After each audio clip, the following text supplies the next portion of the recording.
Why do you know internet? Why you know internet? Why tablet no internet? Tablet had internet when I opened all my tabs earlier. I guess I should switch over to... Let's try turning Wi-Fi on and off.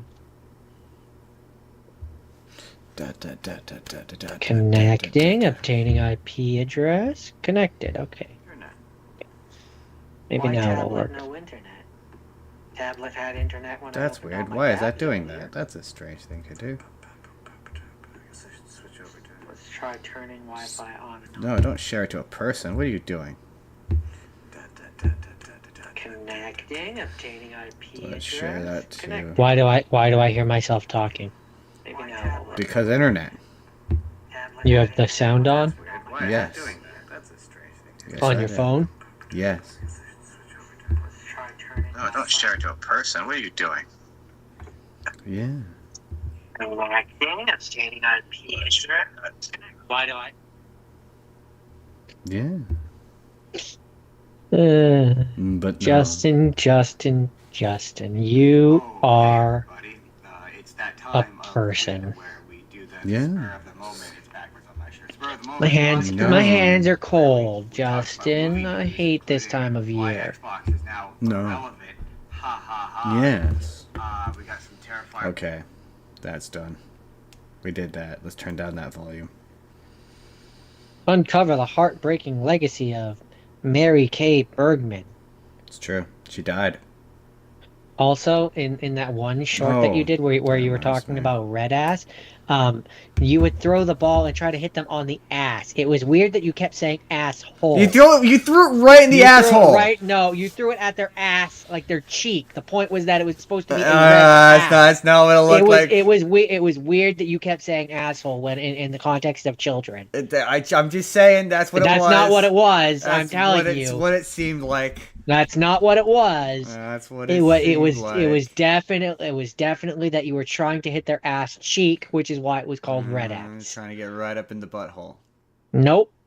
That's a weird thing that you focused on. I mean, to But be fair, no, that is definitely not what it was. I mean, I focused on it as a child. See, I was a child when I focused on it, so it makes it okay.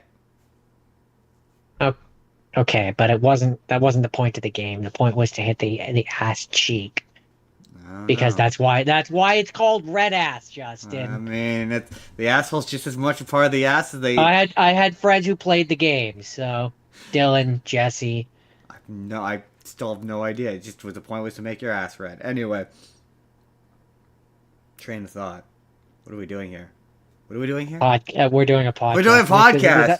This episode is brought to you by. It was very derailing. You derailed me, right in the butthole. It was a weird one. It was I watched it and I was like, this is a weird thing that he's decided to post. Because it was a joke. It was a weird joke. It was weird. It was a weird joke. In 3, 2, 1. This podcast is brought to you by the Arte Media Pantheon. Please head to artemedia.org to see all kinds of podcasts from our great friends. And if you'd like to start your own podcast, they can provide you with the tools and resources to do so there. So please head to artemedia.org. That's ARETE media.org. On with the show. This is it. This is it. On with the show. This is it. On with the show. This is it. Welcome to the Spur of the Moment podcast. Where I'm cold. Your weekly dose of movie news and movie trivia and two guys who just like to talk about movies. We have a log line now, Jordan. I've decided. This is your weekly dose of pop culture. We're feeding you that pop culture. Nom nom de nom nom. Eat that pop culture. This is your weekly dose of tomfoolery. And nom nomming on some nom nom movie news. Tomfoolery. I am your host. I am the Justin Spurr. Today's our Halloween episode. Ooh. This is our, because we're Halloween's on Friday, so we're not doing Halloween. This is our Halloween special. This is the episode. Oh, it's Spooky Jordan. Spooky Jordan's back. He's back. He's Jordan. He's Jordan, and he's vaguely spooky, and also the big twist. I'm Spooky Justin. I'm Justin, but I'm vaguely spooky. I'm trying. You Transylvanian, Justin. you have way too much energy. Apparently, shaving off the rest of that beard is just it's just giving you just so much Yeah, energy. yeah. Before we jump into it, for those of you, it's cutting off my one ear. It's weird. I don't know why it's doing that. It's only cutting off one ear. It's very strange. A one ear muff. Anyway, yes. For those of you who watch on YouTube, I for reasons that will become apparent in several weeks from now on another YouTube channel, we talked about maybe some mirrors in a mirror universe on a Star Trek podcast. And that's why this.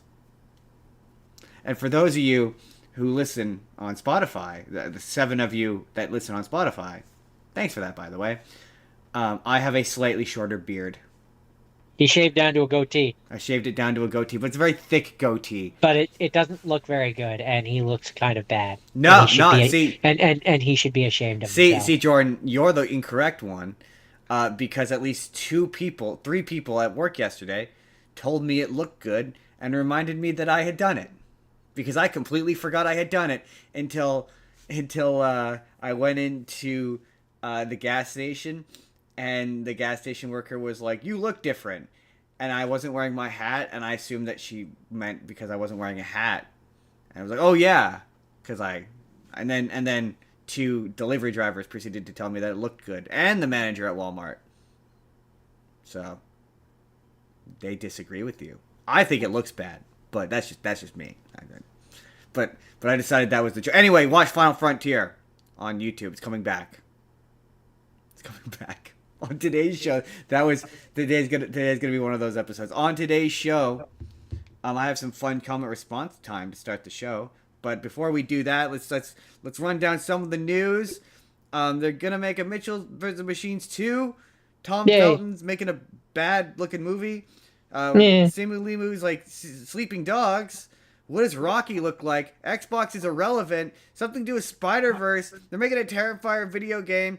G.I. Joe show, Stranger Things, Star Wars, so much news! And then later, it's the less intense Halloween stuff. I couldn't call it family friendly, because some of mine is PG-13. In fact, a few of mine are PG-13, so like, PG-13 is still family. You can have older family. This is true. It's not the R-rated stuff is the point. It's stuff you can watch on Halloween with your family. You know, less intense Halloween affairs, if you will. It's not all cartoons, but some of it's cartoons. I won't lie to you. I won't lie to you. Audience, I've never misled you. I wouldn't mislead you and tell you that some of it is not going to be cartoons, because at least some of it's going to be cartoons. Yep. Anyway, starting off the show, I'm in a weird mood today, Jordan. I think it's because I slept really well last night. Let's start off with some comment responses, because I saw some fun ones. And by the way, Jordan, I'm telling you this now because I meant to mention to you earlier. Comment response time from now on, unless I see a really good one on TikTok, will be limited to YouTube comments. So if you want your YouTube comment read on the air, and if you want us to say your name, you could do that too. I am also decided to refrain from using names because some of these usernames suck, in the sense that they're not fun to pronounce. So I'm no longer reading names unless you specifically ask me to, and all comment response times will be reserved for the YouTube channel from now on. So if you want to comment read, you got to comment on YouTube. You got to go to our YouTube channel. I'm only saying that because you will probably be seeing this video as a TikTok at some point. Not you personally, but the audience. Anyway, I was stalling. Because my first comment, a suggestion on our who could be George Jetson. One of them is good. I'm going to say the name for the audience, but Jordan doesn't know who he is. Is Andrew Santino. I don't know if you've ever seen Ricky Stenicki. He's in that. He also hosts a podcast with Bobby Lee. He would make a great George Jetson. But the one I know you know is Jason Sudeikis. Think of how he looked like in We're the Millers. Okay. Yeah, I can see that. I said throw a little Ted Lasso in there. I don't know who Ted Lasso you know is. Who Ted Lasso is? He's really nice. He's really nice. And he has a mustache and he coaches soccer. It's a show on Apple TV that we have family who like. I have family who like. You have. You get my point. Okay. It's been recommended to me, but yeah, toss a little Ted Lasso in there. And I then I could see it. I could see it, right? I could see it more than Jim Carrey. Yeah, yeah, that's kind of Um, my thing. Is I just Jim Carrey is kind of like one of the worst choices in my opinion for that I role. agree. Oh no, I wasn't gonna do this, but I am gonna do this. I'm just not gonna say the name, just because this is the first. So we don't, because of a lot of what we say is opinion, and especially me on the internet is opinion. I don't usually get comments that are flat out wrong. It's usually just opinions that agree or disagree with my opinion. But somebody left a comment on our video about the ending of Scream One, and they said that actually Billy and Stu didn't kill Sydney's mom. They were copycats, and the real OG killer has always been out there. And I said, no, that's wrong. That's wrong.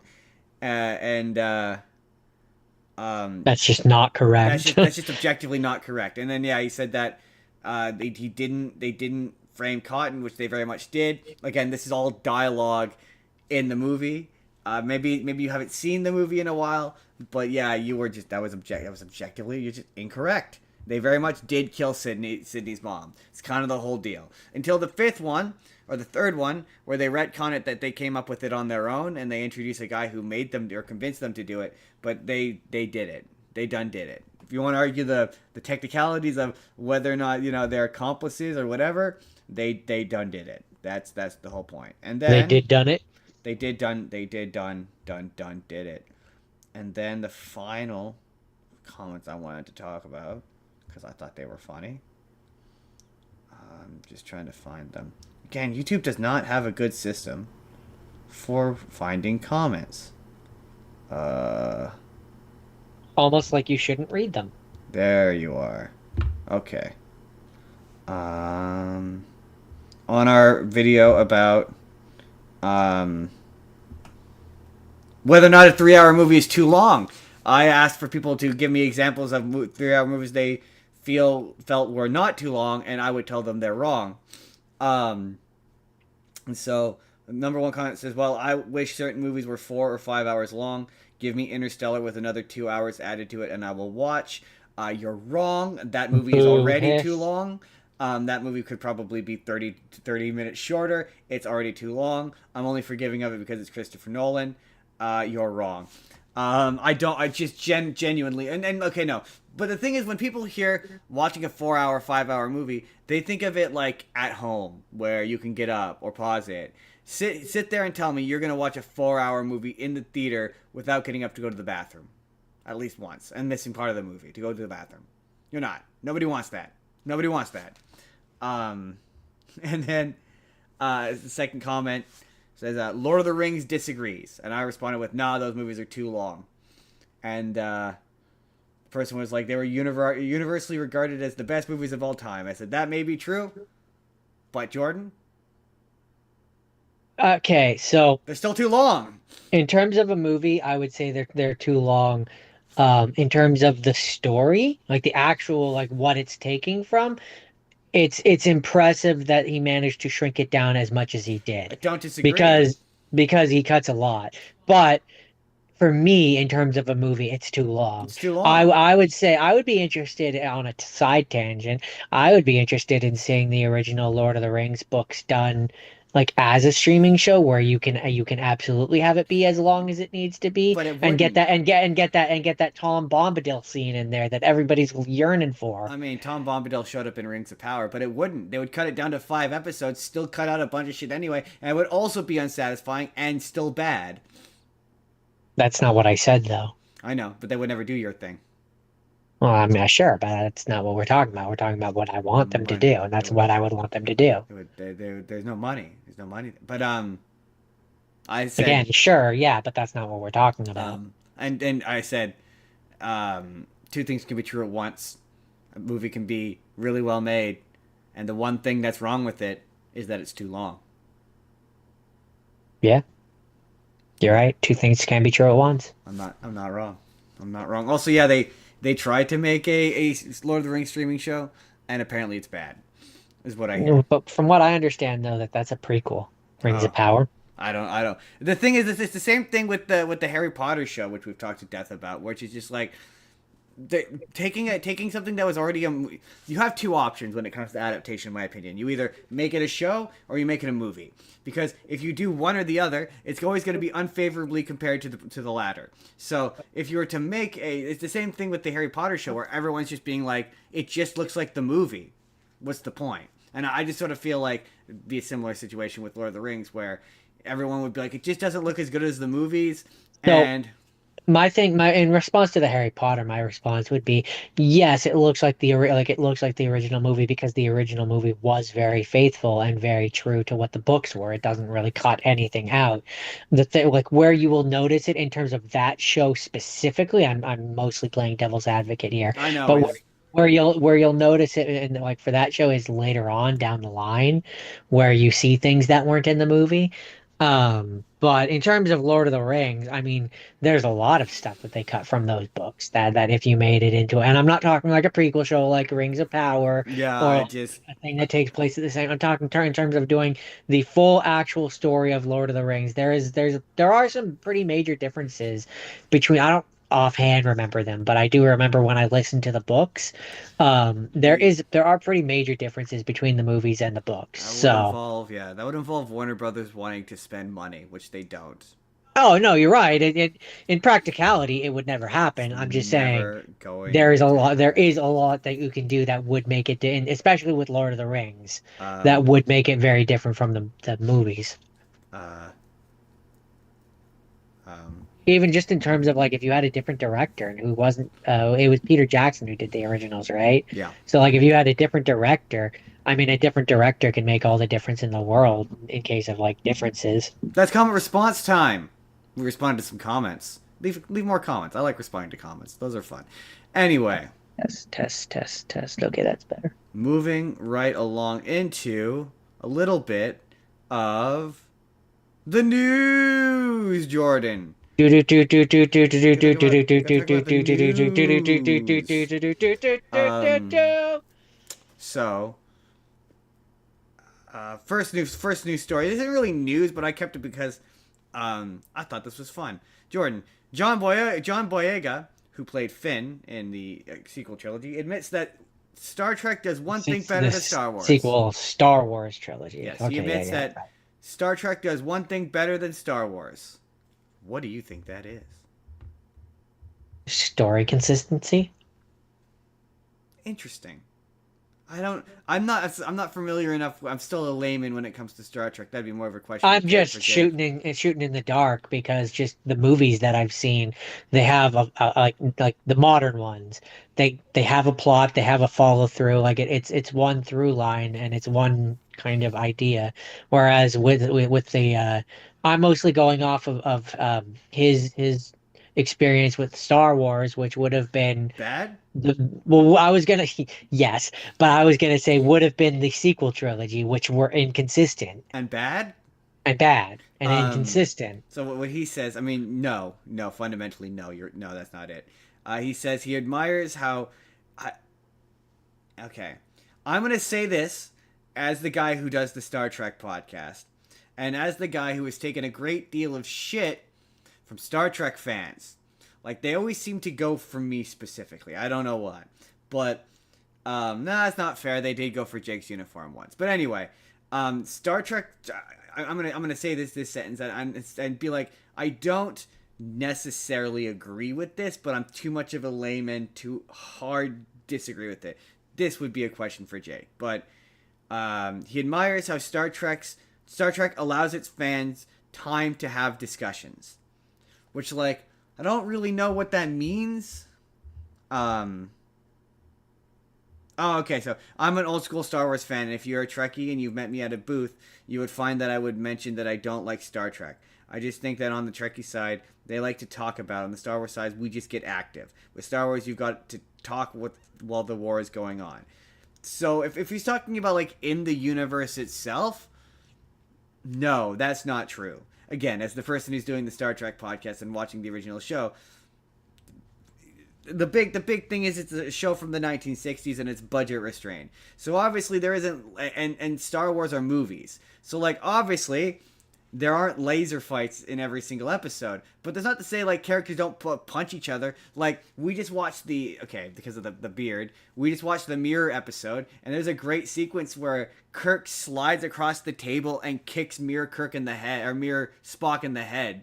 And it's a great little bit of action. So it's like, it's not to say that Star Trek is devoid of action. Like I as a mean, it also, in terms of old school stuff, I don't need to have seen a lot of Star Trek just to know this. It's the different, like when both the original trilogy and Star Trek were both at the same time, it's the difference between a television budget and a movie Yeah, budget. Like, exactly. But like if you're talking like in a philosophical sense, like the Star Trek crew just stands around and discusses the ethical implications of doing a thing, whereas the Star Wars guys just do a thing. That's not really true because in Star Wars, there's lots of moments where the plot slows down, and depending on the Star Wars, but where they talk about the ethical implications of doing a thing that happens in most of the prequels, right?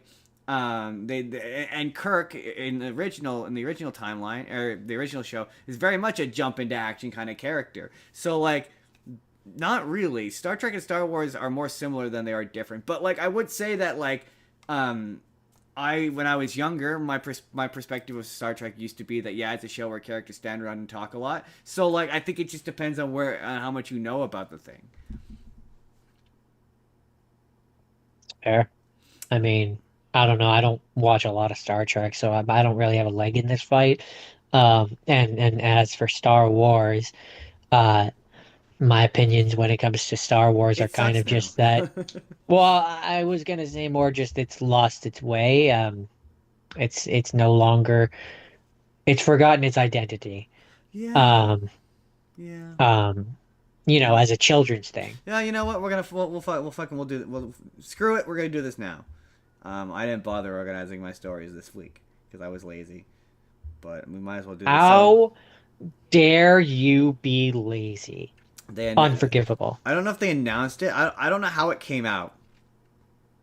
Oh, I guess I think it was maybe Adam Driver, but apparently, uh, Disney passed on a movie. Lucasfilm wanted to make it really really badly. Um, Make what? it was a Star Wars movie, and it was going to be directed by uh, David Fincher, allegedly. Anyway, the guy who David Fincher, Fight Club, Social Network. Okay. Yeah, he was going to direct a Ben or a Kylo Ren solo movie called The Hunt for Ben Solo, Huh. and So I'm like like, a prequel? I Or because he died, didn't he? yeah, I'm guessing either a prequel or like a maybe a midquel. I'm not sure. I didn't find too much information on it, and there wasn't really. Um, but yeah, apparently it's one of the coolest scripts they'd ever done. I'm guessing it probably would have been like a either a midquel or a prequel or just yeah. Considering it's called The Hunt for Ben Solo, I'm guessing it would have been establishing the background of that character. But like yeah, man, that character suffered like that. Like the number one thing about Kylo Ren, I will never not well. A moment for me for Kylo Ren was when I was playing Battlefront 2, and I was doing a level where I was just like slicing down guys, and I was like, "This is really cool. Why isn't he this cool in the movies?" Like it just feels like Disney thinks these characters are, and to be fair, they are popular. Like people shit on Daisy Ridley all the time, but amongst girls, that character is unbelievably popular. But like, there's nothing in those movies that makes Kylo Ren cool, like all No, that cool. those movies kind of just make him a whiny bitch. The worst mistake they ever made was taking off that mask that made him cool. Like yeah, when I'm in Battlefront 2 and I'm using the cross saber and I'm killing guys and he doesn't take off the mask, I'm like yeah, Kylo Ren is cool. The guy underneath the mask isn't, and I think that's why the original Star Wars knew that. Like the more you Well, tell yeah, I about a mean, character's background, the less scary, the less interesting he becomes. well, there's also just in the original, it's yeah, you have all these characters who are human, and you have the one guy who's in the scary mask, who has the scary music, who Yeah. has a scary presence, and yeah, as soon as you take that mask, and so the sequel ones very much want him to be Darth Vader. That's the presence they set up. But as soon as you take the mask off, he's no longer Darth It Vader. He's becomes Anakin. it becomes Anakin, and I don't know. You're either gonna love Anakin or you're not gonna love Anakin, depending on Well, how I old you mean, are. the thing is that um, Kylo Ren is no Anakin. Yeah, no, no, but he's not set up to be. But they don't do it. Yeah, I don't know. Anyway, um, That's a wild tangent. that's a wild tangent. Yeah, no, I absolutely would have loved to see a David. Forget who the movie was about. You tell me you wouldn't want to watch a David Fincher Star Wars movie? I mean, that sounds rad. I mean, my one sticking point is that it would have been about Kylo Ren, and Kylo Ren was lame. But Well, it depends. It depends. Like if when this comes out, I don't. It just doesn't say when it comes out. But like if it comes out after Force Awakens, the goodwill's still there. So I think it would have been successful. yeah, If yeah. you do it after the Last Jedi and it's I in guess that nebulous, I like should we're say, making everything and anything. like, I'm looking at it through my current eyes. But yeah, if this takes place after that first one, before the second one comes out and ruins Star Wars, I don't um, think that. I don't think that. To me, that second one doesn't. That's maybe the start of what ruined Star Wars. But like, no, it ruins Star Wars. no. To me, the television shows ruined Star Wars. Yeah, but that comes after. Yeah. But I don't think that. I don't think. Well, honestly and truly, what ruined Star Wars, if you want to get technical, it is Han Solo, because Han Solo bombed, and that's what caused them to run to television. But ultimately, if I had to lay the blame at any of it, it's the television. It's why they stopped making movies, because the television shows were wildly successful. They use all the cheating, cheap techniques, the lame backgrounds, the bad cycling things, so everything looks like it's on a terrible looking set, and it looks cheap because it is.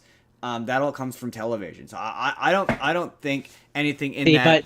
but see, the reason why I say that the second one, whose name I can't even remember, is that the Last Yeah, the Jedi?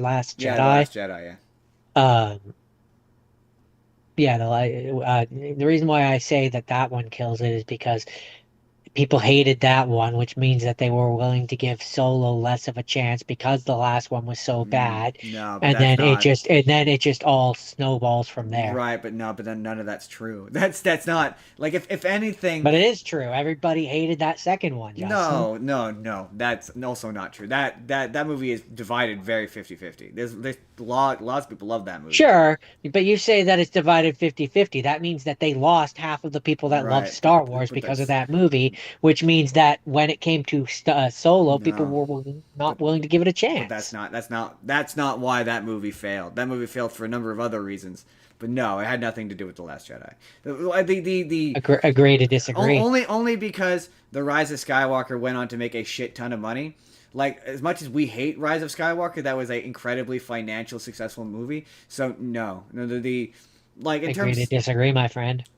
with again, it's agreeing to disagree or not. It's just not what happened. Agree to disagree, my friend. But yeah. Agree to disagree, my friend. Yeah. Not an opinion thing though. It is. Because yeah, no, it's really, it all goes back to, it's the television. It really what ruined Star Wars, like just firmly ruined Star Wars, because like Last Jedi, yeah, there's some not great story stuff in there, but it's still a technically fine movie. Um, it's the television. No. The televisions are technically fine. All of it is technically fine. It looks like Star But Wars. my point is, It's the bad writing that makes it bad, and the bad writing yeah, but starts with that one. that has nothing to do with it making money. That's the thing. Is your That's opinions not on what I the said. I said that it ruined Star Wars. It can make money and still be ruined. no, but they made too many successful things afterwards to make all the bad forgettable Star Wars stuff comes. Well, I would say that's the start, not the cause. Like, I don't think it's the cause. The cause again. I think that that's when No, I think that that's when the snowball starts rolling down the hill. Now absolutely you not. can say that the snowball doesn't start killing until something further down, but it starts there. Well, yeah, I mean that sure, because ultimately that would, whether or not you like or dislike the story choices in that movie, everything else was a reaction to that movie. So I guess in that sense, sure, but like in the technical craft sense, not really. Again, Star Wars doesn't technically get, again. all the stuff that I don't technically think I makes don't modern think Star it's Wars bad is because of the Mandalorian. It all goes back to the Mandalorian. To me, that's where Star Wars gets bad. Is the Mandalorian? that's where it dies. That's where it dies, but it doesn't start dying before. Like No, it because starts dying before then. no, I don't think it. I don't think it does. As far as I'm concerned, current Star Wars is kind of dead. I haven't watched a Star Wars thing in forever, and No. the only times I did was for this. Well, I don't So have an interest in sitting it down and watching. it's dead for me essentially. I want The only way movies. that Star Wars limps on is through video games. No, it's just the thing is the main thing that prohibits me from watching is movie television shows are bad. They're not good. Like Obi-Wan mini series they call them, but they're never very good. Or the one Star Wars show that people actually like drastically misunderstands that franchise that we're not in a way that we're not going to get into again, but it does. The other stuff is too short to be interesting and like too long to want to spend time on, or is in a place of the universe where it doesn't make any sense for it to, or requires you to do so much homework that I'm not gonna like. Yeah, okay, Ahsoka looks all right, but I don't want to watch Rebels, and I don't want to watch Clone Wars, and I don't want to watch 4, 5, 6, 10 seasons of a television show to enjoy one television show. Like, say what you will about The Last Jedi, you can go watch that movie unencumbered.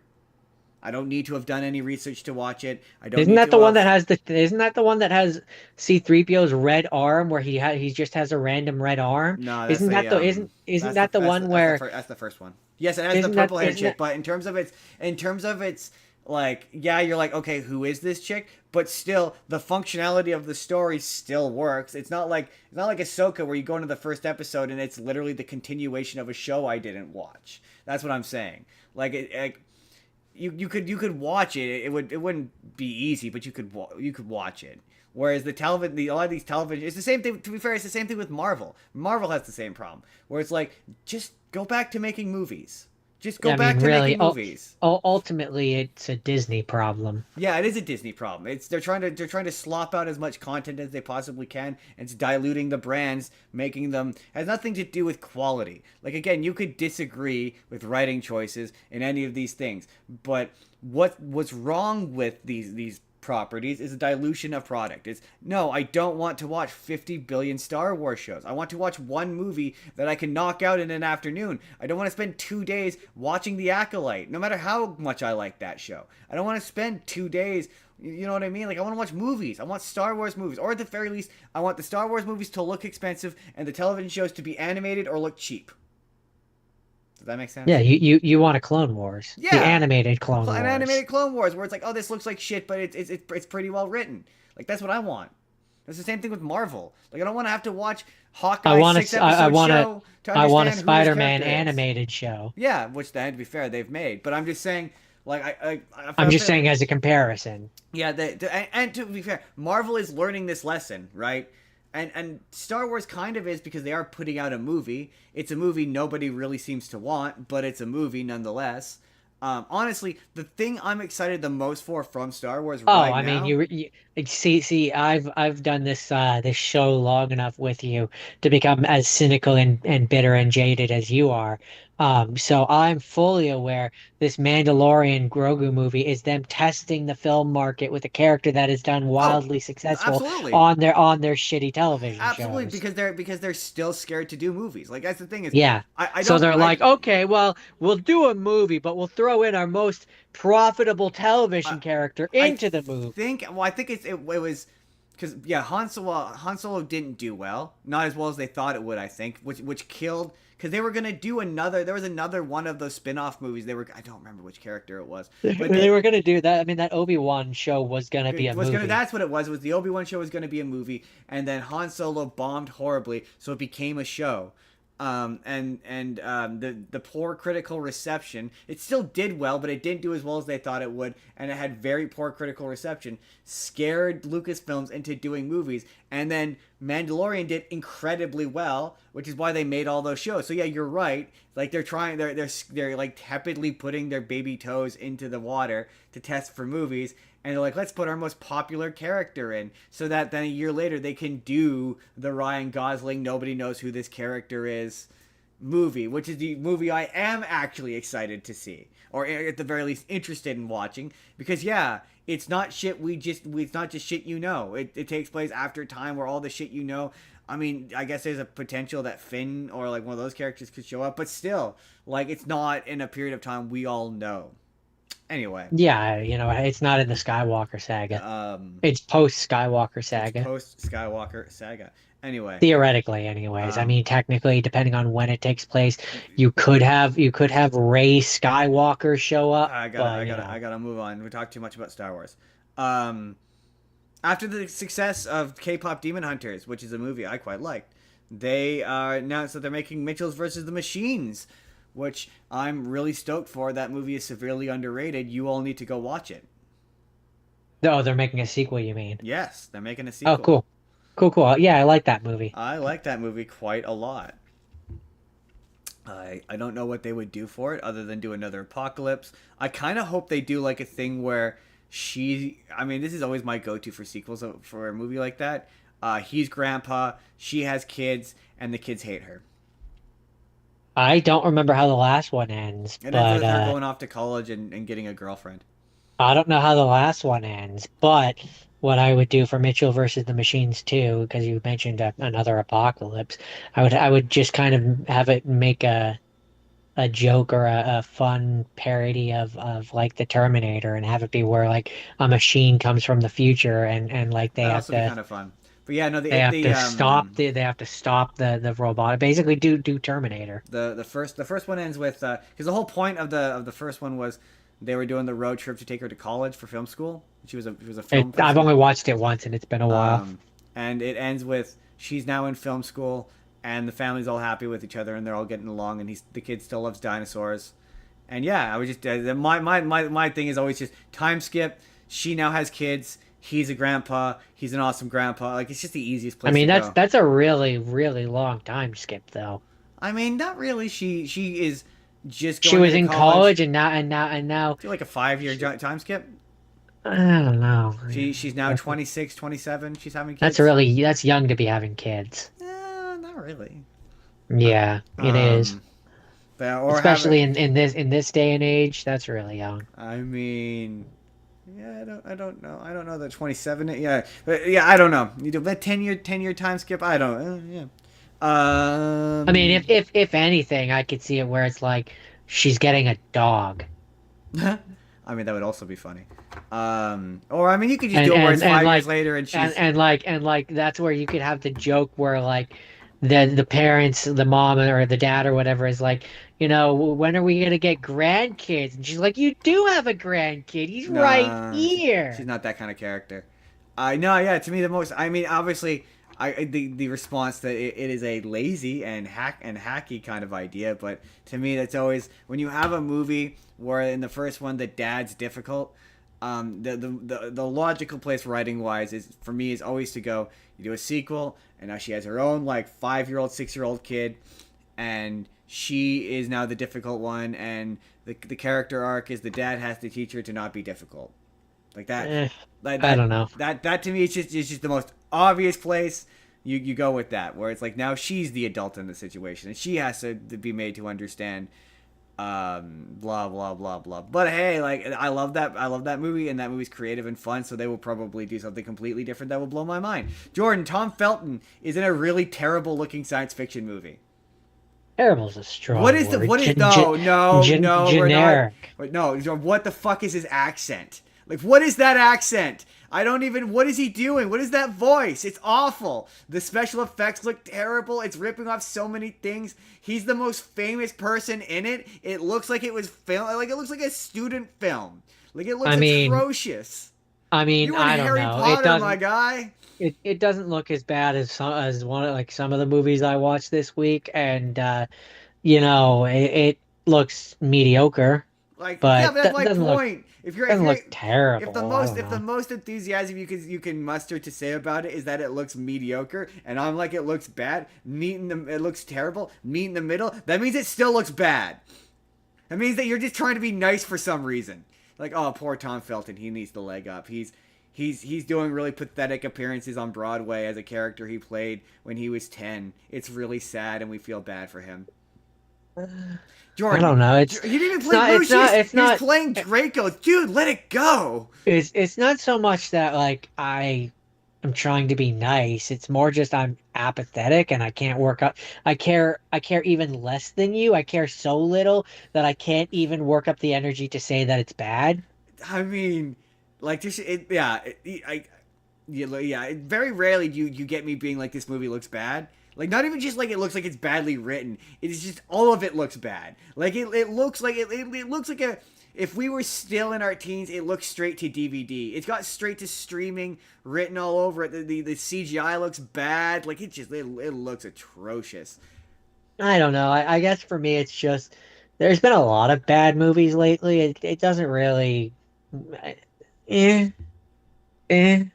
Like you sent me the trailer, I watched it and I don't feel any strong feelings towards it. I just kind of feel I indifference. would. It just he looks too famous to be in it. I guess is Like my point. extreme. Yeah, but like I watched Spirit Halloween and it had the guy from Back to the Future in it. So Um, like I mean, he was also too famous to be in that. Christopher Lloyd, you know. Jordan, we're gonna do a quick rapid. Then we saw images of the guy who's playing Sylvester Stallone in that Sylvester Stallone biopic. Boy, howdy, does he look like Sylvester Stallone? Moving on. Um, I mean, yeah, he looks it's enough like him it that looks I like he looks like he's him. he's definitely playing him.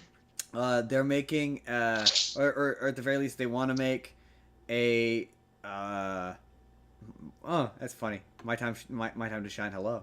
I recognize that name. They're making a Sleeping Dogs movie, and I don't have much to say about it other than Simu Limu is apparently in it, and the only thing I know Sleeping about. Dogs, that's that video game, right? The one with isn't it in like China or Japan or something? Oh, I think I'm confusing it with Watch Dogs. Yes, it is. It does. It takes place in Japan, which makes sense. That's why he's in it because he's Asian. That makes sense. Um, Um, yeah, I think I remember playing the first one a little bit, and I think it's essentially like how there's like those GTA clones, like there was yeah. It was Mafia, there's essentially a GTA clone, right? Yes. this was I yeah. got that. I got completely confused. I was thinking of Watch Dogs because I know they're making a movie about that Oh, too. Watch Dogs, that's the one where he does the technological takeover stuff, right? Hacker Yeah. stuff. The Yeah, hacker yeah, stuff. yeah, yeah. Yeah. Yeah, no, this one I believe Sleeping Dogs is like he's part of the Yakuza or something. Yes. I think that sounds right. Um. Something like that. I haven't I'm it's one of those ones where it's like I'm aware of it, but I'm not like super familiar with it. Yeah. I don't. So they're making a movie of that, eh? Yes. Yes, Cool. they are. I guess Sorry. I guess my question in terms of like What? stylistic choices is do you think it's going to be one where they release it like the language is entirely in Japanese and it's like a subtitled film? Or do you No. think they're gonna do like a made for America, like we hear it in English, but they're actually speaking Japanese kind of situation? I feel like that from what I recall of the game, they all speak English, so I think it's going to be an English thing. Interesting. From Interesting. from from what I recall. I mean, that might be the case with the game. I'm just saying, in terms of making a movie, it's your opportunity to be stylistic and uh, quote unquote artistic. You're not wrong. We're cutting that, Jordan. Um, What? I just cut a story because I was like, nah, it's not very interesting. Jordan, guess who just became irrelevant? Xbox is now irrelevant with Xbox.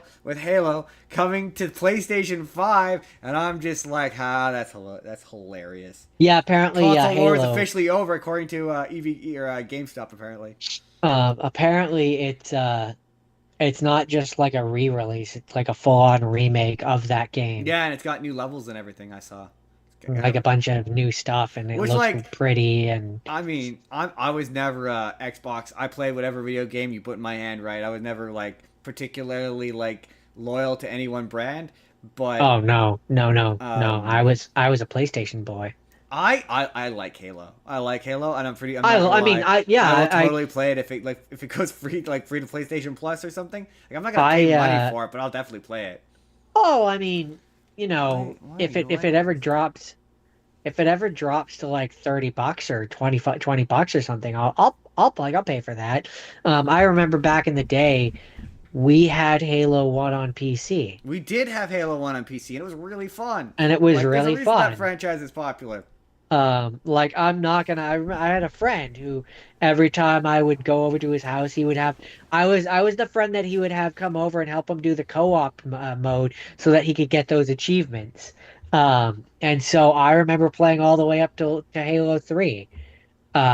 Because I'd go over there and we'd do the co-op mode so that he could get the achievements that you get when you do the co-op mode.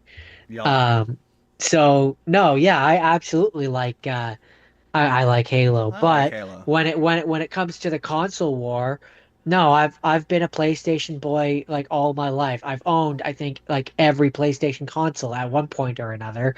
So no, it would be disingenuous of me to not say that I'm a PlayStation fan over the other consoles. But I like it was always one of those like if I could get an Xbox for free, I would have taken it. Yeah, right. I'm not gonna say no to a free I'm not Xbox. gonna say no to a free Xbox. Um, Um, but I'm certainly not gonna no, spend money on it. I was definitely a PlayStation boy. Xbox. Jordan, James Gunn has announced they were gonna do a spin-off show for the Batman that was gonna be a okay. It was this article is kind of misleading because it was two shows. It wasn't just one. There was two shows that they were gonna make, and one of them was a it was basically Gotham because I remember ever being like it's just Gotham, but it was Gotham. It was a procedural cop show in Gotham. It took place in the Gotham PD, and supposedly Batman was gonna like cameo in it, and he was gonna be in it. And then there was another show that they were gonna do that was gonna be about Arkham. This article insists that it was the same show, but my chronically online knowing movie news knows that that's not true. So But the idea of a I don't know what Gotham was like, but bad, the I because I think that takes place before Batman exists. yes. But the idea of a procedural cop show in a world where Batman is already established and it's just like it's not like Jim Gordon, the police court like commissioner, Do not we just following leave this him, for but Batman? but it's just like you're following like Tim, the Yeah, beat cop. yeah, I'd be down Is for that. that is absolutely funny to me because it's like you have like there's the rumor of the Batman that's like talked about. But You don't ever have to actually show it. Like all you have to do to make me have it work is have it where like he goes up to have a like a cigarette on the roof or something on one of his coffee breaks and he looks over and he sees the bat signal sitting there. That's enough for me. that's just it. Like, well, no, number one, they canceled these shows, and good because Batman shows need to be discouraged, actively discouraged.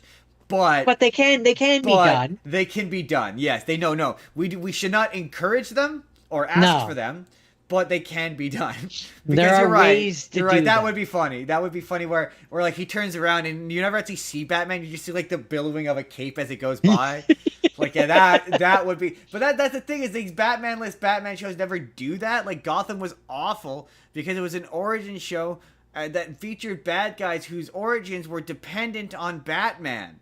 Like Like because yeah, like the idea Penguin of was like frustrating because Batman exists and none of them reference him. So yeah, if you're gonna do a show that like a cop, I don't mind doing a cop show where it's like Law and Order, Law and Order SVU, and they're solving crimes and Batman just happens to be there. Like that's yeah. fun. That's a fun show, Yeah. but you would need to have Batman be involved in order for it to work.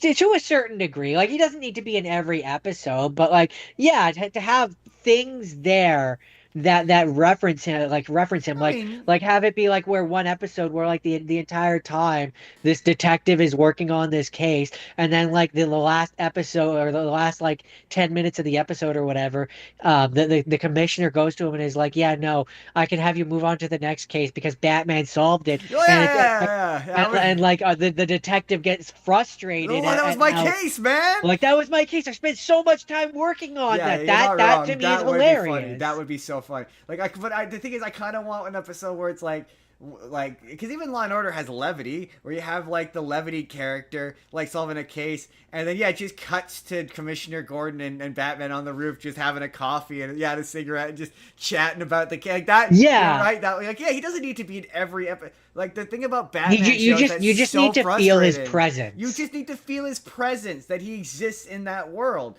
Yeah. Like in Peacemaker, like they reference like Superman, Lex Luthor shows up in that show. It makes the world feel lived in. It makes it feel Yeah. and even if you do it, like the thing that's always frustrated me about Batman is why can't Batman appear on television? Like flat out, why Is can't he appear is on there television? is there like a law or something? Not a I law, don't but like a know. I don't know, but like for example, in Gotham, he shows up in like the last episode for like one shot, and you barely see him.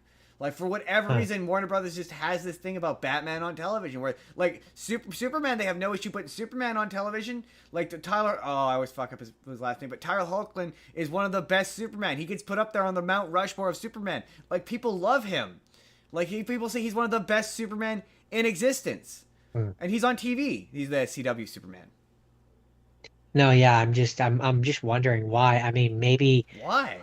I don't know. yeah, I don't know what reason there would be. Right? But I think you and I need to sit down and we need to make this procedural cop show. This I also kind of think this um, Batman it's this Gotham PD Batman Light. We're procedural. gonna call it Batman Light. Like Yeah. Batman Less is not okay. Like, but it's like up there with like.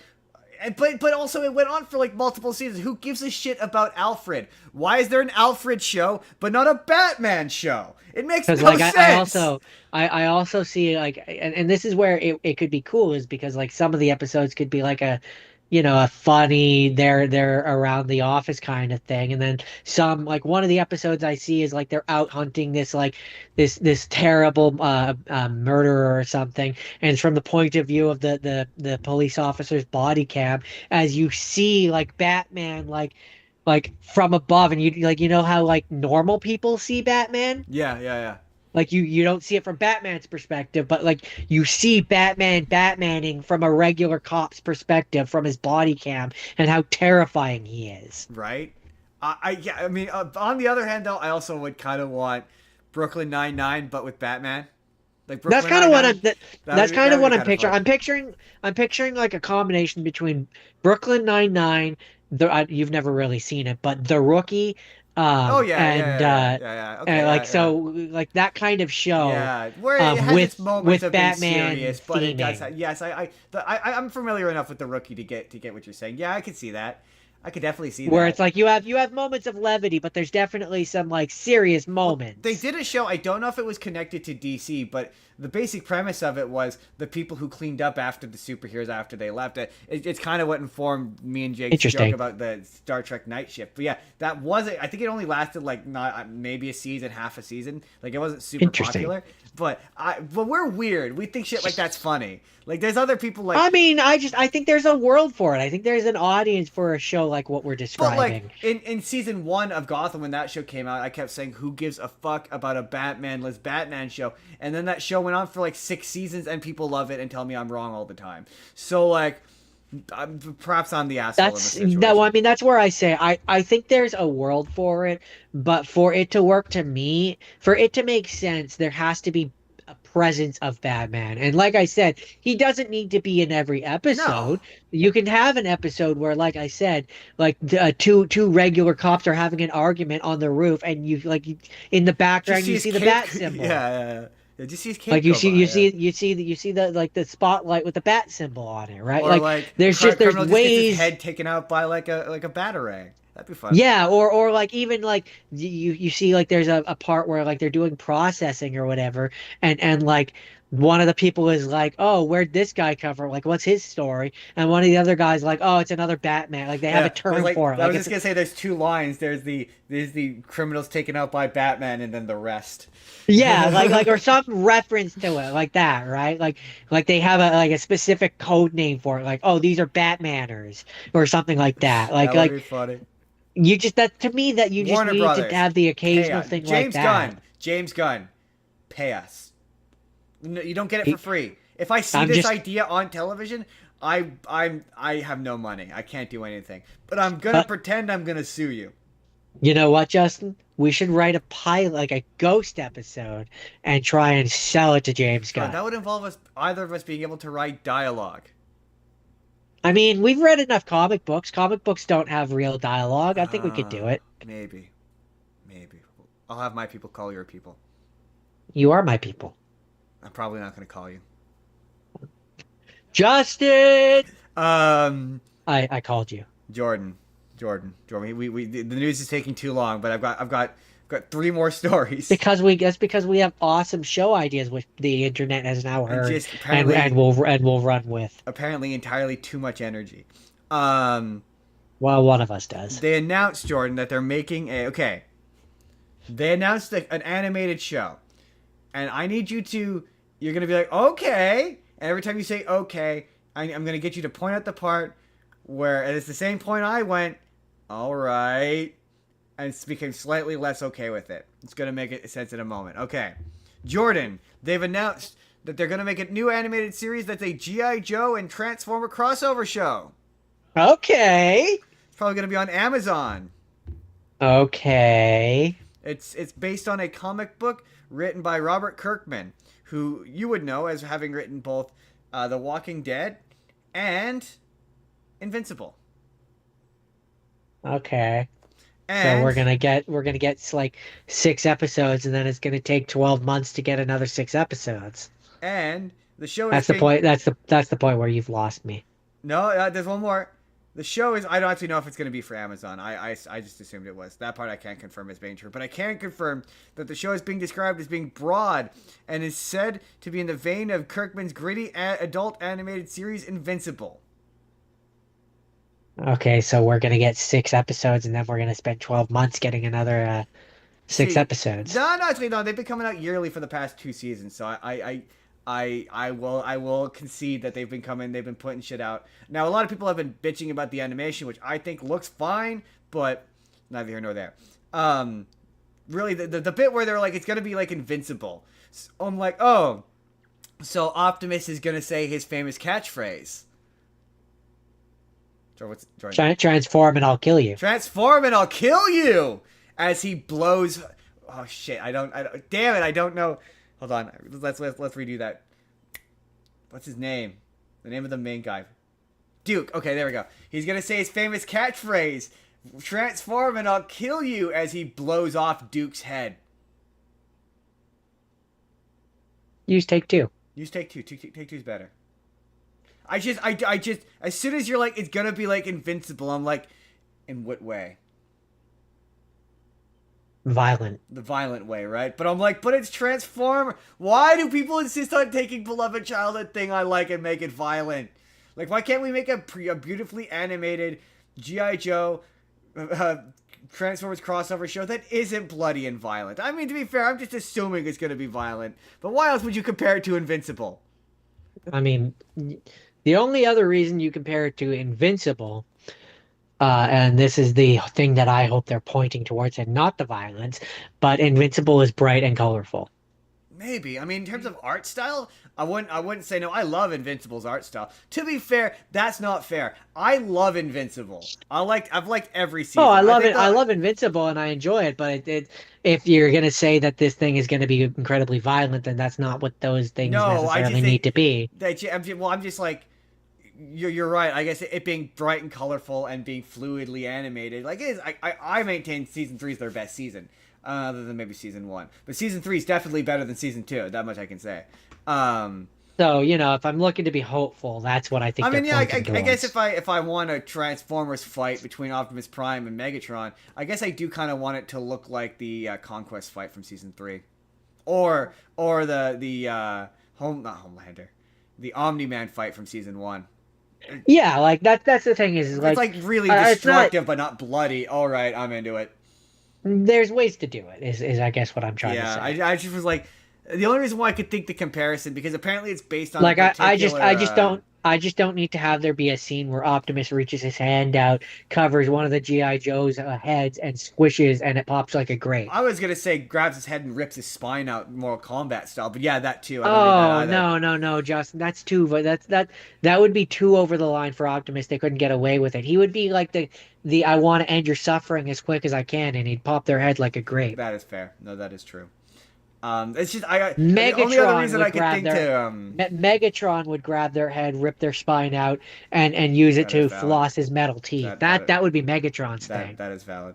Yeah, no, if the Decepticons are bloody and violent and they kill humans bloody and violently, you know what? I'm not gonna lie. If it's sick, Like, if it's awesome, if it's badass, I'm gonna be like, you know what? It's a Fine. pass. It gets a pass. But the only other reason I could think to compare it to Invincible is because it's the comic run it's based on is written by the guy who wrote it. So that's the only Oh reason yeah. why.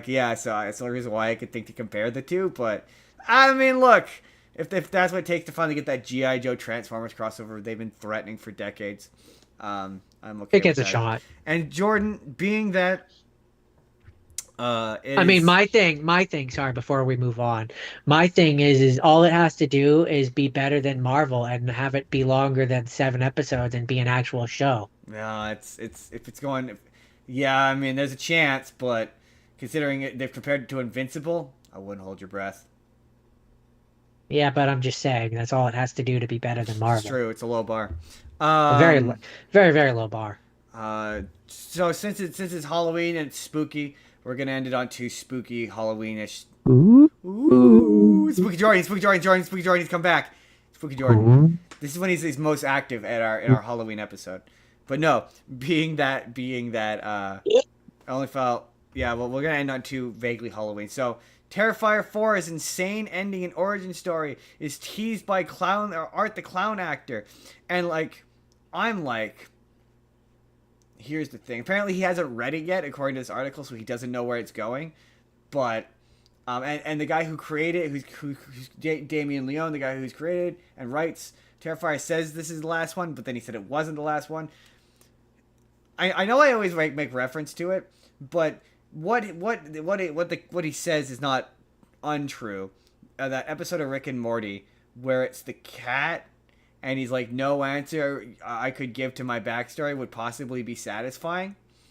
I just kind of feel like that's what's going to happen if you give away Art the Clown's backstory. As much as I'm not uninterested in his backstory, I just don't know of a version of it. My theory has always been based on the Clown Cafe and all the dreams of the Clown Cafe, that he was a children's entertainer who snapped. Like he worked for a children's show, like a children's Saturday Yeah, I morning mean that makes the most sense to Barney me. style show. I have to be honest. It's one of those things where I don't think it really matters. No, that's kind of not the point to Art the Clown. It really doesn't He's matter. he's a psychopathic clown who killed people, and then after the first one, he's a demon who kills people. Right? Like after Doesn't after really after the what first one, he's not really Art the Clown anymore. Not I don't really. really He's a I demon don't that's been brought back to life. like what are we looking for here? What do we Do you need to know why he uh, doesn't speak? Is that what you're wondering? Like why he I doesn't talk? I just It's part of the like mime. when you say we're gonna go into his origins, I just what origins? He's not a character. He's not a character that really has, if that makes sense. Like he's not like a Freddy Yeah. or like Well, a I Jason. guess he has the potential. He's a real blank slate of a character for me. That's why I enjoy him. But like, yeah, I suppose like in the first one, you see him putting on the clown makeup, so he very in the opening credits, so he very much is a person outside of being Art the Well, Clown. he was. He was. He isn't. That's the thing. In Terrifier 2 and 3, he's a demon now. He died in Terrifier 1, and he got brought back to life. So the guy he was in Terrifier 1, you can find, but it just kind of seemed like he was just a random killer, and he just killed people. Anything that he does that's out of the ordinary from that point on, it's like, yeah, when he gets stabbed or shot and he doesn't make any noise, well, he's a demon. It's magic, right? Yeah, I exactly. can't remember if in the first one he gets attacked and doesn't scream, but like, yeah, okay, you want to ask why doesn't he speak? Because it's part of being a mime. Like, yeah, I suppose there's questions you could ask, but like you said, there really isn't the point. Apparently, the first like 15 minutes of the fourth movie is his backstory, which, like, yeah, I'm not gonna lie and say I'm not curious. Like, who isn't curious? But like, I'm not. that's not the point. No, I mean, but Like from a storytelling perspective, obviously, even from a story perspective, I'm not. Like that's not. Those movies aren't ones that I watch and go like, I need to know why this clown is killing people. The clown is killing people because he's a killer clown. yeah, To that's me, fair. That's not unfair. like to me, But I mean, you're it's always at least, you it's gotta a admit, you're always at least a little interested in a character's origin story, a little bit. no, not really, not in this instance. He's just a clown who kills people. He doesn't. They don't present him with enough of enough of a character that I'm like, I need to know his background. He's the No, but I never force said in the need to know. I just said he's the curious. no, not Like really. why? He's Why the does he? force he's the force in the movie that exists just to be the force in the movie. He doesn't have a character that makes me go like I need to know why he does But what yeah, he does. but you're confl. I never said need to know. I said like Want curious. to, need to, curious, whatever synonym you want to use. Like I that like it doesn't evoke that in me. fair enough. Because I'm like yeah, obviously yeah. I want to know why.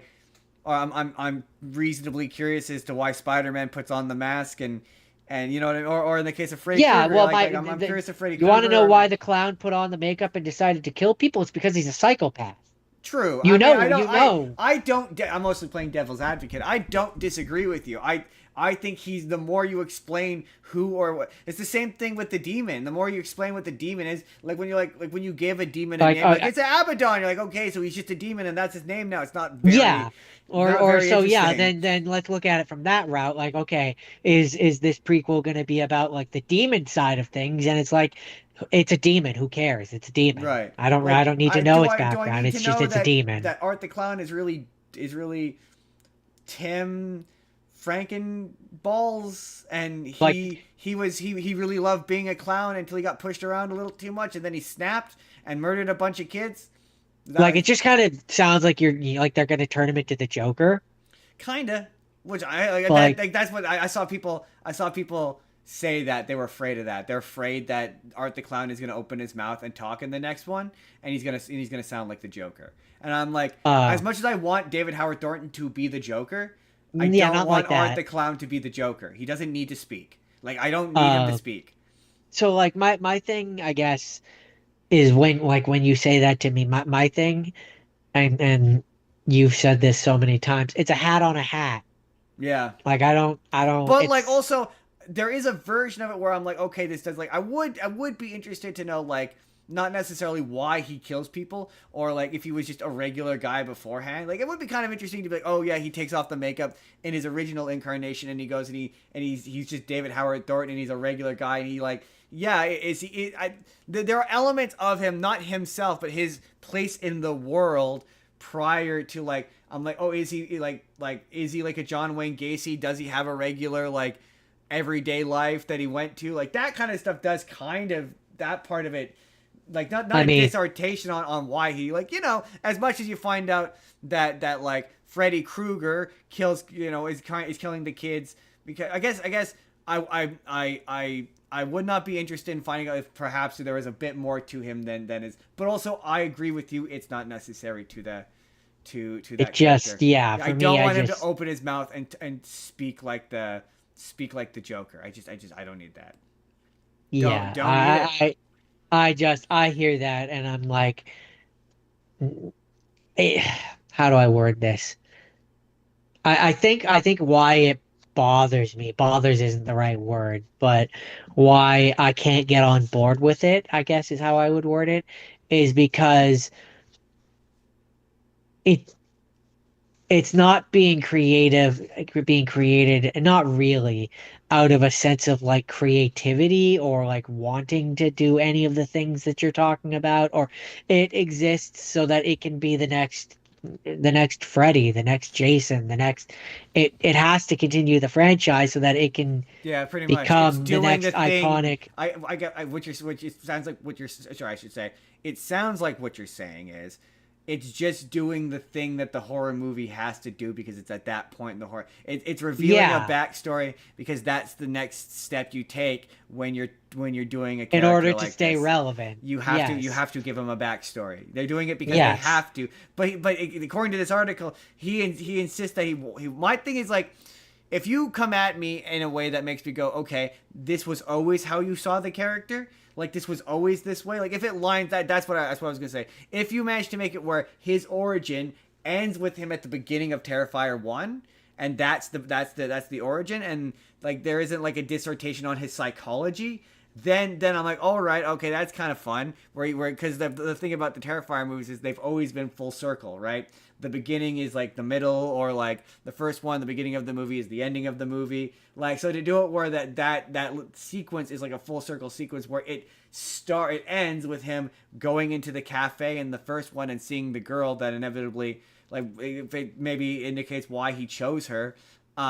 That is an Now, origin that doesn't explain his character or give him character, and is a bit different.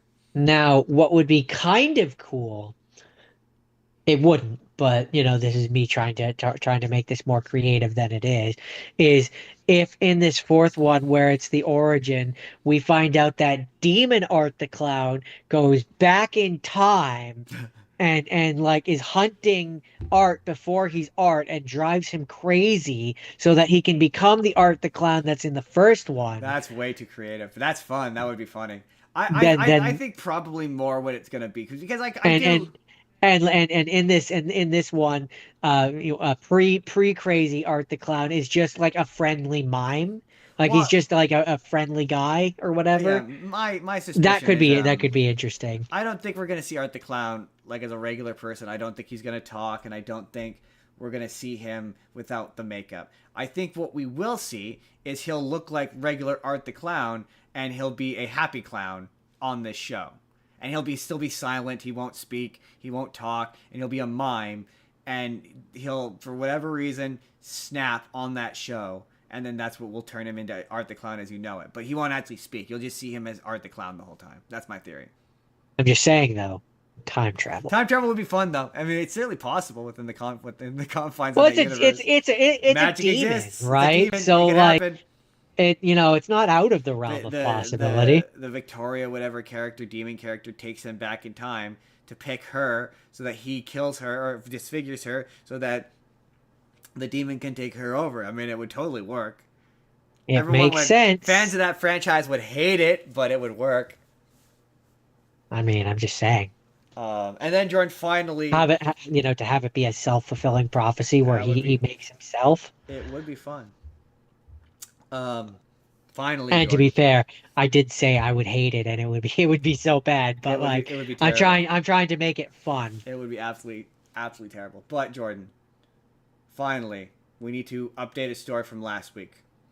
I'm going to do this at the top of the show. This is an update from last week where we said that Netflix wasn't going to put Stranger Things in theaters, as if to make me a liar. Literally the next day, they were like, well, Yeah, I saw that. actually, we are going to put it in theaters after all, but like select theaters. And that's probably so that they can get it nominated for an Oscar. I guarantee you. But I was like, good. Yeah. They should. They should. I stand by that. That take. At least make it like make a point out of it. Well, no, it's just if that's one of the conditions of because that's how Netflix has Oscar nominated like Amelia Perez. I know. I'm was saying yeah. like if you're gonna make it into this whole thing, like at least try and get it into the Oscars. Do it for a purpose. Is what I'm saying. Yeah.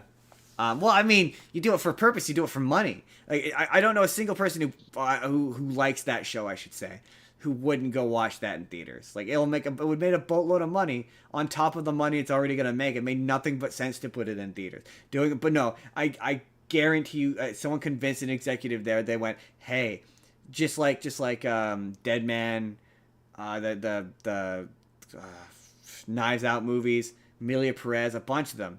They have to be in theaters for like a certain amount of time in order to qualify for an Oscar. So yeah, I guarantee you. We could submit it we could submit the show for an Oscar if we put it in theaters. Call it a movie because it's feature length. I mean, I wouldn't be surprised if some of the cast members went to the Netflix execs and were like, "Hey, you should do this," and then the Netflix execs went to the Duffer Brothers and were like, "Hey, do it." No, it would have been the other way around. The Duffer Brothers were the ones trying to convince Netflix. Netflix was the one who was saying no. It wasn't the Duffer Brothers. I thought you said last week that the Duffer Brothers were not. No, they said it. They said it probably wouldn't happen because Netflix didn't want it. Oh, because they were like Netflix was like it's always been a streaming thing. People like having the convenience of watching it at home. They're never going to go out to the theaters, and Netflix finally agreed and it was like, well, yeah, maybe they'll do both.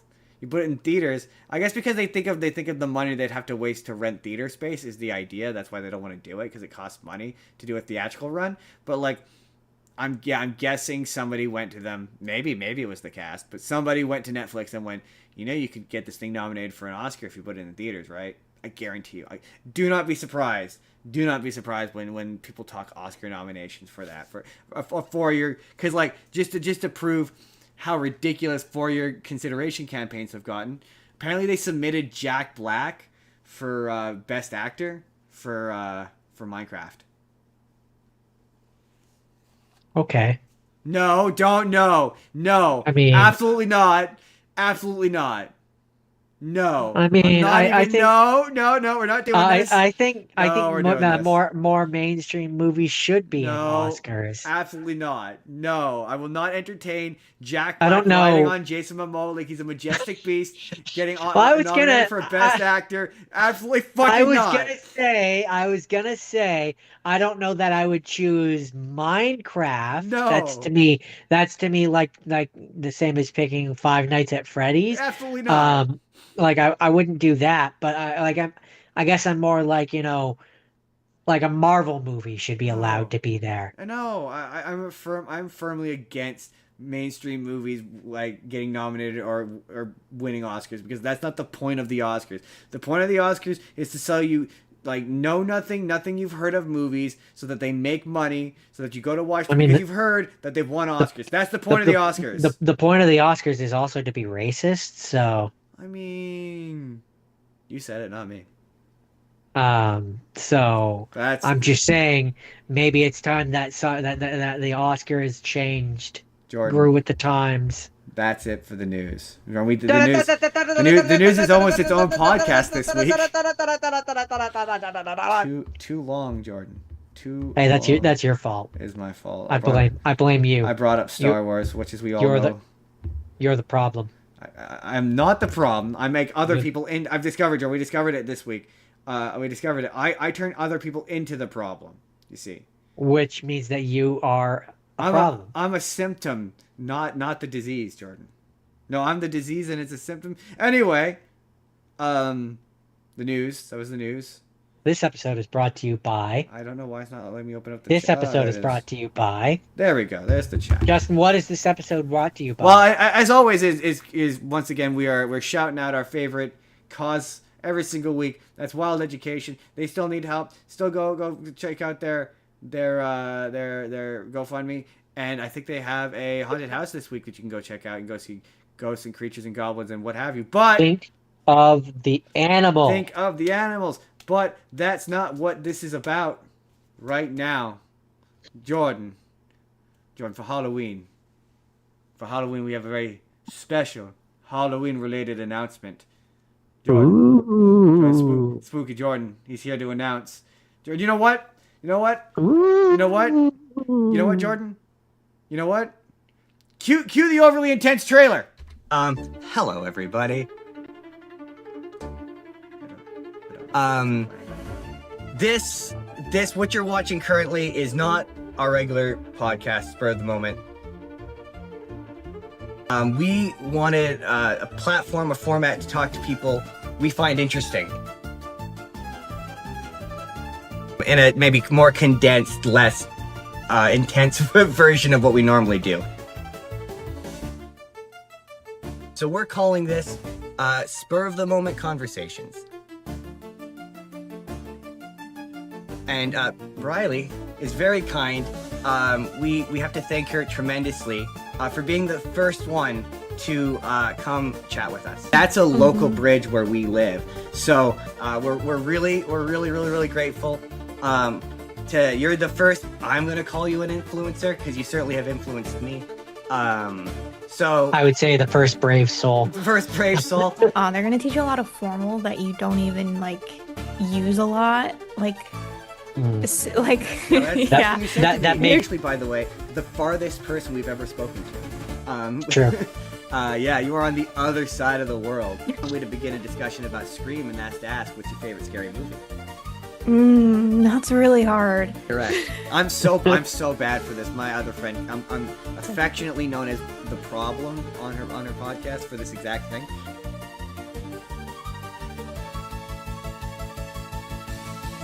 Can I say, like, if you have to bleep this out, that's fine.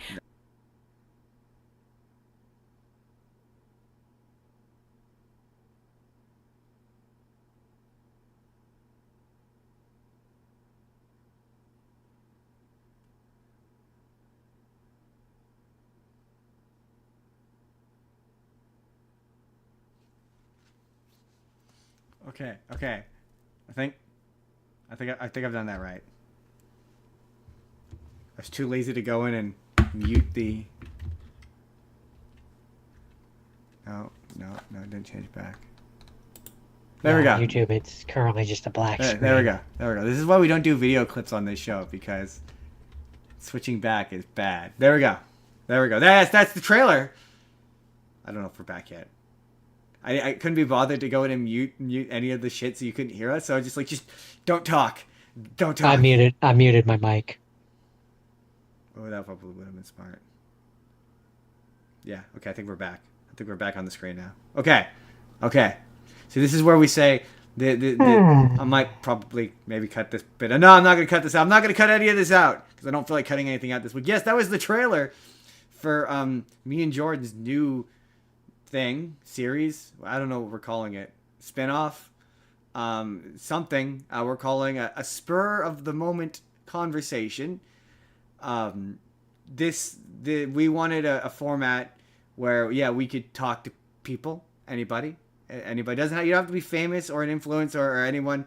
We just want to talk to people. Basically, we can have them on, and instead of having to do our regular format, we can talk about a specific movie or something that they want to talk about, and it just kind of allowed us to have it be more freeform and a little bit easier. And it's not going to be a weekly thing. It's going to I ideally would like to get people frequently enough that I can turn it into a weekly thing, but for right now it's just going to be when we can get people. And yet Briley was so cool. She was so awesome. We had a great conversation with her, not just about movies. We talked about the Scream movies. We talked about Japan and being an influencer, although I don't know how much of that you guys are going to see. But it's going to depend on on if I need to cut anything out. But I'm currently editing that. That was the trailer for that. That's going to come out this Friday on Halloween because we talked about the Scream movies that felt natural. But that is all to say that we want you. We want you. So if you have a thing that you want to talk about, a movie, a television show, anything, if you're making a project, if you just want to get on camera, if you're like, hey, I've always wanted to start a podcast and I'm nervous about talking on camera, you can come talk on the camera about us, come talk on camera with us, and it won't be weird like this. Oh yeah, and the other big difference between what we do here and that is not live. That is not live. That is so 100% if you say something where you feel like you have stuck your foot in your mouth and you don't want it to be on, that can be edited out. You say, Justin, cut that, and then Justin will cut that. So that's one of the big differences. There's no real structure to it. I mean, I'll try to keep to the topic. It's as freeform as you want it to be. It is very flexible. This is now become a pitch. We can work around your schedule. You don't have to do any. The beautiful part about a spur of the moment conversation is we want it to be easy. That's what we want. We want you to be able to just slip on a pair of headphones.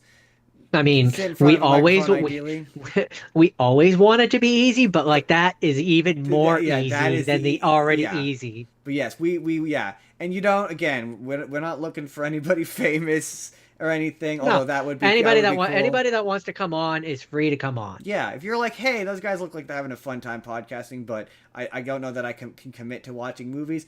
That's cool. That's the beauty of the spur of the moment conversation is you don't have to have seen it as long as you're vaguely familiar with it. I can work with that. We can work with that. So email my email for the show. Email itsjustinsbusiness@gmail.com if you want to be on it. But more importantly, check out the pilot episode. Again, we want to thank Riley so much for. I don't want to call her a guinea pig. I think I said at one point in the episode, I said I didn't want to say you're like a guinea pig in the email. But like she was the test subject. She was a good sport about being a test subject in regards to this. we're still figuring out the format. I have at least one more guest lined up for it that I'm excited to do that. It's gonna be different than this. That's the thing I know for sure. That's the thing I want. Again, we wanted a vehicle where we could just we saw Haley talking to Goofy, and we were like, how do we do that? We want to talk to Goofy. Yeah. How do we? How do I do that? How do I do that? How do I do that? And we always ever expanding. We want to expand this. I believe in this. I think we could do 1,000 different versions of this. So that's that spur of the moment conversation. Ideally coming weekly, maybe monthly. We'll see. We'll see how she goes. But that whenever we can. First episode is this Friday. This is now excited. Get excited. Get excited. This is now the extended version of the promo that is now going to go up. I didn't want to put the promo up early until I played it here. I wanted this to be the exclusive place you saw the promo. And if you're listening on Spotify, go to the YouTube channel. Seriously, if you're listening on Spotify, all the eight of you, I'm assuming you're already subscribed to the YouTube channel. But if you're not, you should. There's all sorts of because then you get to see Justin's terrible goatee. No, the goatee looks. It's fine. And I have agree with compliments on it. And agree with me that he needs to get back to growing that full beard. I'm growing. Better. I'm growing it back. It's coming back. And if you want to see the full beard, you're gonna have to tune in to a spur of the moment conversation. Yeah. Premiering this Friday. I am so excited about it. I'm excited for you guys to see it. It's fun. It's a different vibe than this. It's an entirely different vibe. And I don't know if we're gonna. I assume on that one we will, but maybe when you put up the trailer, you should start tagging her. Oh, absolutely. Yeah. I'm gonna put up the. I tried to keep the trailer down to a minute, and then I realized I'm not gonna attach music to it, and shorts can be over a minute. So I'm like, you know what? I'm just gonna let the full trailer be its full length, and it can go up. I'm gonna use the whole song. So yeah, that's exciting. Get excited. Oh yeah. Get excited. Excited. That's it. That's it. Excited. It's cool to be sponsored by our own selves this week, Jordan. Moving on. So and now we are doing the easygoing Halloween stuff, as you put it. As for the second half of the show, yes, I gotta do the second half of the show intro, Jordan. You gotta let me do the second half intro, which is to say, yeah, he's right. We're doing family friendly Halloween stuff. That's it. It's the stuff you can watch with your family or your friends. It's not an Art the Clown. There's no blood and guts. There's no Jason. There's no Jason. There's no Freddy. There's no violent murders. Jordan, what's the first thing? So my first rapid fire is a movie called Under Wraps, which is actually, I didn't know this when I picked it. I watched the 2021 version, but the 2021 version is actually a remake of the 1997 version, which appears to be pretty much exactly the same. They're both DCOMs. Really? Wait, Disney Channel is remaking their own shit now? Apparently. All right then. Who's in it? In the new version, it is. Hold on, let me get to the cast. The name kind of sounds familiar. Malaki Barton, Christian J. Simon Simon, Sophia Hammonds, No clue. Phil Wright, Melanie Brooke, Brent State, Jordana Largy, Jamie M. Kalika, and Karen Konoval that's the new version cast. Don't miss any of them. But I mean, it's apparently a popular enough movie where, from what I saw when I was looking through it, there's 3 of them. Really? I assume it's about mummies, right? Yes. So it's just based solely on the name? It is about a mummy specifically. So have you ever seen a mummy movie and been like, man, I wish that the mummy was like friendly. I've nice. seen that movie. It's called Tom Cruise Mummy. I mean, this movie is essentially like, you remember Harry Henderson or like any of those where you have the big monster-like thing that they're having to look after. Yes, it's weird that you said Harry Henderson, the Bigfoot movie. Yeah. Have you seen Harry Henderson? We watched it with a friend of ours. We did? Yes, we did. during one of his hangouts. Huh. He asked us to. I It was one of can't. the it was I one of those rare instances when he made a suggestion for a movie. I cannot Uh, recall that. you recall like there were those times where we watched there was a few different ones that he had us watch. Anyways, yes, I have. Is the short version. Random. Um, Anyway, there's nothing to do with this movie. no, well, it does only insofar of the fact of like it's kind of a similar vibe where basically this mummy has an E.T. amulet. would have been another one I would have gone with. Yeah, but this is less like that and more like Harry Henderson. Yeah. Oh, yeah. Um, Yeah. I mean, that's yeah. um, Big creature comes to stay.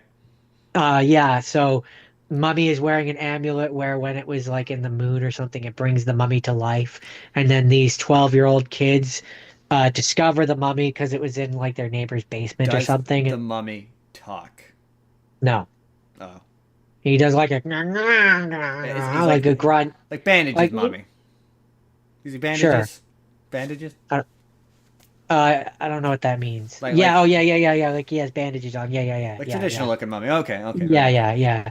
But he does like the grunting kind of talk, which is why I say he's like Harry Henderson. I can see what you're saying. Like that's kind of what makes me think of him. Especially because like unlike E.T., like they spend the entire movie hiding him, but like Harry Henderson or like this character, the mummy goes out in public. People Oh, see fair him. enough. I see. Yeah. Fair enough. I don't remember Harry Anderson all that well. I just know that it involves a Um, Bigfoot, and I think John Lithgow is in it. That's all I really remember. but like the mummy in this one goes out and people see him and people just think that he's a person wearing a costume. Because it takes place during Halloween. Now that makes Because it sense. takes place during Halloween. And so, yeah, no, then they take it to a friend of theirs who works at a store or whatever, who knows stuff about this kind of stuff. And Who knows? so an adult friend or whatever. And kind of like a comic book guy, but I think it's a woman. Anyways, or an older teenage. kind of like comic book guy, but you know the whole opposite of that. More like a comic book girl, you know. I think I don't remember if she's supposed to be a full-on adult or if she's like a high schooler, but anyways, she for some reason is able to decipher ancient Egyptian hieroglyphs Like one and does. and discovers that on the back of his pendant it basically, it gives the rules, which are like it brings the person with the moonlight or whatever, it brings the mummy to life, but they have like a certain amount of time before, if they aren't in their coffin when the time runs out, they'll turn to dust. So So he's a the vampire. bad guy, kind of, but no. Um, I love how you were like, the no, wait.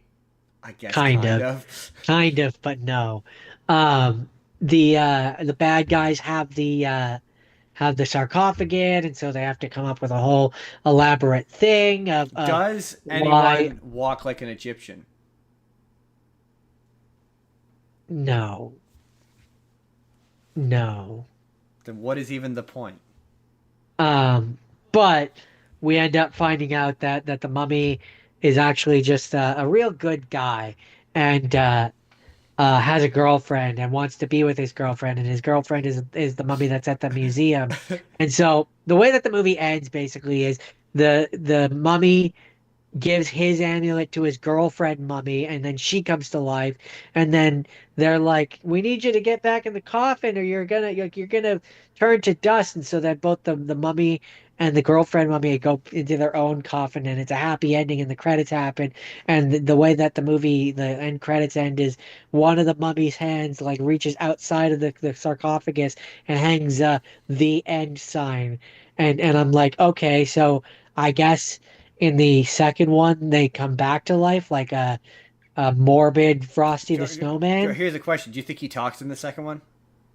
No, No. I don't think he. Also, and I just like to make this point, Jordan. If he's an Egyptian pharaoh, I mean, he wasn't a great guy. I don't think it says specifically that Jordan, he's a pharaoh. mummy. What else would he be? I mean, he could have been like an advisor to You know how much the money pharaoh. it costs to be mummified? A lot. A lot of money. It was a very expensive thing. I suppose that is true. You could have just been some random aristocrat. That is true. Yeah, like I'm he just could have saying he been probably rich wasn't a person. great guy. I'm just, I mean, he probably wasn't, but you know, you know. You know, I know. He knows. We know. he knows. They know. We all know. We know together. As one unit, we know. We know. Jordan, is that it? You got more? No. You got No, more? that's it. So, Jordan, if I had a nickel for every family-oriented movie, spooky movie involving magic, that contained Jack Black as an older, slightly off adult, I'd have 2 nickels, but it's weird it happened twice. Jordan, this is the house with the clock on its walls. And 2 things became apparent to me when I was watching this. Thing number 1, this is based on a book. And thing number 2, there's a lot of books. And I looked it up, and sure enough, no, it's based on a book. Because it's one of those, like, it's very clearly based on a book movies where, like, in order to get to it, it cuts out the first, it does what appears to be cutting out the first chapter of the book. You know, the one that introduces the characters, because it just kind of jumps into it with there's a kid and his parents have died, and he goes to live with Jack Black, who is a little kooky and a little strange, and he moves into Jack Black's house, and Jack Black is acting kind of weird, and the house is kind of strange, and he's friends with the neighbor who is also kooky and strange. And Jordan, guess what? He's Jack Black. Jordan, Jack Black is a wizard. Oh. And that's what this movie's about. It's about how Jack Black is a wizard, and his friend, played by Well, I mean, one of the husbands. you know, from Sex and the City. it would make sense that if he used his typewriter to bring the Goosebumps characters to life, he would have to be a wizard. So that tracks. It absolutely tracks. Yeah. And George, so it's okay. It's one of those movies. Number one thing about it. So that okay, rough plot. The kid moves in with Jack Black. Jack Black's a wizard. The neighbor is a witch, but he's not a very good wizard, and she's a much better wizard. And he moved into the house to try and find, because his evil friend, his friend was evil and died, and had a clock in the house that is evil and will be doing a vaguely evil thing, and that appears to be counting down, but they can't tell why it's evil. And in the meanwhile, there's a kid, and the kid has kid problems, you know, conflict with students or whatever. And he's got a friend who train of thought. He's got this kid who is the bully kid, but is pretending to be his friend until he no longer needs him, and he stops being his friend, and he accidentally brings the bad guy back to life. And there's a couple of really kind of fun twists involving the neighbor that are kind of fun, and it's really just like, how to describe it? You know, like how Percy Jackson desperately wants to be Harry Potter? I mean, a lot of movies or a lot of books back then did, but yes, go on. Well, yeah, the difference being is this is based on a book series that... So the other thing with this is all of the characters dress like they're in the 1950s and act as though they're in the 1950s. And like the main thing is, the main part of the plot is... Are they in the 1950s? Well, one of the wizards... they keep mentioning the war and how something bad happened to the lady when she was in the war. And I'm like, is this supposed to be taking place in the 1950s? And then I looked it up, and the books came out in 1917. So I'm like, oh yeah, very much. But it's not like it takes place in the 1950s because the books take place in the 1950s kind of thing. It's not for any particular artistic reason, if that makes any sense. I think so. Yeah, they just if these books came out today, they take place in the 1950s as a consequence of when the books came out. Is basically what it is. So like Harry Potter, how they take place in the 90s because they came out in the 90s. Pretty much, yeah. And so yeah, there's a lot of plot involving World War II in this, and I was like, oh yeah, okay, it's because these books are really old, but. There's a bunch of them, and this movie very much thought it was going to be the next Harry Potter, be really, really popular, and they could make like a few more of these based on a few. There's like 13 books. All right, my headphones fell off. There's like 13 books or something crazy like that, and they're all that's a lot of books, right? A lot of movies, and it's otherwise all right. Jack Black is fun. He's always charming. When did this come out? Mid to late 2000s, recently. Okay, let's find out specifically. Reasonably recently. Because I guess I'm just trying to be like, so what came first, Goosebumps or this? Goosebumps, I think. but let's find out for sure. 2018.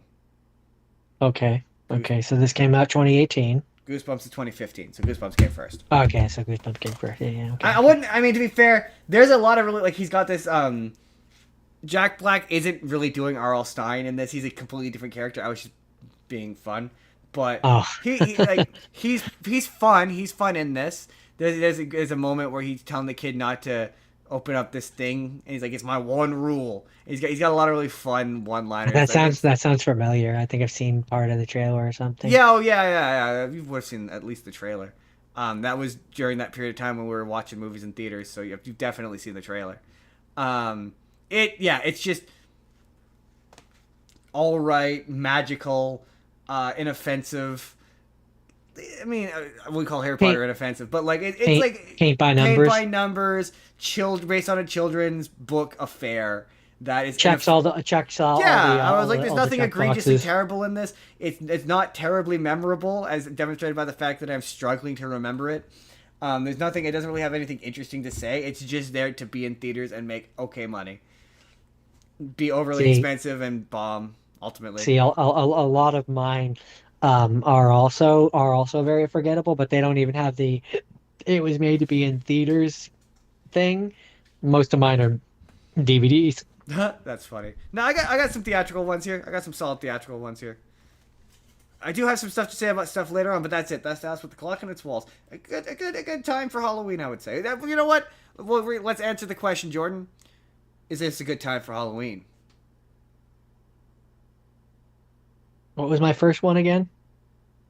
The Mummy one. Yeah, Mummy. I mean that takes place on Halloween or around Halloween. So yes, it's a solid Halloweeny time. Watch it for Halloween. Because I got a couple of these that I would not qualify as being inherently a Halloweeny kind of movie. Yeah, well, there's definitely a few of mine which are not necessary. I can see why they would make it on a Halloween list, but I wouldn't necessarily specifically attribute them to Halloween. Let's before we move on, let's make what makes a Halloweeny thing. So like it's gotta. I mean, it could be a PG. You can have a PG-13 slasher. So if people get sliced and diced, but in a PG bloodless fashion, it's a Halloween like a time. Goosebumps, like a Goosebumps, or later on with Regan. It's not necessarily taking place. It's not supernatural or anything, but it's a character that would appear at the Universal Halloween Horror Night. You know what I'm saying? And then if it's got a ghost or a goblin, or a demon, But yeah, I got at least one here where I'm like, in retrospect, don't know that I would say it's a Halloween movie. But anyway, moving on. So my next one is The Batman versus Dracula. I remember this movie being good. I really enjoyed this one. Okay, before you get too into it, I want to say the spoiler up top because I want you to tell me if I remember this incorrectly. Okay, so this is a big spoiler for this movie. If I'm right. If I'm wrong, it's not a spoiler. But if it is, it is a big spoiler. It's not actually Dracula, right? No, it's Dracula. It is Dracula. Because that's why I had a feeling this would happen. My memory of it is the big twist is that he's not actually Dracula, or it's like he's not like the book real. Like he's a Dracula, but he's not like the Dracula. I don't know if it's supposed to. I just know that the movie calls him Count Dracula. He started off in Transylvania. Like he's not a real vampire, I think is the no, I mean he was he's a supernatural being that it is supernatural. Okay, because I remember there's like a big twist involving see, this is one of those I wasn't sure if I was misremembering, but I distinctly remember there being a big twist involving his identity. Like what his deal is. Like there's a bunch of like you think he's Dracula, but then it turns out in the end he's not actually Dracula. If there is, then I missed that. Oh, yeah, fair enough. Fair enough. Go on. Then it's not a spoiler because I was wrong because I clearly remember. But that's where I wasn't sure about it because I remember the resolution of this not being very satisfying. That's just the one feeling I can recall about it. I mean, like I said, the movie refers to him as Count Dracula. He comes from Transylvania after his death.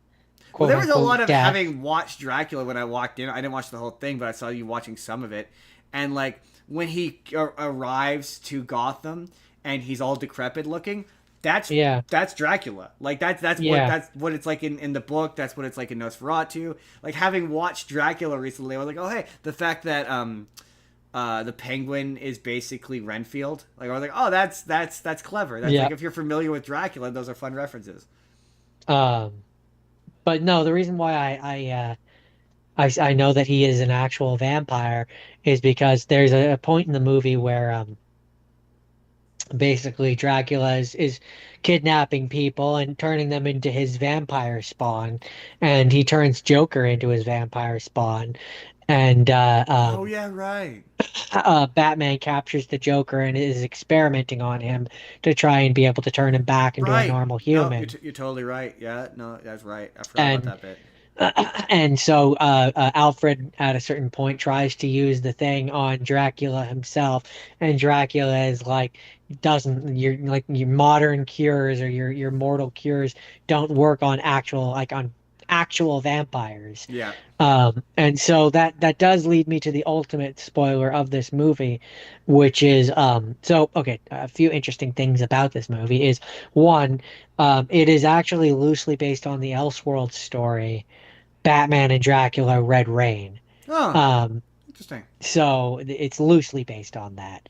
Um, but It was based on a comic. um, it also takes place in the Batman universe Yes, it's the second best Batman show. I will hear no other uh answers. where it's got what's his name as Joker. It's my hot take. My hot take Mike, is obviously the best Batman show is Batman the Animated Series. I'm not wrong. Jordan, tell me I'm not wrong. you're not I'm wrong. not wrong. Kevin Michael Kevin Michael, Richardson yeah, he's my second favorite as Joker. the Joker. He's really good as the Joker. Well, okay, I Um, should say he's my second favorite animated Joker. Obviously, my second. oh yeah, no, I mean the animated versus live actions are different categories. Yeah, but he's definitely my Um, second. I mean, Mark Hamill's always going to be my default favorite, but I love the design of. There's so many people who unfairly hate the Kevin Michael Richardson Joker, but he's so good, and at least he's doing something different. Like, yeah. I respect it. The fact that he looks different is what makes the voice acting stand out in my opinion, because Yeah. like it it's not trying to be I the only Mark kn- Hamill version. I only knew it was Kevin Michael Richardson because I discovered it was Kevin Michael Richardson, and then once you know it's Kevin Michael Richardson, You can't help you but can't hear that it's Kevin. unhear Kevin. Yeah, like once you know voice actors, you're like, oh yeah, I can hear. That's what's it, Gantu? That's no, Yeah, no. yeah. Honestly, no. It sounds more like Principal Lewis. I could see that. Yeah. Um, But I love Kevin but, Michael Richardson, so yeah, he's easily top five Jokers of all time. So Easily, hands down. So good. I really like this movie, and there's a lot to like about this movie, but I do have one complaint. Also, Um, the animation and is I impressive for its straight to DVD for a affair. straight to DVD, Yeah. yeah, it really is. Sorry. But I do have one complaint about this movie. And I get that they didn't have a choice. They wrote themselves into a corner. But Batman kills in it. Does he? That's how he defeats Dracula. As Oh, I know, he but o- yeah, that's always he like opens a. he opens the roof in the sunlight. Dracula's in the sunlight, and Dracula burns to dust and dies. The Batman argument though is that Dracula's not human. He's a vampire, so he's not technically killing a human. No, but Batman doesn't kill. No, I mean, like, again, I think there's examples of Batman killing monsters. Surely there's example of Batman killing monsters. I'm not Batman savvy enough to point to them at the moment. I But can't. surely Yeah, there's I'm not. I'm examples. not either. But Because that would be my response to that. that's that's he's- my last one though. He's technically my- a monster. That's my one issue. But I don't think it's an unfair one, but that would be my response. Is he's technically a monster. interesting. So prior Batman Dracula crossovers, there's the Elseworld comic book, Batman and Dracula Red Rain, as previously mentioned, where Batman encounters Dracula and becomes a vampire to defeat him in that comic. Neat. And then the other time, Batman fought Dracula in the films, Batman Dracula and Batman Fights Dracula, but neither of those were authorized by DC Comics. Huh. And then there was which I guess that's what this movie part of in this movie is what it's referring to. But there is a Batman Strikes number 15, The Lost Ones. All Guest right. stars the Penguin and is a companion piece to the Batman versus Dracula, and it introduces Dracula into Gotham City, which is how this movie begins. Ah, interesting. Interesting. Interesting. Jordan, Um, is that it? so that's interesting. Um, yeah, I mean, so there was a canceled sequel to this, Let which me. featured Hush. Really? Yeah. Interesting. I mean, I don't know how. That Batman show again. Second bat. I love that Batman show. Severely underrated Batman show. Quite good movie. Um, Jordan, is that it? so the ultimate question Oh, of is this a Halloweeny good time? is this Halloween a good time? Absolutely. It's Dracula, It's baby. Dracula. It's Batman. It's well animated. The voice acting's good. It's a fun time. It's absolutely Halloweeny, baby. You can put this Oh on yeah, for watch it with your kids, man. It's great. It's a great it's Halloween fun. time. It's a fun It's fun. Halloween time. Jordan, my next one. So okay, we've had this discussion before, but so jumping into it right away, we're talking the animated Addams Family movie, and I have criticisms of it that come with asterisks because like there's points in it where just the thesis of this piece is it seems to miss what the Addams Family is about, but I don't know enough about the Addams Family with any strong feelings to really fight on it. So like the big thing is this movie opens with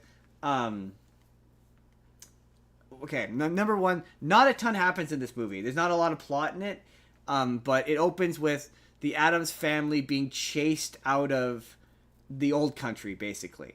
They're we need to find a home or whatever, and they're getting chased out of the old country, and they find the mansion. And when they're leaving, they're like, oh, we're gonna find a place where we can truly be safe.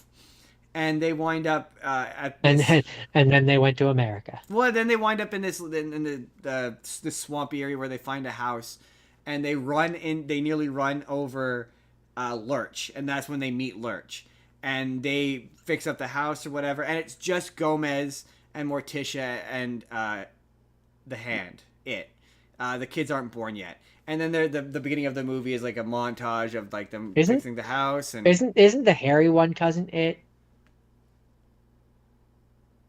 no, yeah, you're right. Sorry, the Hand is Thing, I think. Hold on. Pretty sure the You Hand keep is, talking. Pretty sure the Hand is called Thing. You're right about Cousin It. Cousin It is the hairy one. Anyway, so yeah, they're rebuilding the house or whatever, and the Addams Thing. Thing. The Hand is called The Thing. Hand is called Thing.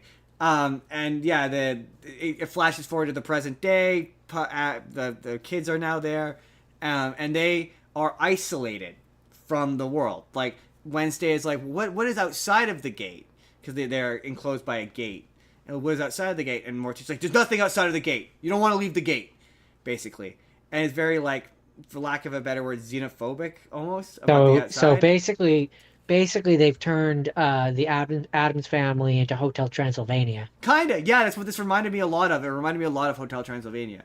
And so in the meanwhile, you find out that reality television lady who basically does a version of, I can't think. Is that show where they come in and they repair your house and they tell you how you look at the Renovations or something. yeah, like a renovation type show. And she's built a town that's just outside of their house, and the Addams Family like initially don't want to go visit them. We don't trust anyone from the outside, and that to me flies in the face of what the Addams Family is, which is to say that the Addams Family isn't aware that people think they're weird.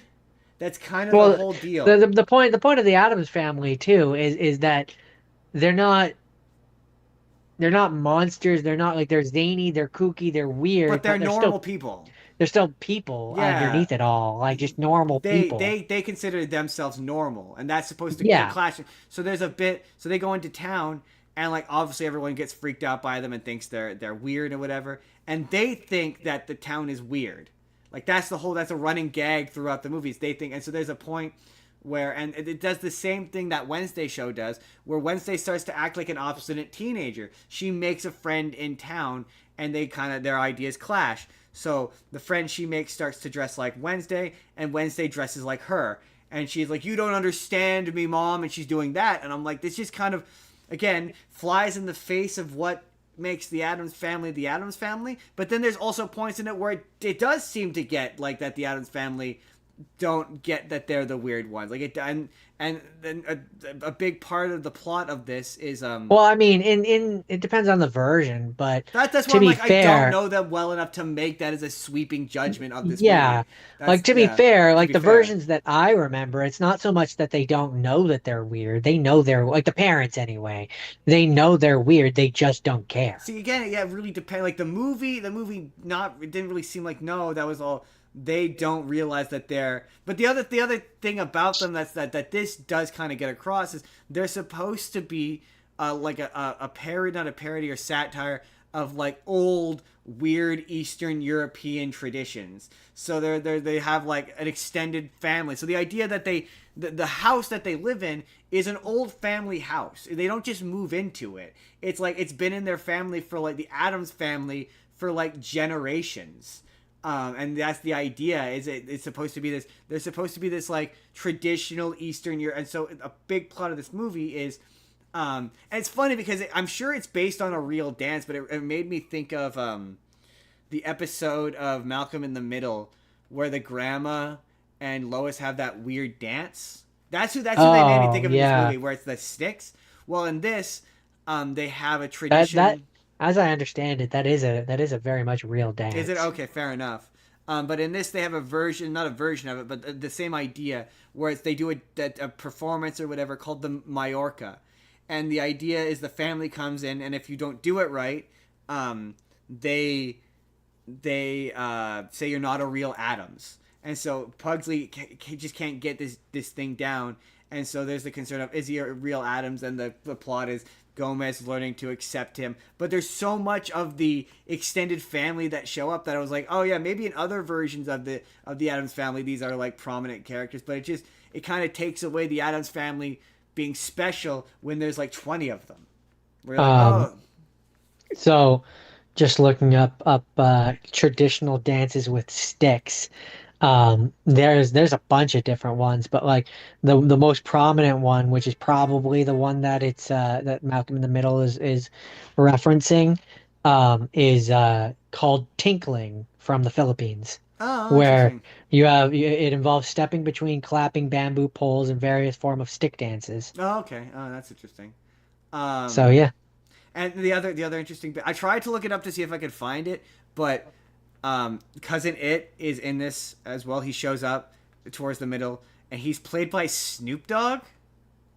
But like, I don't know how to describe it. Wait.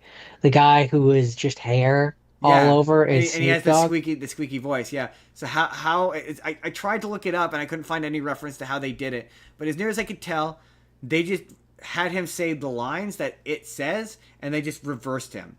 So it sounds like he's saying gibberish, but it sounds like Snoop Dogg, but it just sounds like they've just reversed him.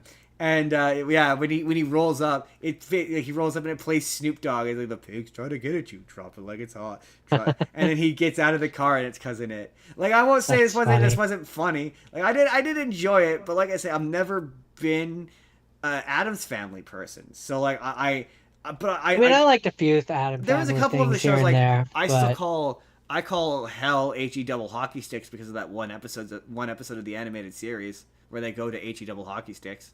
I remember there being a live action show. There was a live action show, yeah. That we watched. Yeah, absolutely. It was the new Addams Family. Welcome Is that to what the it was? Addams Okay. Family. Yeah.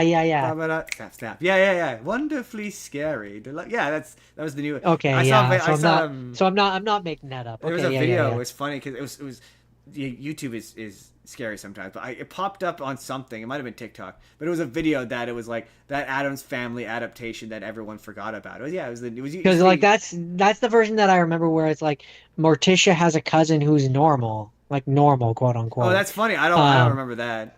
And she shows up in one of the episodes and like she keeps saying like, oh, Like the running gag is weird. basically that like That's they funny. consider her to be weird and she considers them to be weird, but they don't consider themselves to be weird. That's funny. But like they recognize that other people might think that what they do is strange. Well, there's actually quite a funny moment in this one where That's where most of my memory. It's funny that I know the Addams Family movie that you're talking about, the one with Christopher Lloyd. yeah. But when I think of Addams Family, that's not what I think of. No, you think of the guy from that show. Absolutely, I'm the same way. That shows the reason why I've never actually done it, but like if you put a light bulb in your mouth to light up, I used to think when I was a kid that would happen Oh yeah.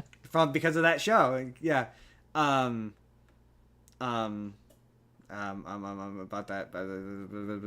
Oh yeah, that was the other bit. The other bit was the thing that part in this. There's a part in this movie where Morticia is supposed to be having, she calls it seance time or something like that.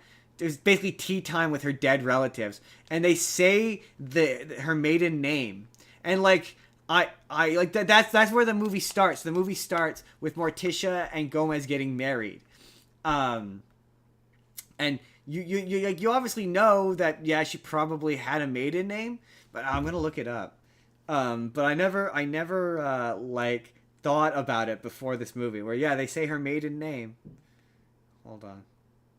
I'm gonna do this quick. What is Morticia Adams' maiden name?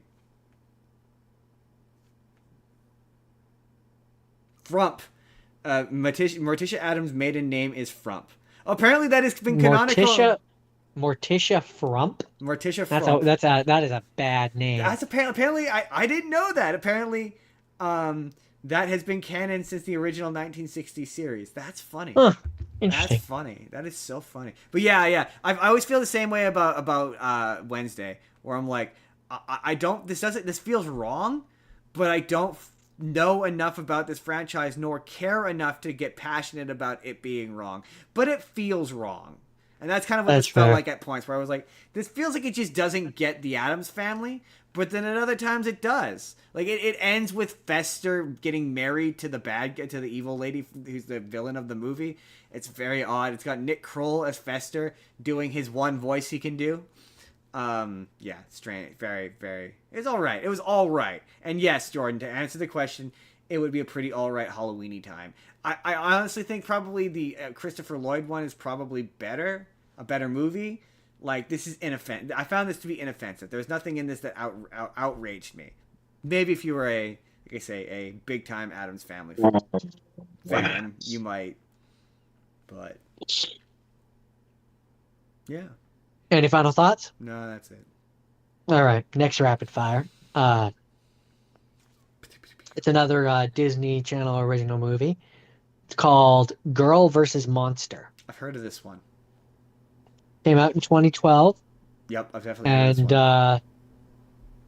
one. It didn't leave a lasting impression on my memory.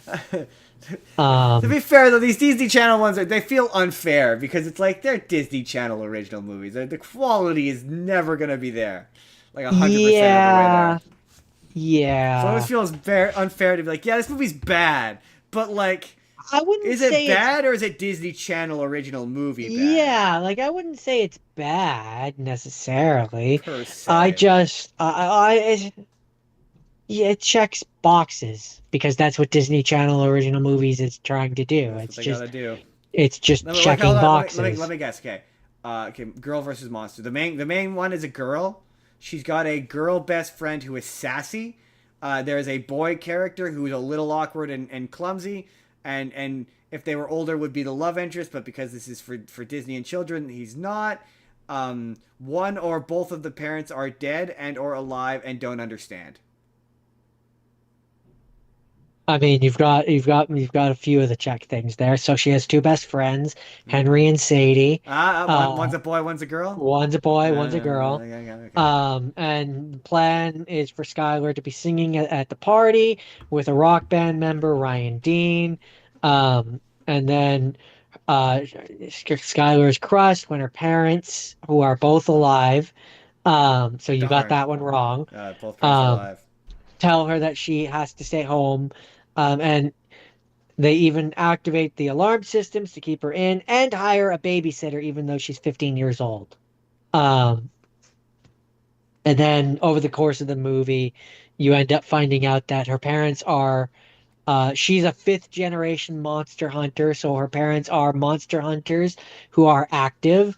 And then this one monster ends up being unleashed. And then her and her friends basically have to stop the monsters. And, Naturally. it, it checks all the boxes. It It's an has, hour to an hour and 15 minutes. it is 89 minutes, Yeah, okay, so yeah. So just hour over 30 something. 89, yeah, it's just really that an hour and a half. Well, it's just under hour and a half. That's impressive. That's Um, impressive. And but I mean, it's your classical early 2012 movie, which means it has a lot of music to fill in those run times. This is And true. it's fine. And it so it kind of it in terms of vibes, not story beats or like anything like that, but just in terms of Just feel. purely in terms of Um, vibes. just purely in terms of vibes and feel, it kind of feels like if you took Halloween Town and mixed it with Hocus Pocus. Okay, interesting. That does sort of okay. Okay, 2012. That does make Uh, sense. That lines up. They like Disney has always been looking for another Halloween Town. They've never been able to quite land one. that's kind of the vibe So, that this all right, movie gave me. all right. Um, and there's not much more for me to say about this, other than it was filmed in Vancouver. All right, cool. Production location was Vancouver, British Columbia, Canada. BC, Canada. All right, all right, all right. Rue, Jordan. I don't think any of these names or the cast are going to stand out to you. No, Stars Olivia Holt, Karis Dorsey, Brendan Meyer, Luke Benward, Tracy Dawson. no, No, yeah, I didn't think so. no. Don't know a single one. Jordan, is that it? Yeah, Girl versus Monster. Is it a Halloweeny good time? I mean, it's a Halloween movie, so yes. Yes. Yeah. No. It sounds like it was a Halloweeny good time. Jordan. Jordan. Justin. Moving right along. I initially. Moving right along. Well, it's funny you did that because I initially was gonna Da-da-da. do the because I had previously done, and I think you had also previously done. No, I think I'd previously done Eddie Murphy. I did Eddie Murphy Haunted Mansion because I made the joke about Eddie Murphy thinking his son was weak. Anyway, I wanted to watch. I was gonna watch the Muppet Haunted Mansion special, and then I saw it was only an hour long, and I was like, I have to watch something else. And then I remembered, Jordan, that the whatever year Haunted Mansion remake exists, and I was like, ooh, I'm not actually seen this, and I was never really big into the Eddie Murphy one. It really didn't do anything for me. I didn't Is it because dislike it. is it because of Eddie Murphy? It Do you might just be. hate Eddie Murphy? It might be because of Eddie Murphy. I know. I just the story just never. I love the Haunted Mansion. It's easily one of my favorite rides at Disneyland. I like it way more than I like Pirates of the Caribbean. But Pirates of the Caribbean has a much more like enduring character. I think maybe that's why that franchise has always stuck more with me. That all having been said, I really like this movie. I really like this movie. This movie was really good. Number one, there was more. It felt like a better adaptation of that ride. Like there was way more fun references to the ride. I don't know why. Like despite the fact that in the park that it's in New Orleans, the New Orleans area, I never put together that it was supposed to be a New Orleans mansion. To be fair, I also think I'm pretty sure just because of my knowledge through Kingdom Keeper books, the Disneyland Haunted Mansion, the theming is different than the Disney World theming. Oh, interesting. So the Disneyland one is New Orleans. The Disney World one is not. I believe so. Gotcha. Okay. Oh, that's really interesting. I think the Disney, if I remember correctly, the Disney World is more themed around like a Florida kind of Oh, housing. interesting. So I think I might be wrong about that, this but has a bunch of celebrities. This has got Owen Wilson, Rosario Dawson is in it. Danny DeVito is in it. I there's one more, but basically the movie opens with a gentleman. He meets this woman, and he's saying he's a physicist, and he's trying to working in ocular study or whatever, mirrors, I think is what he ends up saying. And it hard cuts, and then it cuts to Rosario Dawson, and they're going into what is a spooky mansion, and they get chased out by a ghost, and they run away. They initially they're unpacking whatever. They're moving into this massive mansion, and it's her and her son. And I'm like, lady, if you're a single mom and you can afford a house of that size by yourself, you should be suspicious. You should just be immediately suspicious of this too good to be true deal. But all right. So they go in and they get chased out of the house by a ghost, and it cuts back to the guy from the beginning of the movie, and it's now several years later, and he is angry and bitter and whatever, and drunk, and for some reason is still doing the tour for the wife or whatever. And it's hinted that she has now passed away. And so Owen Wilson shows up at his place and is like, I'm a priest. I need your help. And he's like, what? He's like, you want to be a hero, son? And he's like, what? And he's like, come with me, son. You could be a hero. I need your help. You have a ghost camera, right? And he's like, yeah. And he's like, okay, yeah. You take the ghost camera to these people's houses. You do a little job for them. They pay you money, and then whatever you make them feel better. And so he shows up at this haunted house. They're now back in the house and living there. And she's like, yeah. He's about to go in. He's like, don't come in. And he's like, why? He's like, just don't do it. He's like, turn around, run away. He's like, why? Ghosts aren't real. I'll be fine. No, I'm serious. Don't come in here. Go away now. I regret this. I'm so sorry. And he's like, no, I'm going to come in. He's like, okay, if you're sure. He's like, if you come in here, this will forever change your life. So he comes in and he walks around the place, takes like a bunch of money from them, and like pretends to take pictures as they show like the haunted house to them, and nothing really happens. And he leaves, and all of a sudden he starts seeing random water, and like he's watching television, and the television keeps switching to The Greatest Catch, The Most Dangerous Catch, a boat show. And it turns out he's being haunted by the ghost of like a sea captain or something. And he goes running back to the house. And he's like, what the hell? Why didn't you tell me that A, ghosts were real, and B, if I left here, it would follow me home? And she's like, yeah, that's my bad. That kind of breaks against ghost tradition. Usually they're stuck in one location. And he's like, and she's like, I'm sorry, yeah, that's my bad. But in our defense, you did take our money and scam us for what you thought was a fake ghost story. And he's like, you know what? Fair enough. That's fair. And then so then she talked to them, whatever. And then Owen Wilson walks out, and it turns out that she called him to try to exorcise. He's like, why don't you do an exorcism? And she's like, yeah, I tried. And then Owen Wilson walks out, and he's like, you son of a bitch. And he's like, you suck so bad. And he's like, I'm so sorry, but we needed your help. And so then the kind of the rest of the movie is, they're like, if we're gonna figure out a way to get out of this house, we need help, basically. And so during the day, they can leave the house and go out, and there's just a bunch of like montages of them like solving the problem. That's like, yeah, it's just a fun, wholesome, good time between bonding amongst friends, and it's really. And so eventually they go out and they find. I think I've seen this one. Have you? Okay, they go out because this all sounds familiar to me. They get a woman who's a psychic, and they bring her in, and they do the same thing to her. And she's like, you guys, and it gets to the point where they're trying to find the blueprints of the house, and they run into Danny DeVito, who's like not an archaeologist, but he's basically studying the history of the house. And he's like, yeah, I want to go in the house. And he's like, oh, I have a heart condition. And they're like, no. He's like, come on, man, I want to go in the house. No, you cannot go in the house. Come on, man. And it gets to a point where they're like, they steal the map from him, they yank it away from him, and they're all looking at it, and it cuts, and you just see him in the car driving towards them. He's like, I'm gonna get in that house. Yeah, there's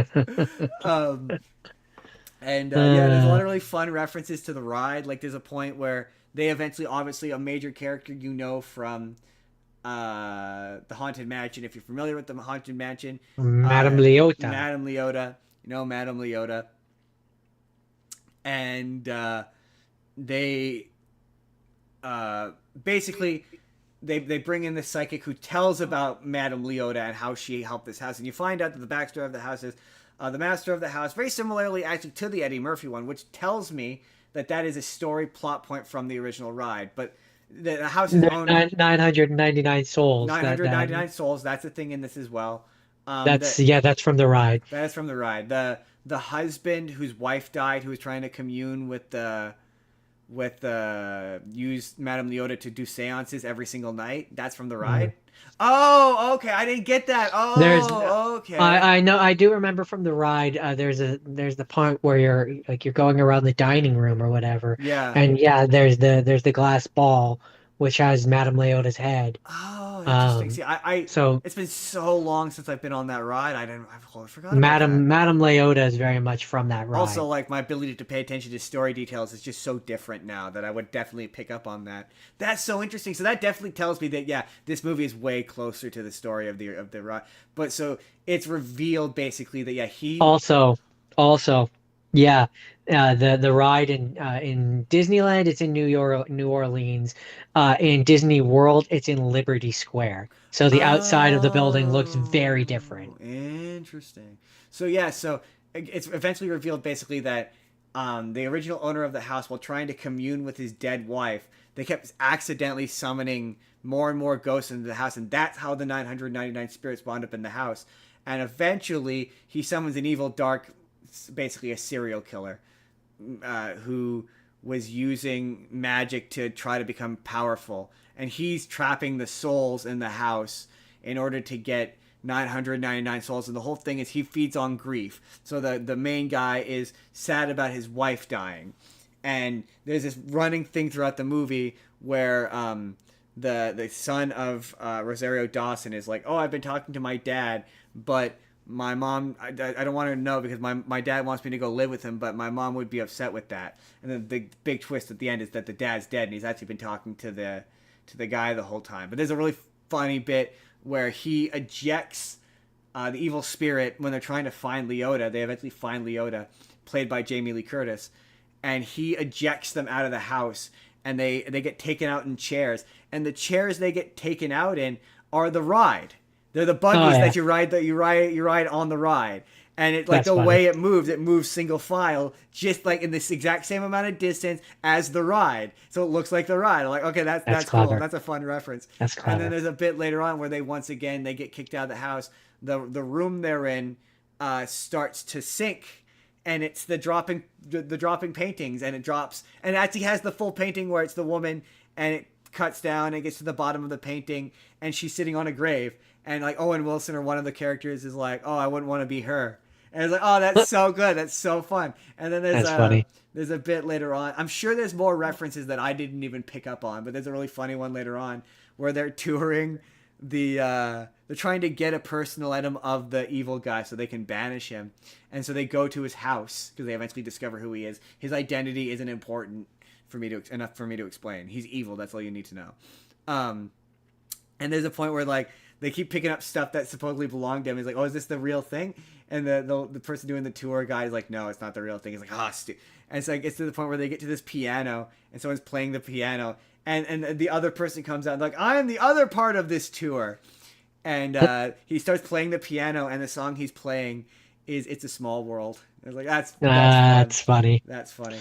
I mean, that song haunts my dreams too. Right? But no, the only bit of it, it's not really a criticism, but at the end, they beat the bad guy, and all the ghosts don't want to leave, so all the ghosts now live in the house. And I thought they were gonna do a thing. It seemed like, oh, this is supposed to be, this is the origin story of the Haunted Mansion in Disneyland. Like, that's what this is supposed to be. That's what the resolution felt like. So I kind of wanted them to at the end to be like, oh, because basically like they're having this party, and he shows up after having not seen them for a while, and they're all excited to see each other. And it turns out that they're all still living in the house, all the various characters from the movie, all the human characters. And the ending credits is all of the ghosts dancing to the song that they sing, the bus sing at the end of the ride. I don't remember the name of it. You know that one. Yeah. I don't remember specifically. I don't remember the lyrics, to but you know the song I'm talking about. Yeah, they're all dancing. The ending credits is them all dancing to it. And I wanted one of the characters, I wanted the resolution to be, because his wife did ghost tours, I wanted the resolution to be like, now he does ghost tours at this mansion where ghosts are real. Because his whole thing at the beginning of the movie is, like, he's doing these ghost tours, but he keeps telling people that ghosts aren't real. He's like, ghosts aren't real. Ghosts aren't real. So I thought that the end of his character arc was going to be him being like, oh, ghosts are real. Come to my haunted mansion. And that was going to be like, oh, the haunted mansion at Disneyland is this haunted mansion. And this is the origin for why people go through in the buggies as part of the tour.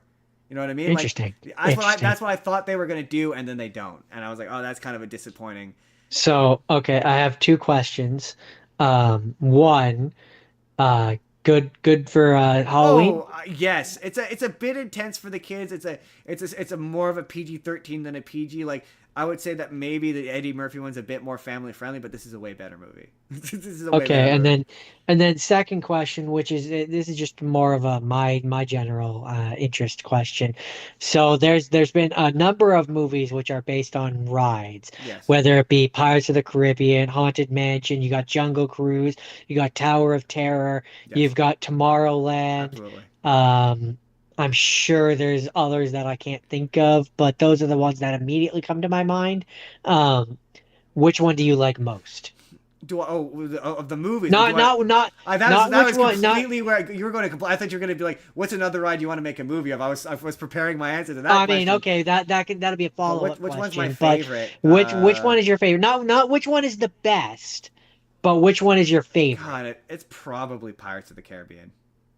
Interesting. It's probably. For me, it's Tomorrowland. I do like Tomorrowland. I really like love that Jack. movie. Despite my dislike of Johnny Depp, I really like. That's fair. Jack Sparrow. I mean, clearly the world agrees with you because that's the one there's the most of. Yeah. But yeah, that's true. Big Thunder Mountain. I would do a Western. As much as I hate Western, I would do a Western based on Big Thunder Mountain. There was another one that was the first one that popped into my head. There was another one that I had locked in the chamber for anytime anyone ever asked me. Interesting. Indiana Jones. I think that'd be a great movie. No, I'm totally kidding. Indiana Tarzan's Treehouse. We should do a Tarzan movie. Treehouse. That'd be a great movie. Tom Sawyer's Island. Let's do Tom Sawyer's Island. I'm surprised you didn't go with Splash Mountain. I mean, technically speaking, Splash Mountain was already a movie. But like a modern version. It is already. That's also already a movie. It's called Princess and the Frog. I mean, but like a modern. Oh, you mean based on the ride on the Song of the South? Oh, the ride. The ride is based on Song of the South, which already technically exists. Or what other ones could they do? You can watch it on the internet if you look really hard. You could do Cartopia. I mean, that again technically already exists. It's called Cars. Yeah, no, that's not really. A better version of that joke is that technically already exists. It's those Chevron commercials everyone forgot. That's more accurate Because that's what that ride is based on. I'm trying to think of what other ones from Disneyland that they haven't I would done. love a Tom Orro movie. That'd be fun. Tom Orro. Tom Orro. He's the character in Innoventions. Oh yeah, Innoventions. Right. I mean, if I'm being honest, Space Mountain movie would be kind of fun. That would be interesting. I forgot about Space Mountain. You know what? I'll mention it here. But if I'm being selfish, I want the Kingdom Hearts of Disneyland / Disney World movies. I want them to make Kingdom Keepers. I mean, yes, that would be fun. But here's something interesting. It's related. It's Disney. It's related. They're filming. Remember how they were making that Oswald the Lucky Rabbit show? Jon Favreau was making the Oswald the Lucky Rabbit show, or I don't know if it was a show or a movie. Well, they've been filming it in Disneyland. Interesting. And he was supposedly making, and this is my theory, he was supposedly making, um, I don't know, I think it was called the Magic Kingdom, but the basic premise of it was Night at the Museum, but with Disneyland. So I Interesting. posit that Oswald, that Magic Kingdom thing became this Oswald the Lucky Rabbit show, and this Oswald the Lucky Rabbit show is gonna be Disneyland but Night at the Museum. I mean, that would be dope. It would be dope. Uh, I'm excited for that show no matter what because it's Oswald the Lucky Rabbit. They need to do way more with that character. Like I hard stand by that. But I don't I'm disagree. getting off the rails. And the show goes long enough as it is. Final thoughts on Haunted Mansion is it's quite good. Like I was impressed. I was impressed by how much I liked it. Oh, that was the addendum I wanted to add. The one other bad thing they did with this movie is they released it in the summer. I remember when this movie came out. It was like in like July or August they put it out. They Yeah, didn't poor put it out. timing. They did not put it out during Halloween. What are you doing? And that was just so they could put it on Disney Plus during Halloween. Why did you not put it in the theaters during Halloween, Disney? What are you doing? This is a Halloween good time. You should watch this with your family for Halloween. Okay, moving on to my next rapid fire. I watched a movie called Monster House, came out in 2006. Yes. Animated supernatural horror comedy film. It's takes place directly in the Uncanny Valley. Yes, it Not does. quite as like I mean it's on the outskirts of the Uncanny Valley. It's not like Polar Express or A Christmas Carol or It it that gets a live those movies live in the Uncanny Valley. This is maybe at best a visitor. it gets a pass because it came out in 2006. I Uh, will say I respect it because like it only in terms of trying to look human, it focuses on the faces. So yeah, some of the characters look like the actors who play them. Like I'm not gonna take it away from that.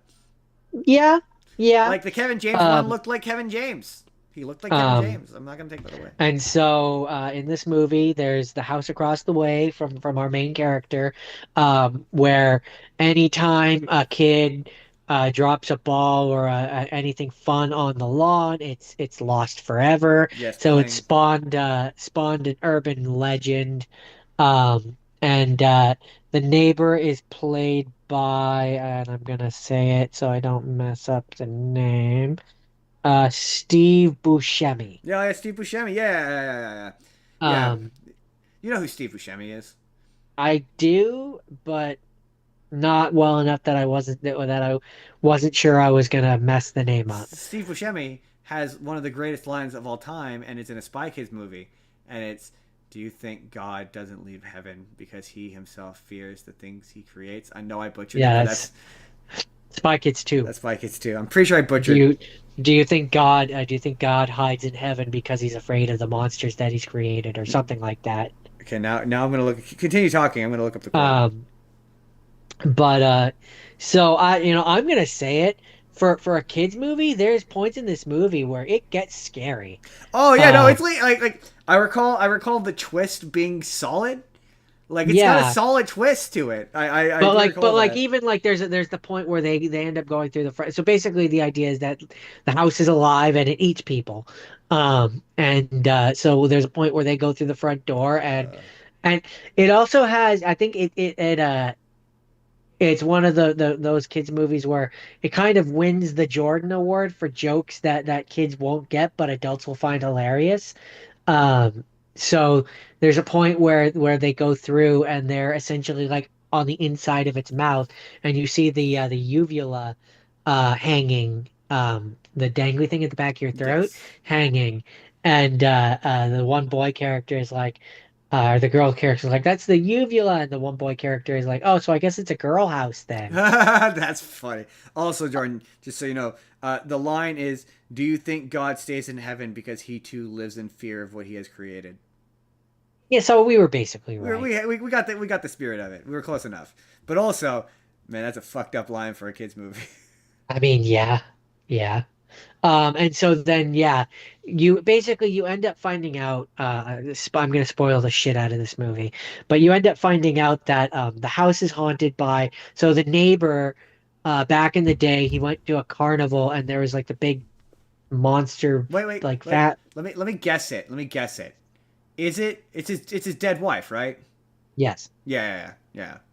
But she was, she was like a big monster lady or whatever who was kept in a cage and was treated like as part of the freak show and was again a full human being who might have looked monstrous or might have looked different, but was kept in a cage. Not even like a cage which looks like a house, but like the kind of You cage that know, like a cage. but like the kind of cage that like in other movies like they would have kept like the lion in. Like the kind of cage that you keep You know, things like in. the Like kind of one of those cage that's cages. the kind of cage that's like a cage. Like it's Uh, very cage-like in its appearance of being a cage. being a cage. You And know how so sometimes cages look like cages? it just really It looks looks and like a cage. feels Also, it's driving like me a crazy cage. that the green screen keeps cutting off my one ear. One earmuff. My one ear muff. Um, It's very distracted. um, and so the nice neighbor guy who the entire movie we have thought was a dick, but we find out that he was actually a real nice guy. Real nice guy the whole Um, time. um, Didn't we he find die? that we find no, Oh. we find out that I don't think he does. We find out that he rescued the lady, and then him and her were married, and they were building a house, and then there were kids it was Halloween, and the kids were throwing things at her, and she falls into the concrete foundation of the house, and he continues to build the house, and then whoopsie poopsie, turns out she's haunted the house. Um, and is the house. And then he has to act like a dick towards people so that they don't step on the lawn or come near the house because haunted house will eat people and is bad. And so he's kind of trapped, and she's trapped as the spirit in the house. And then in the climax of the movie, our main character throws dynamite down the chimney, and it blows up the Dynamite! house.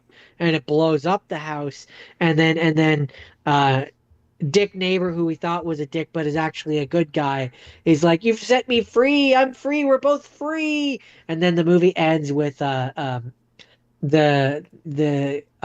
kids and the neighbor are giving back all the toys and stuff to the people of the neighborhood, and then the kids go and trick or treat, All right. which DJ previously felt they were too old for. And then apparently I didn't see this because I didn't think that there was anything during the credits, but apparently during the credits all of the house's victims emerge from the basement unscathed, which feels untrue because I only saw one scene in which that boyfriend that I showed you the picture of, which looked like another character from a different movie. um he climbs out, but I didn't see all of the house's victims emerge. I saw one house Ryan, you're victim supposed to infer. emerge. You're supposed to infer that by the one surviving, the rest of them are all right. Okay. So it's not their Um, fault you missed the subtext. but and this is I this don't is know a if you did or not. I can't. this is a thing that I wasn't aware of. The main character is played by Mitchell Musso. Really? Yep. He plays DJ Walters. Are you really? Yep. Huh. Sam Lerner plays Charles Chowder Peterson. Spencer Locke plays the girl. I thought that the main guy was okay. Okay, never mind. I thought that the main kid was Freddie Highmore. Nope, Mitchell Musso. Oh, well, all right then. Steve Buscemi plays the neighbor. Kathleen Turner plays the giantess. Maggie Gyllenhaal plays the teenage babysitter. Maggie Gyllenhaal. And then there's other names, including Jason Lee, who plays Bones, Z's rude Bone? ex-boyfriend. Bone. And then there's not really anything else to say about this. It was it was fine. Although, I'm seeing something in this production area about a screenplay based on Pac-Man going unproduced. Join us at it. Also, it says, and I'm too lazy to actually click on it and see if it is that one that like the one that I'm thinking of.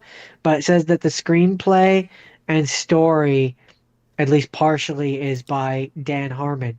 Oh. It's just like something that would be on an episode of Rick and Morty. Let's find out if it is that Dan That Harmon. probably is that Dan Harmon. Jordan, is that it? Have you concluded? It is. It is that Dan Harmon. Have That you, is Monster House. You have concluded the Monster And House. I would say it's Halloweeny, but it's definitely like a Yeah, I would say so. slightly more intense one. I would agree that it's Halloween. It involves a spooky ghost house. It's Halloweeny. It's got a spooky ghost in it. Now this is where this next one for me, Jordan, is where I'm like, I don't necessarily think this is a Halloween movie, and I selected it purely based on the poster and its name. Now when I googled Halloween movies, it was on a list, but this is Little Monsters, starring Fred Savage, and you're gonna be surprised by this, Ben Savage as his. I think I sent you the video of it, right? Of his the little brother, Eric. Yes, I believe so. That's Ben Savage. Yeah, you sent me that, and I was like, that looks like Corey. That is Corey. Is that Corey? It's Ben Savage. And then you sent me another one. I'm like, I'm pretty sure that's Corey. Yeah, it's Corey. And he's playing a character named Eric, which I thought was funny. That is funny. And yeah, it's okay.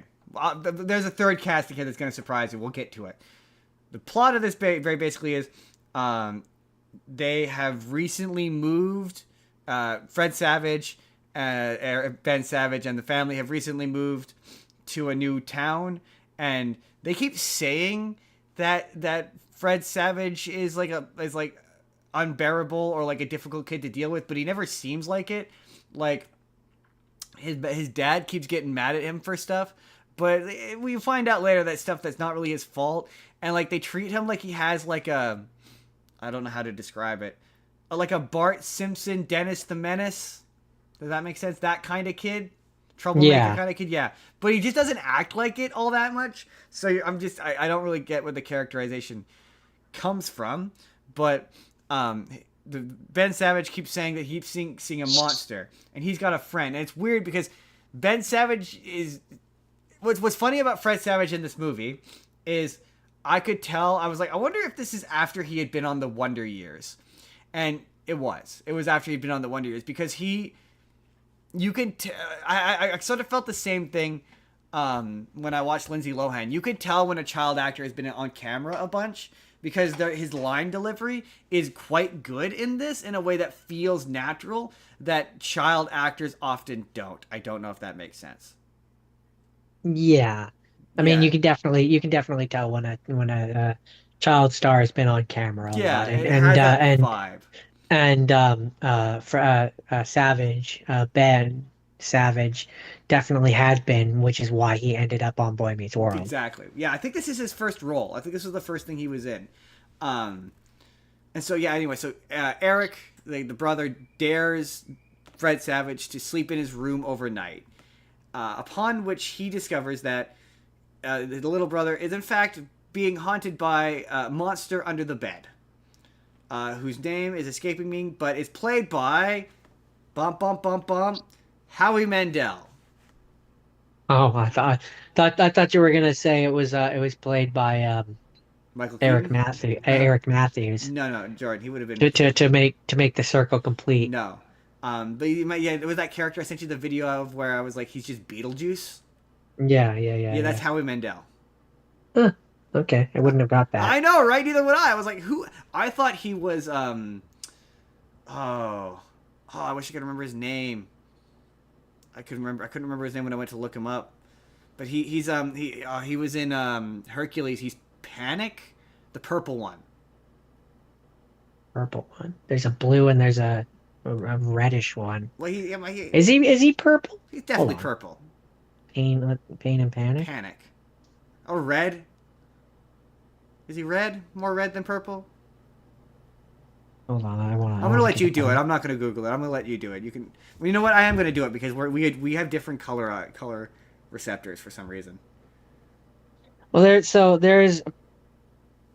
a picture of him where he's purple, but the picture of him where I know him from the movie, he's more like a terracotta pinkish reddish. Pinkish reddish. Yeah, yeah. See, okay, you can't see it, but there's two images of him, right? The top on my Google search, the top one, he's definitely purple, and then Yeah, in the there- bottom right there's- one, he's pink. So like, I think it just depends on the lighting. I think is what it is, and how he's modeled. But regardless, Like- regardless, yeah, like- you know who I'm talking about, though. Like, I can't see. it's not Yeah, I going know. to show up. But yeah. But no, yeah, like the version that's in Kingdom Hearts, for example, is definitely more like an orangish purple, like orangish, pinkish kind of I would color. say pinkish, yeah. But anyway, the guy who plays him, I thought that's who the monster was because he talked like him. Oh, now I'm gonna look up the actor's name because it's gonna bug me. Yeah, his whole act was he talked like that. What? No, that's not the.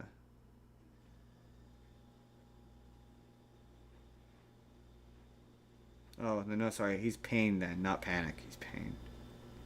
No, Panic is the thin blue one. Bobcat Goldthwait. I thought it was Bobcat Goldthwait, who you don't know, but that's who I thought he was. Anyway, that was very distracting. So you find out that the monster it's similar to Monsters Inc. That's what they are. They are the monster in your closet, the monster under your bed. That's what they are. And so it turns out, basically, he becomes friends with the monster under his bed, who is this blue creature. The makeup is really good. It looks really solid. It's part of why I watched it, because I was like, oh, it made me think of Drop Dead Fred. And it basically, when monsters get hit by sunlight, they turn into clothes. They disappear and they turn into clothes. And so every time he's like, here's a monster, he goes to show him the monster, he disappears. And it turns out that the world basically where the monsters live is underneath his bed. So he takes him under the bed and introduces him to this world, and it's this world where there are no rules. You can do whatever you want. You can play games all night long, and this world is connected to all of the different children's bedrooms. And the movie is basically the monster and him going to different kids' bedrooms and like causing mischief, basically. And it's revealed that all monsters are essentially responsible for causing conflict between parents and kids. Like, they're the ones who leave the Legos out so that your parents step on the Legos. You know, they're the ones who left the light on, and then your mom yelled at you for leaving the light on, and you're like, I didn't leave the light on, and then you blame your sibling, and then your sibling blames you, and it causes a fight.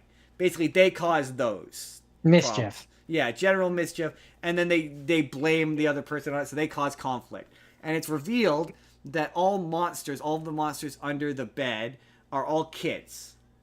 Are all kids who have been turned into monsters. At the whims of this one guy they call Boy, who just wants people to play with him, and he's the one turning them into monsters. And he has this one minion who the monster who's friends with what's his face? Fred Savage. He works for him, and all he does is smoke a cigarette. And it's one of those movies where it's like, it reminded, once again, it's late 80s movie where it's for kids, but it's the 80s, so everyone was on cocaine. So like, they're not afraid to fuck with kids. So like, at one point, the monster, the evil monster, like rips a kid's head off and like throws it. But it's PG movie, so there's no blood, obviously. But he's just like you have failed me, and he yanks the head off as the kid's screaming for his mom, and tosses it. Like, it's like, yeah, it's from that era of kids movies where it's allowed to be a little fucked up. It's allowed to be a little weird. There's a point where the Fred Savage starts to turn into a monster that's a little. It's messed up. You're like, oh, this is messed up. So it's definitely Halloweeny. Yeah, like the kids get to say shit. That's what it was. At one point they go to the monster realm, and because it's 1980 something, the kids get to swear. So the kids get to be like, holy shit, and have like act like the thing I appreciated about this movie is like the kids felt like kids. Like, there's at one point where there's a bully character who they eventually become friends with, but they piss in his apple juice, so then he takes a swig of it, and he's like, it tastes like piss. And yeah, like, why do you know what piss tastes like? I mean, I don't know. I can't tell you why that kid knows what piss tastes like, but Like, yeah. and enough, like he knows enough of what it tastes like to be able to instantly decipher that it tastes Maybe like maybe piss. it's that That's concerning to maybe it's me. that feeling of like when you have a really strong one and you get the scent of it in your nostrils and you like maybe it's that. Maybe, I don't know. We're not going to focus on this I'm just more than we more already than we already have. have. But no, it was dark. It was surprisingly dark. Like I say, it's from that era of kids movies from the 80s and 90s where everyone who wrote them was on cocaine and was just like, let's just fuck up kids as much as we possibly can. Okay. I immediately know what you're talking Right? about. Like, you So, immediately know what I'm talking about. Everyone in the comments immediately knows what I'm talking about. You know, it's just that from that era in the late 80s, 87, 80 to the 90s, where they all did cocaine and they were like, you know what would be really fun? If we fucked with some kids. let's traumatize some Let's children. traumatize a generation of children. Like, that's... Like, Don Bluth. I swear to God, Don Bluth just did a pound of cocaine in the 80s and 90s and was like, you know what? What if the Troll I, movie was overly upsetting? I feel like it was his life mission. Right? Does that... That's like, this is something your parents would have rented from Blockbuster, and it had like the I'll show you the poster later, but you see the poster. It's Howie Mandela's the blue. The makeup is great. I will say the makeup on the monsters is great, but it was just a poster of Howie Mandel and the kid and Fred Savage back to back, and your mom or dad or grandma picked it off the shelf and went, "This looks friendly enough. It'll be fine." And it's really fucked up, and you're like, oh my god, and they just walk away and they don't actually watch it, and they assume it's okay because that's what parents did back then. That's the kind of movie this is. I made it sound like it was bad. Okay. It wasn't bad. I had a pretty good time, but it was like, So- this is a particular kind of movie. Also, the character is just Beetlejuice. Cannot stress how he's just Beetlejuice. Hope you like Italian. He talks like that. Okay. That's Little All right. Monsters. That was all right. Okay. So, any final thoughts? That is it. Okay. So my next one, I really like this show, and I'm going to be spending the next little bit singing its praises. But I wouldn't specifically call it a Halloween thing. Oh yeah. That Sorry, before you do that, I wouldn't consider Little Monsters a Halloween thing. There's not really, apart from the fact that they're monsters, but they're not like Halloweeny monsters. They're more like, again, Monsters Inc. Like, if this is a Halloween movie, then Monsters Inc. is a Halloween movie. Okay, I get it. There I you get go. what you're Okay, saying. that's it. But this one, again, I wouldn't necessarily specifically call it a Halloween thing. There are specific Halloween episodes. Okay, Those yeah. I would say are Halloween things, but as a show, it obviously is not. That's not the main focus. But it's called The Owl House. Yeah, but it's also magic, and I don't know. Is magic inherently Halloweeny? Can magic be a Is year-round thing? Here's where let me answer that question with a question. Is Harry Potter a Halloween movie? It has Halloween in it. No. There's a scene which has No. Halloween, Yeah, that's a but valid point. would you then call that a Halloween movie? Yeah, that's a fair point. That's a fair question. It's a similar situation where yeah, it has witches, it has demons, it has all the elements that like go into Halloween, but that's not the point. Like it's not about Halloween. Yeah, no, fair enough. Fair enough. I've heard the show's good. Now, it is really good. I've really enjoyed this show. Again, I'm gonna sing its praises because so it came out it aired from January 10th, 2020 to April 8th, 2023. I know people got upset when it got canceled. That much I know. I remember the internet freaking out about it. Yeah. So it pushes the envelope in terms of like what surprises me that Disney allowed, especially considering like some of the things that they did like they've done since. But so for example, I'm gonna spoil some things. So if anybody cares, click off. This is your But, chats. For Fuck off. No, example, Luz, she ends up dating. So there's a character who in the beginning of the show, she's like your Malfoy kind of character, basically, Gotcha. where she's like the bully character, who, uh, the main character ends up befriending, and they date. They end up dating. They're girlfriends, Oh girlfriend, yeah. girlfriend. Um, So you're saying the show is woke or whatever? the show is surprisingly woke or whatever. Or whatever? Who For Disney. cares? Or like there's another character who's non-binary, so they refer to them as like they them. Things like that, where it's It's just woke or whatever. there's things like that which are just surprising to see. And so like kind of the entire point, the entire incident, is Luz is weird.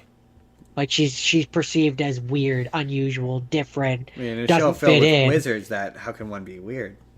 Well, she starts off in the human world. Oh, I see, I understand. And her mom is going to send her to a camp, which is supposed to help her become more normal, A re-education camp? if you will.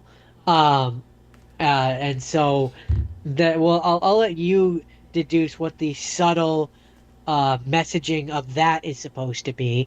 But I can't. I keep saying Luz, but I feel like they pronounce it differently in the show. But I wouldn't know. she ends up discovering a door, going through the door, and ending up on the Boiling Isles, which is where most of the show takes place. Where things boil? Do they It's boil on the basically boiling isles? it's the demon realm, Gotcha. essentially.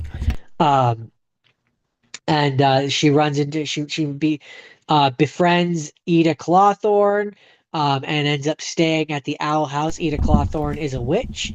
And they have a demon housemate called King, who is King is voiced by Alex Hirsch. So he sounds like the triangle from Gravity Falls. That makes sense. Because heard the isn't this made by the same people who made Gravity Falls? well, the creator of the show, Dana Terrace, she was a art director on Gravity Falls. I know it had a connection to Gravity Falls.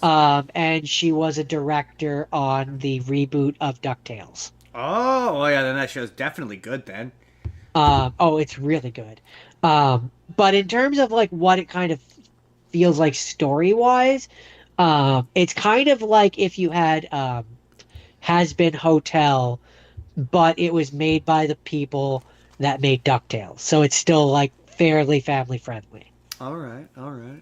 That's kind of the best way I can describe it. All right. So first season, I'm gonna give the overview because it's 3 seasons technically, although the 3rd season's not really a season. Anyway, we'll get there.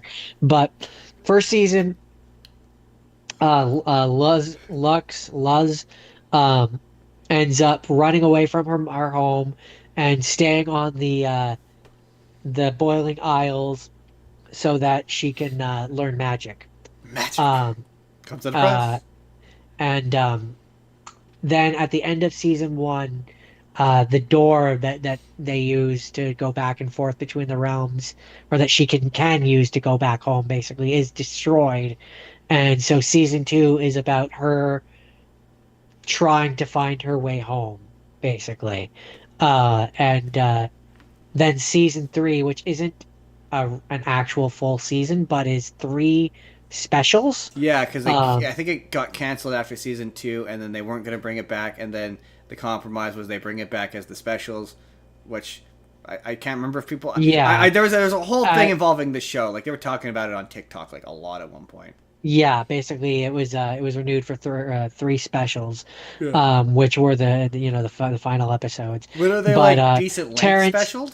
Terrace stated that the show had been shortened because the series, quote, did not fit the Disney brand, unquote. Which, absolutely. Yeah, considering how Disney went, so it did have sense. to do with the fact that they were woke or whatever. But then why would? Well, I guess Disney eventually just changed shift. Yeah. But yeah, that explains. Yeah, because I've seen people be like, "Oh, try to find Owl House a new home." I remember seeing that around for a while. But like, so yeah, in the very final moments of the show, because the 3rd season, quote unquote season, wraps it up and kind of it funny enough is it it leaves it open where it could come back. Um, because like basically the reason the way that it kind of goes is the way that I'm gonna call her Luz because it's just easier. But the way that Luz does her magic, is she because the way that the witches do magic is they basically have like a sack. It's described as a sack inside them, which contains like all the stuff that they need to cast spells. All right. And Luz, being a human, can't do it the same way. So early in the first season, she finds these runes, which when she writes the runes on paper, she can then do magic. That's how the No, magic no is done. sack required. Also, yeah, no sack required. Also, it's kind of interesting because they set up that things that exist in the demon isles, like bleed over into our world, which is why there are things in our world that we recognize, kind of thing, like witches, for example. Gotcha. The idea of that bleeds over through, or one that they make fun of, is giraffes, where they're like, yeah, giraffes were a form of demon that like escaped over into the mortal plane, basically, or something to that effect. And I'm like, random, but okay. All right. And there's a lot of fun jokes and fun references. I sent you one where there's a show that they have in the Demon Isles, which is a reference to Dragon Ball Z, That's funny. which I sent you the little clip of that. But and there's a lot of fun jokes and a lot of fun things, and the story is solid. Like it's you know what DuckTales is like, an example of like Sure. it's better than it has any right to be, and this is Yeah. just another one of those. This is better than it has any right to be, and it's cute, and Agreed. it made me I've smile. heard nothing but good things about it. And I fully recommend it to anyone and everyone, especially if you're the type of person where like you ever felt different. Yeah. This show is But really what if about you don't like a embracing- thing that's woke or whatever? Then Get out you're of here. We don't probably want then you. No, you're probably a neurotypical, and I probably don't have much to say to you. you probably won't enjoy this all that much. Jordan, is You're that probably one of those filthy, dirty normies. God, we hate the Normies. normies. it? I Gee. hate the normies. Um, For legal purposes, we don't actually hate the normies. Yeah, no, that it's a joke. It's a joke. But no, yeah, no. Solid show. And at like 18 episodes per season and then 3 episodes in the last season, it actually doesn't take that long to get to power through. And 20 minutes apiece? yeah, about that. Except for the last 3 episodes, which because they're specials, I don't know if they all were. I wasn't fully paying attention to the time for all of them, but the last one is 45 minutes. Jordan's that So it? it runs a bit longer. Oh yeah, that's the other woke thing that's in it is one of the characters, one of Luz's friends has same-sex parents. Her parents are both guys.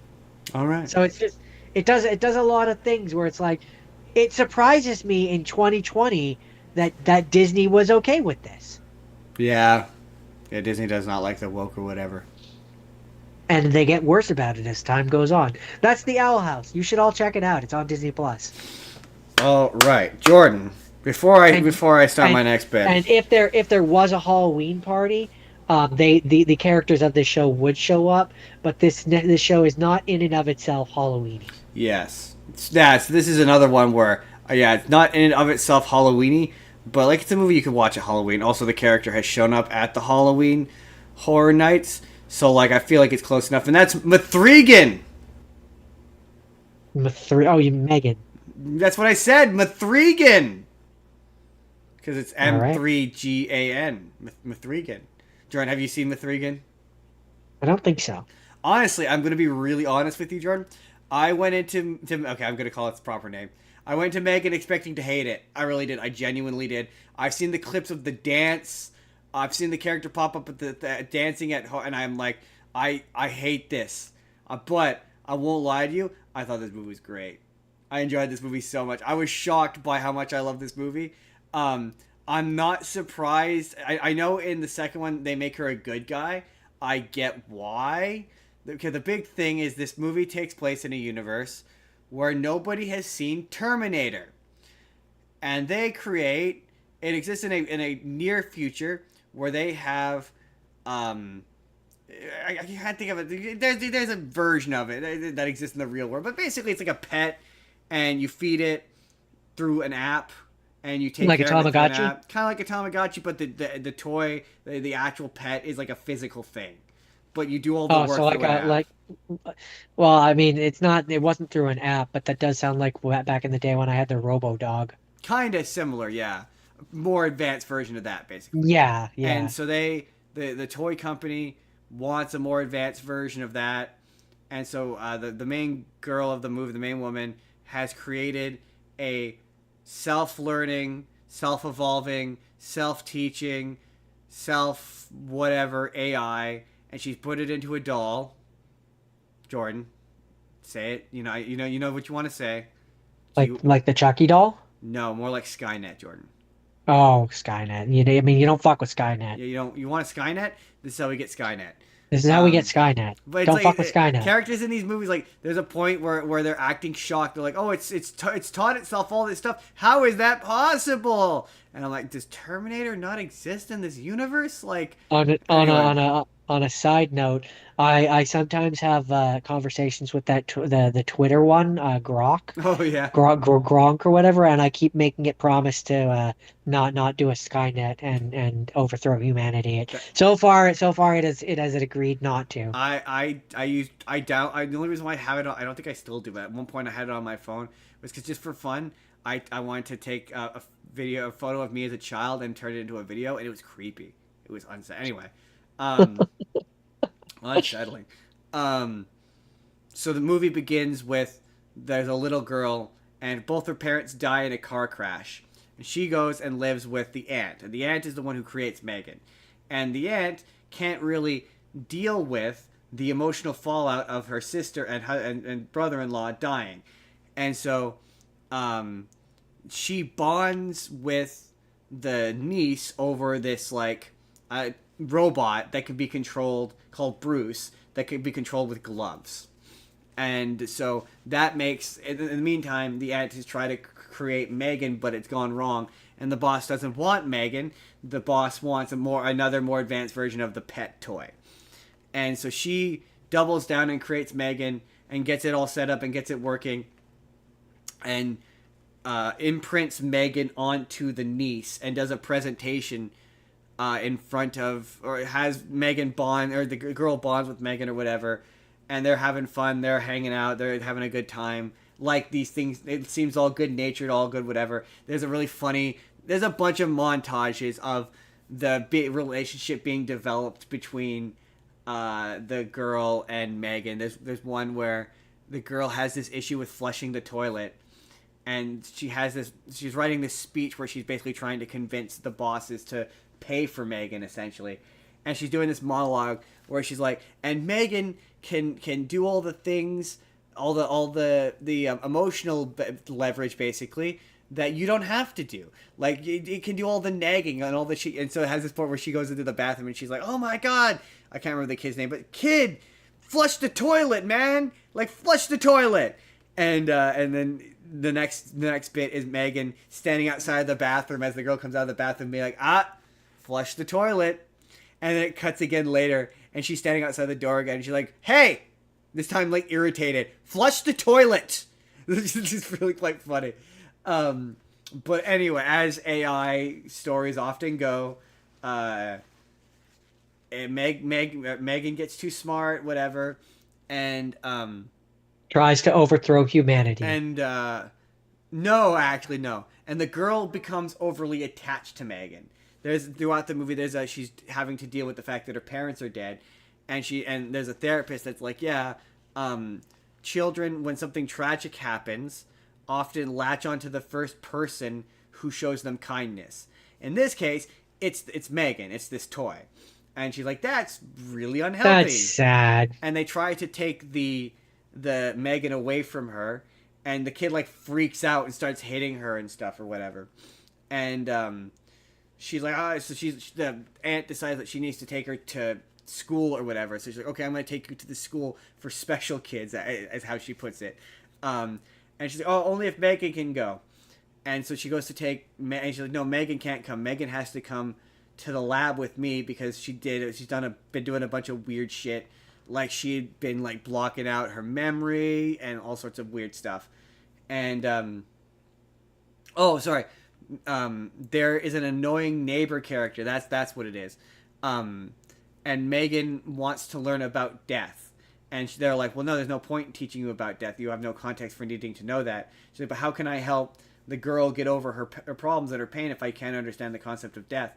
And the neighbor has an annoying dog that won't stop going into their yard. And they're playing catch or whatever, and the ball goes across the yard. And she's like, Megan, go get the ball. And Megan goes to reach for the ball, and the dog starts like attacking Megan and like gnawing the shit out of his arm. So then the girl goes to put her arm under the fence and take Megan out, and then the dog like goes after her arm. And so then that night, Megan is a robot, so she can imitate people's voices. She imitates the voice of the neighbor, and she kills the dog. And so the neighbor is now looking for the dog, and previously, the day before, the aunt threatened the dog, so the neighbor thinks that it's her who killed the dog, but it was actually Megan. And so she's trying to like investigate what's going on with Megan and this dog. And so yeah, the daughter convinces, or the niece or whatever convinces her to let her take Megan to school with her. And as long as Megan sits on the table with the other toys, it's fine. And so there's a bully kid who starts picking on the little girl or whatever. And he's like, what's this toy or whatever? Oh, you gotta let me play with it or whatever. And he starts like beating up Megan, like slapping her across the face and punching her. And Megan like reaches up and like grabs him by his ear and is like Woody in Toy Story, like, yeah, that's not very nice. And like starts to pull his ear, like full bore, like pull it, and pulls him along and like rips off his ear. And she's like, this is the part. This is a kids movie, right? No, absolutely not a kid Oh, movie. okay. She's like, this is the part where you run away. And he like bolts and gets hit by a car and gets killed. Okay, because I thought we were doing family-friendly stuff. This doesn't sound very family-friendly. PG-13. This doesn't sound PG-13. Yeah, This sounds... It's PG-13. I looked it up. It's PG. That's part of its appeal. We're gonna get to its appeal in a second. Sounds like it's been That's actually part of my crit. So anyway. So they eventually, she like blocks out.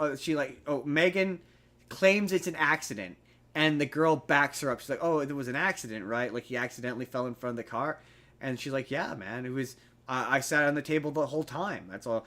And she eventually takes her back to the lab to get checked, and yes, Megan reactivates herself and then calls one of the other coworkers as her and tells her everything's fine. And then Megan kills all of the lab people, or attacks all of the people in the lab, including the boss, who that's where if you've seen the clip of her dancing, that's where that's from. And finally gets to the final guy who's in the elevator. She charges him, and he's like, you killed all these people, Megan. What's up? He's like, she's like, I didn't kill anybody. He's like, what? No. You did. And he's like, what? He's like, no, you got into a big argument with your boss, and you snapped and stabbed him to death with this knife. And he's like, she's like, and you couldn't live with the guilt of having done that, so you killed yourself. Very tragic. And he's like, no, I wouldn't. And then she runs up, she takes the knife, and she forcibly puts the knife in his head and stabs him with it, and kills him. And yeah, and then the rest of the movie is the final confrontation between them, and she ends up dying in the end. And the ending kind of sad because like up until the murders, which she only does because she wasn't properly like taught about the consequences of things, because she says that at a point. She's like, you killed all these people. You're like, yeah, because you didn't teach me that it was wrong. And you taught me to protect this little girl, and I did that, basically. So as I'm listening to you to describe this, it just sounds like Chucky. Not Like that was the really. No. specifically the one that you said where they programmed him and they like he was a Yeah. Okay. Yes, but no. I've really not really. She's sassy. That's the difference. The Chucky from that movie didn't really kind of. It is very similar, but again, it is similar. But she has a bit more personality. Is how I would put it. it's just yeah, as you're describing it, It's that's what really it sounds fun. like. Like she's also like the big thing with her is she like Chucky was about this big. She's person sized. So some of the murders like her some of her kills are legit fun. Like there's a couple of fight sequences where she's fighting guys with a knife. That's legit fun. She's really sassy. She's got a great. I again fully understand why they made this character a good guy in the next one because she's so much fun. I would watch way more movies with this character. Like full bore, full recommend. And it's very much like it really reminded me a lot of. It's funny you invoked Five Nights at Freddy's, but it reminded me of Five Nights at Freddy's, where it's baby's first slasher flick. It's PG-13, so you can watch it. Like a preteen can watch preteens first, maybe not babies first, but certainly preteens first slasher flick. That's what this reminded me of. It's like kids can like kids 13 14-year-old kids can watch this and it's not overly violent, it's not bloody. My only criticism of it as an adult is I wish it were R-rated. I would like this would be for me it would have been much more enjoyable if it were bloody. Like if when she killed people, like she sliced guys' heads off or like slit off limbs, like if it were gory and bloody, it would be a much better movie for me. Like that's to me what it's missing. It's missing gore, but I understand why the kids like this. She's definitely It's not Halloweeny. but it is in the sense that it is Halloweeny in the sense that it is a slasher flick that I would put on if you were to be like, okay, what are you gonna put on a Halloween slasher scare? Like there's a couple of solid jump scares, but what are you gonna put on as like a slasher flick that you can watch someone get sliced and diced? I would be like, this would be one. So I would say I wouldn't watch any slasher film with my kids. Not until they're old enough to watch the ones that are meant for adults. Kids, like 13-year-olds. I mean, like 14-year-olds, like kids. Yeah, still. I don't want to. I don't want to encourage that behavior. No, but I mean, you're being silly. No, like if I were to be like, no, I'm gonna put on a spooky. Also, I believe this was called Less Intense. This is not very intense. This movie's fun. This movie's a lot of fun. Full bore recommend. I would recommend it to you. In fact, I think you'd like it. You like a little sass. Okay. Any final thoughts? Would you watch this Under the right context, probably. next Halloween? Also the background is eating you. I know. I don't understand why it's eating me today. Whatever, it's eating me. Doesn't matter. That's Megan. So, Megan's good. Go watch it with your kids. We will now just talk about have scenes, and I'm gonna open this up with talking about the last real Halloween Town, Halloween Town High. Halloween Town, the third one, the one that's of the originals, the least good. Yep. Honestly, I think that's not true. The fourth one's the worst one, but like. Oh no, but that one's not really Halloween Town. It doesn't have the main actress. No, but doesn't it still have the? It has all the other people, but it replaces the main actress, so it's not a real Halloween Town movie. I remember there was this one starts fucking with the lore, I think, of the world, but I believe there was some additions to this that I actually didn't mind. None of which are coming to me. It doesn't. No, I don't. I remember there's something in this that contradicts with either the first one or the second one. I just don't remember which. I don't know specifically what you're talking about, but I do know. Okay, so notes about this one, of which I only have a couple because it's just a very basic, generic movie. But right.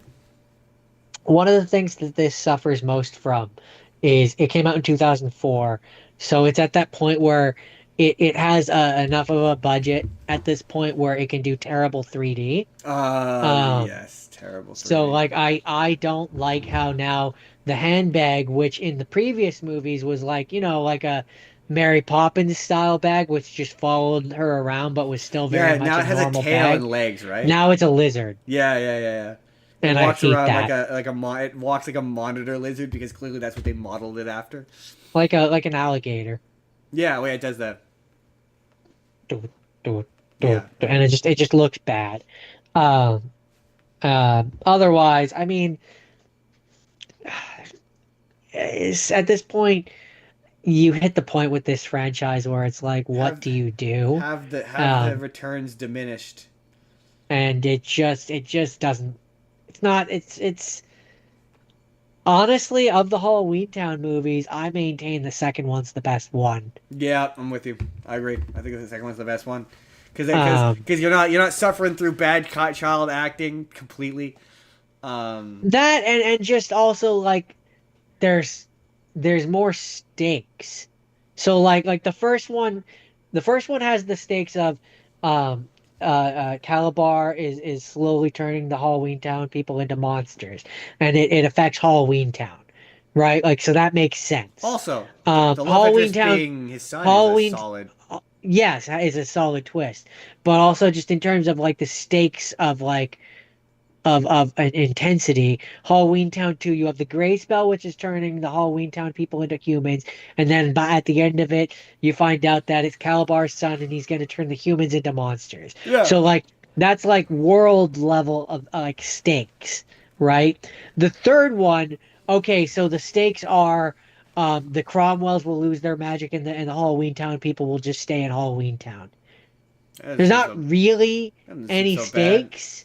Like, yeah, I realize the Cromwell witches don't want to lose their magic, And we like them. but like, really, in terms of like actual stakes, it's not really that bad. Like, No. it's not like the Halloween Town Council are saying like, yeah, if your little experiment fails, we're gonna like kill you, or like, or We'll like if kill you're you. Or like if your experiment fails and the humans are still awful to us, we're going to invade the human realm and subjugate that. Like there's no, it has no teeth Yeah, yeah, I know. Yeah. as opposed to the second one. I think though, didn't that one get futzed a bunch in the writing? Probably. I just I, know I, that I like can't say for sure, I but recall seeing probably. something about behind the scenes drama involving that one. It So says that Kimberly J. Brown was more involved in the storyline. It provided input into the script to ensure continuity across the films. Uh, continuity. Critical reception was a crowd pleaser, but it spent limited time in Halloween Town, which is a good point. Wait, That's am I on true. the right one? Yeah, I am on the right one. It's a good point. Is that's another thing is that both the first and the second one, you go to Halloween Town, and then to call this one Halloween Town High and have nothing to do with Halloween Town is kind of a Fuck you. stickler against it. Like if anything, it would have been far more interesting, um, if I had my magical time machine and I could go back and I can change things. It would have been far more interesting if Marnie, the brother, the sister, and like a group of their friends, human friends, go to Halloween Town and go to a high school in Halloween Town. That would Yes, have been way more interesting. that would have been too expensive. That's why they didn't do it. I mean, no, not really. Not if you're using the same makeup as you do in the first two, where it looks obviously cheap. I mean, yeah, I don't know. That's the only reason I could think of. They were like, no, we want to spend the money on the three characters to get makeup, but no, but they spend most of the movie human. Yeah, probably because then they spend most of the movie as humans, don't they? In Yeah, disguise. Yeah, they so do. it would have had to have them be in makeup more. Would have been more expensive, I guess. It's the only But yeah, explanation I have. that would be my thing with this movie is it's when you're following the second one, it's just kind of a letdown. It's not. Yeah, And I definitely remember being like disappointed by it. Like even like when it first, because that I remember watching that when it first premiered, and I think it came out like a yeah, few years after the second one, and I just remember being it disappointed. was That's what I remember it being disappointing. I don't even know it came why. out it came out October 8th, 2004, and let's Yep, see if I can definitely remember watching find. that when it came out. And Calabar's Revenge came out in came out in it was released October 12th, 2001. So it's 3 years later. Yeah, yeah. I remember being excited for it. I remember seeing the promos for it, and I can't even tell you why. I just remember feeling let down by it, and I don't know why. Because it's just not as It's good. just not as good as the second one.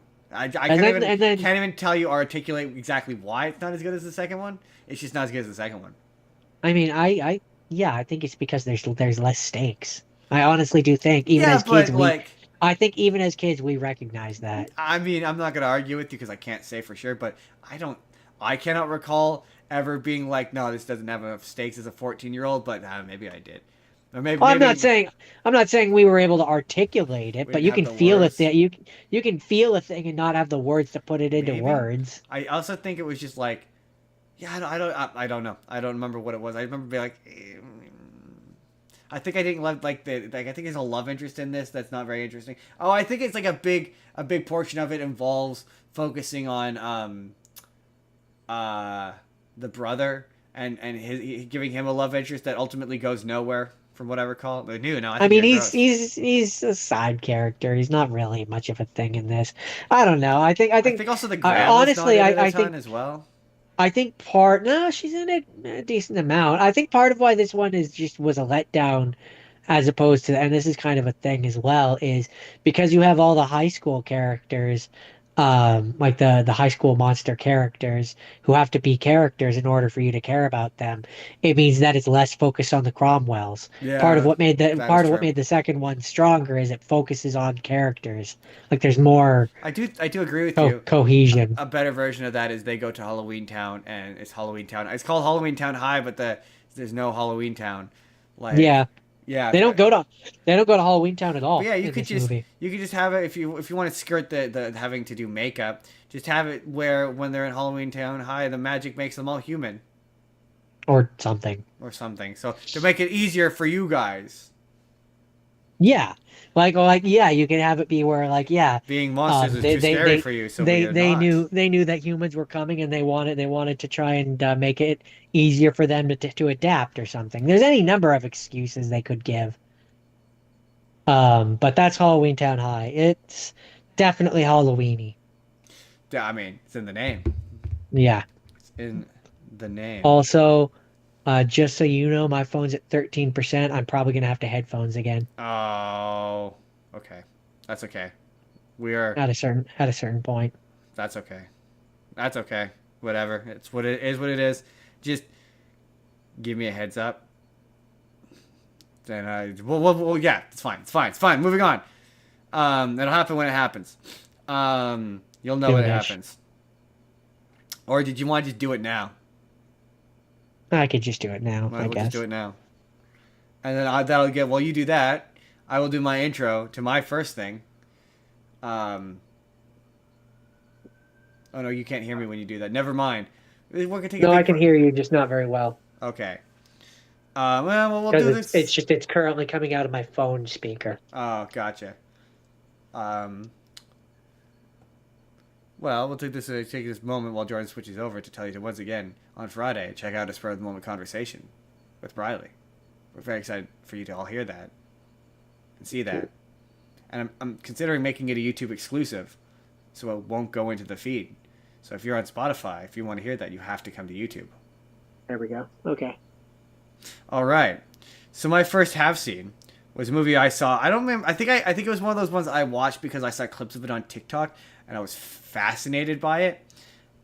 It's a movie called The Final Girls, and it stars Malin Ackerman, and it's got Thomas Middleditch in it, and it's got Adam Devine in it, and it's basically this girl. Her mom was a final girl in Friday the 13th movie.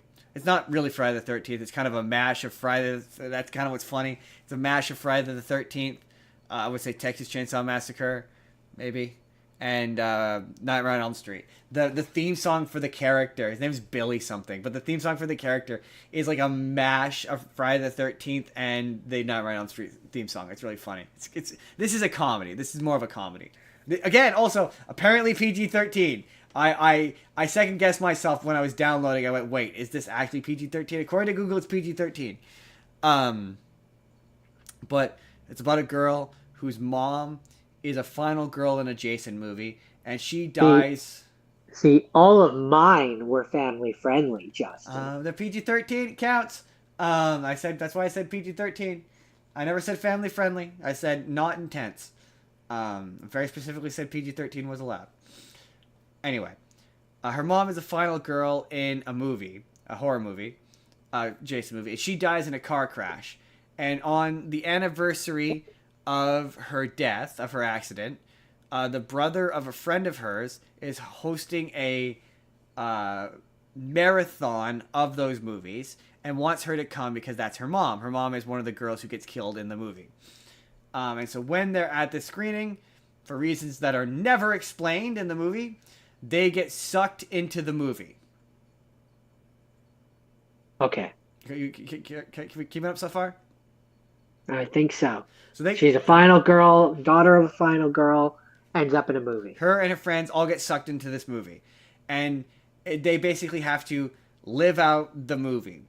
Initially, they get stuck at the beginning of the movie, and it just keeps replaying the beginning of the movie every 90 minutes. So they're sitting there, and every 90 minutes, the characters from the movie drive by with the music playing, and then they're like, maybe we should go into town. So they eventually go into town and convince the counselors of the camp, because it's Friday the 13th, and the killer only kills when people have sex.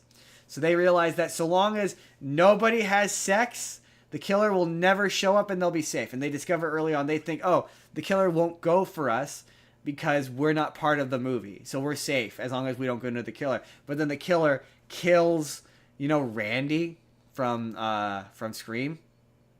Yeah. There's a character in this movie. He's basically Randy. The killer kills him immediately. And they're like, oh no, if we get killed by the killer, we'll actually die. And again, there's no blood, there's no guts. You never really see anyone get killed. You kind of see someone get stabbed, but there's no blood, so it's not really gory. It's about as intense as a Goosebumps episode. And it's a funny movie. It's really clever. It's basically they have to prevent all of the characters in horror movies from doing the things that they want to do. So the one girl, her whole bit is she takes off her clothes. She's the girl who you see naked in the horror movie. So she takes off her clothes and does a strip tease, which attracts the killer. So like in order to prevent her, and that's her instinct. That's all she wants to do is take off her clothes. So they at one point like have her hands like wrapped up in like oven mitts, and they have her like clothes like duct taped up so she can't take off her clothes at all. And Sounds silly. the one guy, he's basically the guy, the jock who gets killed at the beginning of the movie, and he keeps trying to get into everyone's pants. And yeah, it's a much sillier version of Scream, which is making fun of tropes. There's a point basically at the end where she's trying to save the character that is played by her mom because it's her mom, and she realizes that she needs to die in order for her to get the final girl powers. Because they keep trying to cut his head off and kill him, but they can't because all the characters need to die, and you need to have a final girl. And so she finally gets killed by the killer, and then she like starts to glow because she has final girl powers, and it's fun. The only really frustrating bit is they never really explain the mechanics of how it works. So at the end of the movie, she finally kills him, and the love interest lives, and they're like kissing as the credits for the movie roll, the fake movie, the Yeah. and it cuts, and the world starts to change again, and then all of a sudden they're in a hospital, and all the characters are, because this is the franchise, it is all vaguely porny, and they think they're safe, and then they're in the real world, and all the friends are now alive again, and it turns out that they're in the sequel. Oh, Dum, no. dum, dum. And then that sets up, it very funnily sets up for a sequel. And very much, they wanted a sequel. They wanted to do more of these. And I'm like, you know what? Let them. I would totally watch more of these. I think this is a fun concept. I like this, and I would have definitely watched the second one. But it was like, yeah, a real low budget, independent kind of movie. And would I watch this? Yes, it's a Halloweeny time. If you consider slasher flicks a Halloweeny time. it's PG-13 PG. So yeah, it's about a slasher flick, but again, it's not bloody or violent or really all that scary. It's a comedy. It's more of a comedy than it is a horror movie. So like yeah, but I don't think you're gonna appreciate it if you don't watch slasher flicks. Like you would find it funny because you've now watched a bajillion slasher flicks. But like if you're not into slasher flicks, you're not really going to appreciate the humor. It gets in lost this. on you a little bit. Exactly. Yeah, you're going to lose the humor of this if you're not into slasher flicks. But it's otherwise all right. I had a fun time. I really liked it the first time, and it's one of those ones where I'm like, I think it's obscure, so I don't think a lot of people have heard of it. So it's worth checking out if you like. Again, if you like slashers. That's it. That's The Final Girls. Okay. So my second half scene is called Corpse Bride. It's another example of one which I wouldn't call this Halloweeny. I mean, again, what defines as a Halloween? Is it something that you watch at Halloween? I disagree. I think this is a perfectly acceptable companion piece to The Nightmare Before Christmas. I don't think this is Halloweeny. I think this is just in a gothic style. But also, again, what do you consider? Are zombies technically? Because she's technically a zombie. I don't think zombies in and of themselves. Like, for example, I don't think The Walking Dead is a Halloween show. See, that's so funny. That's so funny. Because at the beginning of this month, you said anything vaguely Halloween adjacent is Halloween. So you were like, all slashers are Halloween. But you just tried to convince me a slasher wasn't Halloween. So would you say your perspective has changed? Yeah, a little bit, yeah. Because I would absolutely say Corpse Bride is Halloween. I would absolutely say it is. I would amend my statement. Like, I think there are movies that you watch at Halloween that kind of are... Yeah. You watch it at that time, but that doesn't make it a Halloween movie. It's a spooky kind of like that. I don't want to say this is a movie you watch at Halloween. Again, it's a perfectly suitable companion piece. It's a movie that you might watch at Halloween, but that doesn't make it a Halloween movie. But also, that having been said, I watched it for this show. I remember the one song. I remember saying the one song is good. That's all I remember about it. So, not a classic. Like, for example, the reason why The Nightmare Before Christmas to me is a Halloween movie, it takes place at Halloween. I saw people try to make the argument that it's a Christmas movie. I was like, no. Technically, if I was being pedantic, I would call that one a holiday movie because it's about holidays. Christmas has enough movies. It's a Halloween movie. It's both. It's a holiday movie. It's about holidays. I'm scoffing derisively. Derisively. But I mean, yeah, this is pretty peak, pretty classic. Tim Burton came out in 2005. It's got your Johnny Depp, it's got your Helena Bonham Carter. It's the one movie they made where they didn't have sex while they were making it. I mean, okay, I'll take you on your word at that. No, I'm kidding. They did while they were recording the voices. It had literally while they were recording. They were in the whatchamacallit, doing the deed as they did the deed. As they were doing the voices, yeah. No, yeah. It's on. So it had a budget of... It's a common thing people know about this movie. I mean, definitely. It had a budget of $40 million. You want to guess at the box office? $120 million. Ooh, so close. It was $118.1 million. Oh wow, that actually was close. That was very close. I knew this was successful. I believe they tried to make a. I believe they tried. Yeah, I knew this was successful, which is surprising. Why I know they've tried to make a sequel to this and they've never gotten it off. I think they recently announced one. Yeah, it's one of those franchises that they've tried to make a thing of it a couple times and it's just never gotten off the ground. I don't know how you would, because the way that it ends is, spoiler alert, the way that it ends is the corpse bride is like, I can finally move on, and like she turns into like, I think, butterflies or something. I will say I respect this movie for the fact that he does not wind up with the corpse bride at the end. Like, that is not the point of this movie. Like, the title and the poster would lead you to believe that they wind up together, but they don't. He winds up with the other girl. No, he ends up with the girl that he was always meant to end up with. Yeah. But this is movie two of the fan theory of it all leads to The Nightmare Before Christmas. So it starts with Frankenweenie where he has his dog that he brings back, um, and then it has this where he gets given a gift by the corpse bride. He gets given the gift of his dead dog as a skeleton, and then it ultimately leads to, and I don't think that the girl character is always the same. I don't think they're all supposed to be Sally, but I think the main character is Jack.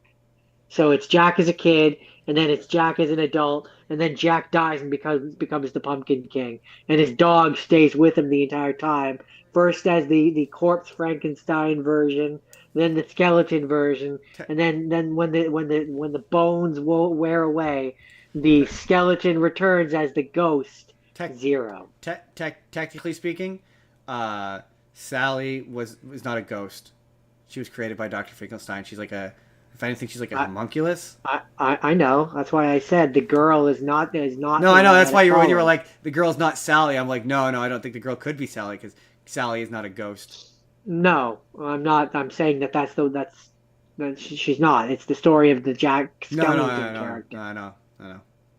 and his dog. Just in case somebody thought like the corpse bride is Sally, it's not. No, she can't be. She turns into butterflies. Yeah, and also Sally is a homunculus created by Dr. Finkelstein. Exactly. I'm pretty sure I said that right. Well, technically, if you want to be specific, she's technically a ragdoll. Yeah, but isn't a homunculus like a creature that's brought to life by? Isn't the Technically, a homunculus is an artificial human. when she She technically? she is a ragdoll. Oh, okay, no, fair enough. Like a homunculus technically canonically in the lore of homunculi. Yeah, Frankenstein would be closer. Yeah, he's a homunculus, right? He would be closer. I think technically he would be one, but she's not because like she's filled with leaves. Leaves and she's stitched together, right? Yeah. So she's not technically. Important bit is important. But I mean, but one could argue as she displays. I mean, it's philosophical, but one could argue as she displays human physical characteristic and emotions that she kind of one. No, she's kind of, but no. In the very specific technicalities of how these mythologies work, she would be a ragdoll. I don't. She is. I don't know. She's enough. essentially she's essentially a puppet that gets brought to life. I don't know enough to challenge you, Jordan. Do you have anything That's else Corpse to say? Bride. Anything else to say about the Corpse Bride? So my next one is once again the question of. I will say, I'm constantly impressed when I see stop motion because just knowing how many hours it takes to make a stop motion movie. Yeah, my favorite. Technologically, it's impressive. I love the Leica films where they show you at the end of the hours and hours of that. yeah. So yeah, the question of what is a Halloween thing? The Halloween thing involves zombies and ghosts and goblins and or the holiday itself. Or the holiday itself. And it's really funny that you pick Corpse Bride because my next one. Well, here's a famous bit of movie trivia. Everyone who knows anything about movies will always tell you, and that is, Jordan, did Tim Burton direct The Nightmare Before Christmas? I don't think he directed it. He did not direct The Nightmare Before Christmas. He, in fact, has very little. Didn't he just write the short story? I believe he produced it as well, but that's it. So everyone thinks that Tim Burton directed The Nightmare Before Christmas. He did not. It was directed by a man named Henry Selick, who he's a stop motion guy. I mean, not only did he direct Nightmare Before Christmas, he directed Coraline, and he directed. So he's a Leica guy. Coraline is Coraline Leica? I don't think Coraline is Leica. You sure Coraline is? Hold on, let's find out. But I believe yes. You keep talking. But anyway, he also, I believe, he directed James and the Giant Peach. This is Wendell and Wild. Have you seen Wendell and Wild? No, but I recognize the name. It's probably because I've recommended it to you before. But it looks like Nightmare Before Christmas. It has the same sort of art style, but it's about a young girl who. Yeah, Coraline is Leica. Oh, okay, well, there you It takes place in a small town, the name of which I can't remember right now. And it opens with this evil corporation wants to buy this brewery and install an evil private prison. And the girl and her two parents are driving home, and they get into a car crash, and they drown and they die. And it flash forwards to, and there's a bunch of exposition and narration about it. Flash forwards to she, through various years, has been in and out of various group homes and foster homes and what have you. And she is now being sent back to her hometown to stay at a religious group home run by the voice actor James Hong. You would know him as Poe's dad from Kung Fu Panda. Oh yeah. Okay. He was running this school, and there's a sister called Sister Helly.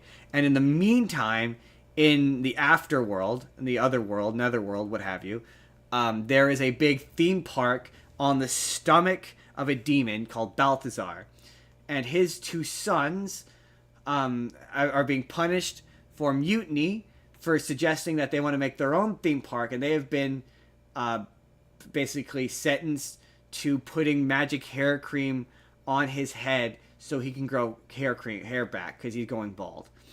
And they want to get out of this and go create their own theme park. And they discover that the girl whose parents died, that she is a hell maiden, and that she can summon them back to Earth in order to create their theme park. So they trick her using a possessed bear called Beelzebub, and she summons them inadvertently, and they trick her into helping, basically by telling her that they can use this hair cream, this magic hair cream. They discover that it can bring things back to life. So they tell her that if she helps them, they can use the cream to bring her parents back to life. And she basically ends up, they get summoned in the wrong place, and they end up bringing back the head of the school, who it turns out is actually corrupt and is working with the evil corporation, or evil people who want to bring in the private prison. He's working with them, and they kill him in order to cover up their crimes, basically, because he knows that they brew up the brewery in order to kill all the people who would oppose them in installing this prison. And the one guy is just Donald Trump. Well, he's not. He's Donald Trump, and he's Boris Johnson. So he's got Donald Trump's hair, and he wears the suit, and he's got the red tie, just like Donald Trump, but he's got a foppish British accent. Okay. Because Boris Johnson is British. Right. And so they bring the guy, the priest or whatever, back to life, and he convinces them to go to them, and that if they bring back all of the old guard of the council, they'll vote to allow them to put in this private prison. And their plan is to bring in troubled kids into the school and have them go to the school, and then let them fail at the school so that they become criminals, so that they wind up in the prison. And then the government will pay them for the prison to put them prisoners in the prison. Okay. So it sounds like very convoluted. I mean, not really. Basically, they want to create systemic problem. They want to bring in troubled youths and kids in the school and have them eventually fail, so they steal or do crimes or whatever, so that then they will get sent to their private prison, and then they'll get paid for it because they get paid for every prisoner that's in the prison. Sounds deeply unethical. Yeah, because they're bad guys. They're evil. And it's really good. I won't give it all away because there's a kind of a fun twist at the end where the Balthazar shows up to stop the Wendell and Wild. But it's written by Henry Selick. Okay, so it's based. It says it's based on a book written by Henry Selick, right? And then when you go to look up the book, it says it's unpublished. So my question to you, Jordan, is it technically based on a book then? If it's not published? Mm, no, I'd say it's based on a story, but it's but not if published, it's not published, so it's not a book. right? Um, and it's written by Henry Selick, the guy who directed it, and it's also written by Jordan Peele because the Gwendolyn Wild is Key and Peele, and because it's written by because it's written by Jordan Peele, Jordan Peele's character gets to look like Jordan Peele, so it looks like Jordan Peele, which is really funny. Um, it's because it's a Henry Selick Nightmare Before Christmas. It's a little darker. The characters get to curse, so like they swear. There's like hell, all that sort of stuff. So it's a PG movie. It's not a G. I think on Netflix it says it's PG-13, but I'd say it's PG. It's not a kids movie, but it is spooky and kind of creepy. And It's a family movie. It's a family movie, yeah. It really harkens back to me too. We talked about Little Monsters. It does harken back to that, like, hey, we're not afraid to traumatize some kids, which was nice. It was refreshing. I was like, I appreciate this. I appreciate that this is like, you know what? Let's be a little bit more upsetting. Let's be a bit darker. Let's they eventually do it's also woke or whatever because it's got a trans kid in there, and the trans kid It's woke or whatever. He uses the cream to bring the parents back to life.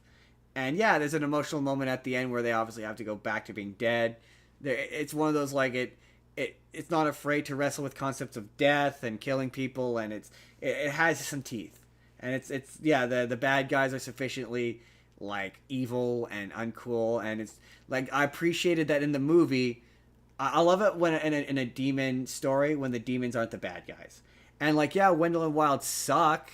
They're not great, but they're not the bad guys of the movie. That's very much Donald Trump and his sidekick. I don't think you can say that. He looks like Donald Trump. Yes, but he's not actually Donald Trump. No, he's not actually Donald Trump.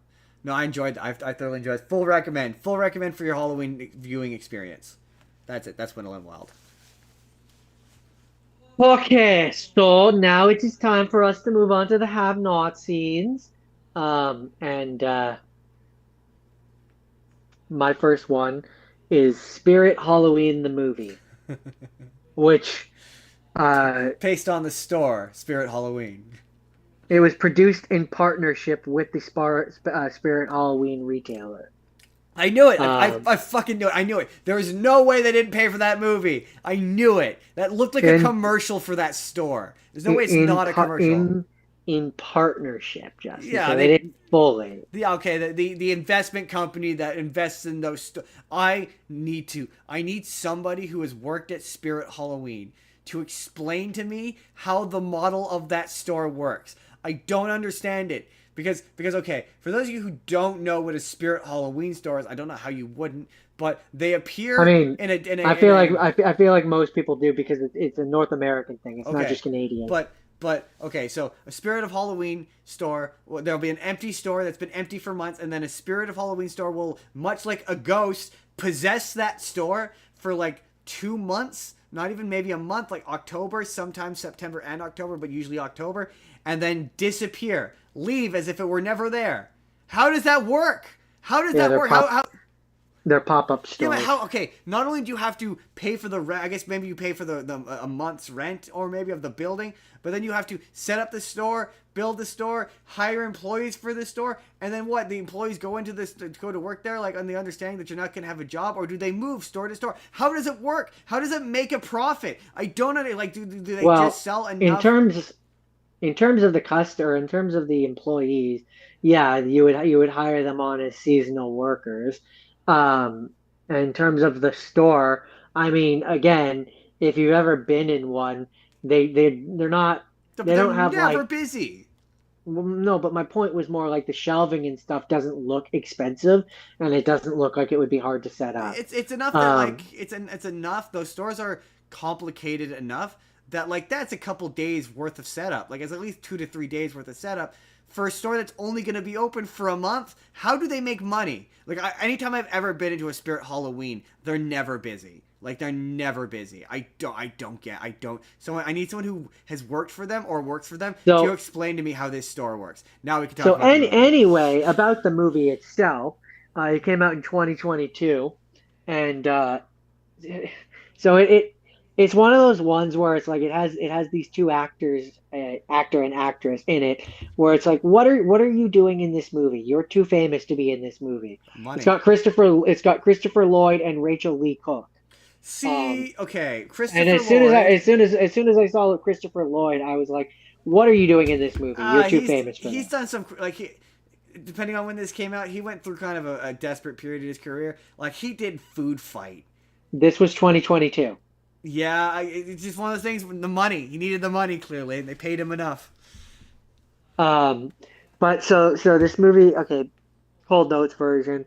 There's Christopher Lloyd wants the land of this orphanage owner who we end up finding out is like a witch.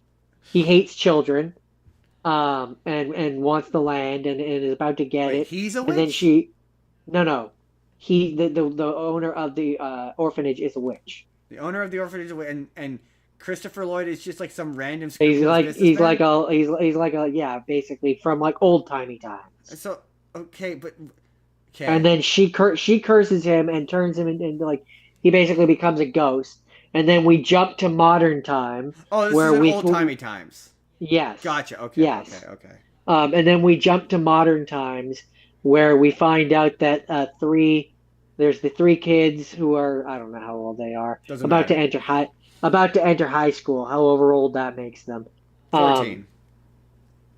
And the one kid, his dad I guess died sometime before the movie, and so he's got the step family, the stepdad and stepsister, and he's doing that thing of like he's a young kid who's a dick towards the new family members, Oh, of course. he's got the one friend who's like too old to go trick or treating, Naturally. Yeah. and whoa, what was with that? What? You sound weird. I do? You do to me. You sound like a robot. I do? Like it sounds like you've put on a voice filter. What? Hold on. And expensive. Hold on. What was that? What? You sound weird. I do? You do to me. You sound like a robot. I do? Like it sounds like For a store that's only going to be open. Yeah, you're still talking. You're still talking about your thing on the actual stream. I can't tell if it's just a my headphones thing or if it's the Hold stream. on. But Stop talking for a second. you sound weird. I do? You do to me. You sound like a robot. I do? Like it sounds like For a store that's only going to be open. Yeah, you're still talking. You're still talking about your Yeah, thing no, on the no. actual stream. I can't tell if it's just. It sounds fine on the stream.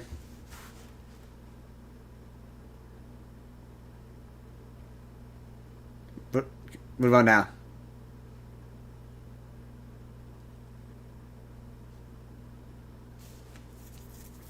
Spirit of Halloween. I still don't understand how that business works. I'm just stalling while Jordan fixes his headphones.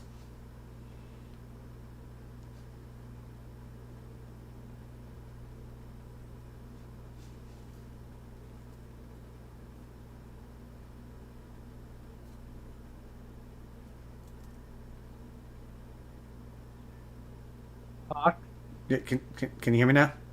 There we go. That's better. That was weird. Yeah, it sounded like you were a robot, and then Like I was a robot. I heard myself coming through your end, and I sounded like a robot, and I was like, I think it's the headphones.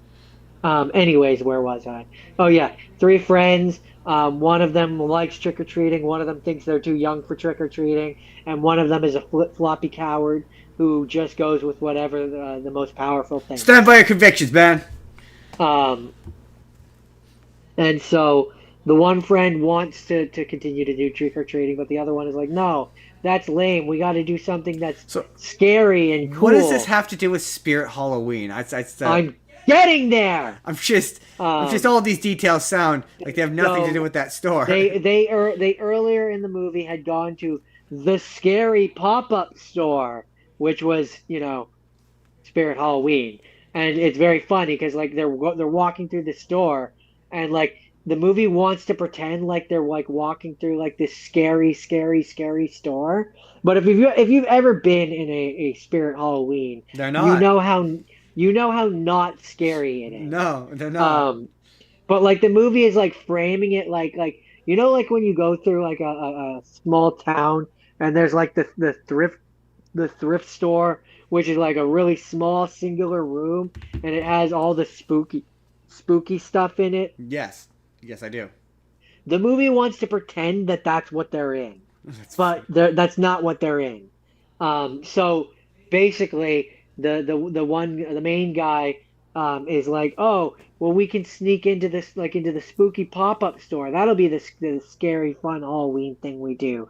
So they break it like they sneak into the Spirit Halloween. Was there not like an Um, abandoned house or like apartment building they could have snuck into? That would have been way scarier.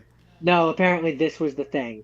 This was the thing that they decided. That just tells me that Uh, these kids have never been to a Spirit of Halloween store before.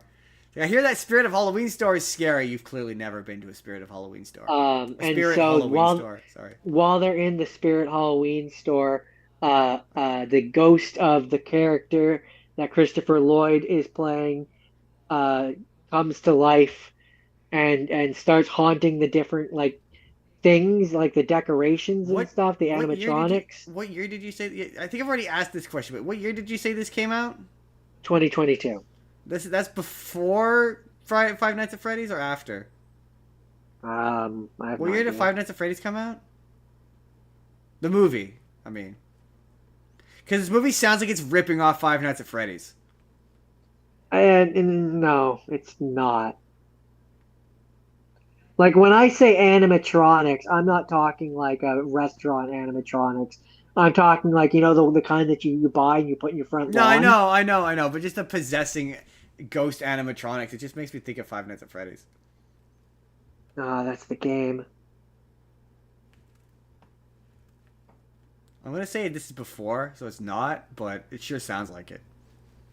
So I think Five Nights at Freddy's. Yeah, the movie came out in 2023. I was just gonna say, I'm pretty sure the movie came out in 2023. So no, I don't think it is. But that's what it makes me think of. No, this came first. Um, but yeah, no. So, um, they're trying to escape from spooky Christopher Lloyd, Spooky Christopher Lloyd. and meanwhile, there's this whole subplot of our main character has a crush on his friend's older sister, Like what and else? like it gets to the end of the movie, and he goes to kiss her, and she's like, "Yeah, no, this this is never, ever, ever, ever gonna happen." And he seems to be like mostly okay with it by the end of the movie. He's fine with it. I'm sure he'll have a perfectly normal, healthy relationship with women going forward. And an important thing, in the beginning part of the movie where we're in old-timey times, one of the kids that's at the orphanage is this little young black girl, and we end up finding out in the final scene of the movie that she's like doing this whole like one of the kids that we've been following, the weak spineless one who will do whatever his two friends says. Yes. His grandmother, who we saw earlier in the movie, was like half blind and like seemed to be out of it and was spooky. And the final scene of the movie, she seems to be like reading from a book and doing like some sort of incantation, and we find out that she's the same little girl Oh snap! from the beginning of the movie. What a twist! And yeah, Big twist. it's not a Good. very okay, so that's what she seems to be doing. She seems to be reviving Windsor's ghost. Gotcha. Who Windsor, I think, is the character. Yeah, he's the Christopher Lloyd character. Gotcha. Quote, a wealthy land developer who was killed by a witch Halloween night. His spirit haunts the town 1 hour every Halloween. All right then. But yeah. And at the end of the movie, Jake has improved his relationship with his step family. They seem to be getting along. Does he go trick or treating? Yes, he does with the little girl at the end. She's dressed as a princess, which was a big deal because he didn't like that. But she's got like the spooky skeleton face on, which makes it acceptable to him. All right. All right. Right, is that it? And that's Spirit Halloween the movie. It's on Tubi. You can watch it for free. It's bad. Okay. It's not good, that's for sure. So initially, Jordan, I'm going to be honest with you. I was going to do Poltergeist, and then when I went to get the Final Girls off of, sorry, hold on, I need to blow my nose. When I went to get the Final Girls digitally, hold on, hold that thought.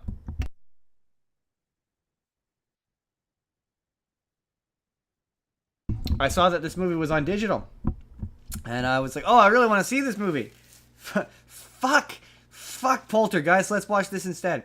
And this is Good Boy. Jordan, do you recognize the name Good Boy? I know you haven't seen it, but do you recognize the name? No. You should. We've talked about it a shit ton. Sorry, say the name again? Good Boy. No, doesn't sound familiar. It's the one where it's the horror movie from the perspective of a dog. Oh, right. The one that where there's no talking, and it sounds like it would be boring. And not that there's no talking. It's told from the perspective of a dog. And it's the one we Well, were like... That's what I said. We There's were no talking. No, that's not... There's talking. Humans Anyway, don't count, Justin. We don't care what the humans say. um, We only care about what the best boy says. what the best boy says. The best boy says a lot in this, actually. No, and that I wanted him to win an Oscar. I still think he should. I think he's he wrote the letter to the Academy asking to give him an Oscar for this, and I agree. We should give Indy an Oscar. Indy deserves an Oscar. Okay. The other interesting thing about this is I was watching Toon our pals over at Toon Talk 2.0, and Virus was talking about this movie, and he said he didn't like it. Which anytime a friend says that they don't like a movie, that automatically makes me go, well, now I need to watch it more than ever. I need to know if they're wrong or not. And so I muted it, and I just watched him talk about it with the sound off. At one point, he's doing like, it was really funny. Anyway, he didn't like it, and I will definitely say it's not a movie for everybody. It very much, yes, it takes place from the perspective of the dog. Right, the whole movie is told from the perspective of the dog. That does not mean that humans don't talk. Does not mean all the humans, you never see their faces. You other than like it's sort of slightly obscured. You kind of see the main guy's voice or face sort of towards the end. But it's the dog and the owner move into his dad's or his grandpa's cabin. And the dog starts seeing spooky shit, starts seeing spirits. He starts seeing the owner starts acting peculiar. He starts acting strange. He starts acting out of character. And at the end, spoiler alert, he gets taken away by what appears to be a demon. However, if you remember that this is a movie told from the perspective of a dog, that changes everything. So early on in the movie, you discover that the owner, the main guy, is sick, and the reason why you see it, the movie starts with he's playing with the dog, whatever, and he collapses and he starts to bleed from the face, and then the next scene is him in the hospital with the dog in the hospital, and the next scene is he's driving up to this cabin. He's trying to get into the cabin. He calls the sister. He's like, oh, why are where's the keys to get into Grandpa's cabin? She's like, why would you want to stay in the haunted cabin? Because I just need to get away or whatever. I need to get away from it all. And throughout the movie, you see him getting progressively sicker. So he's like, at one point he's coughing up blood. He's hacking. He's got this really nasty cough. At one point, he gets into a fight with the sister where he's like, every time you phone me, you treat me like a patient. I just want to be I just want to have one conversation where you don't treat me like a patient. And the sister says that, he's like, oh, the dog keeps hanging next to me. He won't leave me alone. Like, he constantly wants to be next to me. And she's like, oh, well, that's because dogs sense things that we don't. They can tell, they can smell sickness. They can tell when you're off. And he can tell that you're off. And so the movie is not so much a spooky ghost thing. It's ambiguous, so it could be either thing. It could be a spooky ghost thing, and the owner was taken off by a demon or whatever. But when you remember that it's a dog, and the dog doesn't understand death, and it doesn't understand mortality, and it doesn't understand human illness. It's a movie about a dog dealing with an owner with a terminal illness, and it when it sees the demon or whatever, because he constantly sees this black figure that's following the guy, and the movie ends with the black figure, like basically the guy gets upset and he locks the dog outside. The dog gets back inside, and he finds the guy upstairs, and the guy is like, "How did you know I was here?" And he turns, and he sees his own body lying there, and he's bleeding, and he's like bleeding from the nose, like he's sick or whatever, and he's dead. He can see that he's dead, and the ghost or whatever yanks him and drags him down to the basement into a portal. And as the thing's dragging him away, the dog's trying to save him, and he's like, you're a very good dog. And then the thing takes him, and that's the dog basically seeing the owner die. And earlier in the movie, they run into one of the neighbors, and the neighbor's like, "Oh, I found your grandpa. I'm the one who found him dead." And the dog, while looking for, I can't remember what he's looking for, but he's looking for something, and he ends up going into the cellar. And earlier in the movie, one of the neighbor or something, or maybe it was the sister of the owner, says that they couldn't find the dad's dog because the dog keeps having dreams of the dad's dog, and he keeps seeing the spirit of the dad's dog. And they're like, "Oh, they never found it." And so they go into the cellar, and he trips over the bones of the dog, the grandpa's dog, and it's implied that the grandpa died of the same illness that the owner has, the lung cancer, died of that, and that the grandpa's dog chose to stay with him, and he died, basically. He starved to death, and he turned to bones. And the movie ends with... So, right off the bat, my thing about what you're describing of this movie is it just sounds like it would be better if we had the dog's internal monologue, or the dog talked, or... No, it wouldn't. It wouldn't be better. Because okay. In the form that it is in, it wouldn't be better, because you would lose that ambiguity to it. If you were to make this would be a really good Pixar movie. Like it depends. Yeah, because it depends. The reason why I say that is because you lose a lot of what the dog is thinking or feeling. But that's the point, though. He's not. It doesn't mean anything. Right, but that's the point. Is he's an anthropomorphic dog. He's a real dog. So if the dog talked, he would no longer be a real dog. He'd be a cartoon. If he's a real dog, then he's not anthropomorphic. No, sorry. Got that wrong. Yeah. He's not an anthropomorphic dog. Sorry, strike that, reverse that. So if he talked, he's a real dog. And this movie, again, to be fair, it's one of those movies where it's ambiguous and it could be read either way, right? Yes, if it's right, but as you're describing it, to me, that makes it sound like a weaker movie. He should be anthropomorphic. No, but again, without you seeing it, it's hard to describe. I don't think you would like this movie. This is why I wouldn't recommend it to you. I don't think this is for you. Truly and honestly, I don't think it is either. I don't think it's for you. But and to be fair, Max hated this, or Virus hated this movie, and I understand why. Because if you're looking for a spooky ghost movie, it's not that. But if you're looking for something that's allegorical and metaphorical, it's all a metaphor. No, he's not actually seeing ghosts. He's not actually seeing death. He's not actually seeing spirits. This is the dog attempting to mentally reconcile the fact that his owner is dying of cancer. That's what this is. At least that's what it appears to be. Or it is a spooky ghost thing. It's one of those kinds of movies. And so yeah, it's not super straightforward. And if the dog did talk and the dog did get to verbally articulate its feelings on how this is working, it would feel less real and it wouldn't work. I get what you're saying, but for me, as soon as a dog starts acting in a way that seems too smart, what you're describing makes it sound like the dog is too smart, it's already He's unbelievable. he's as smart. The thing is, they've selected the breed that they've selected for this movie is a very smart dog.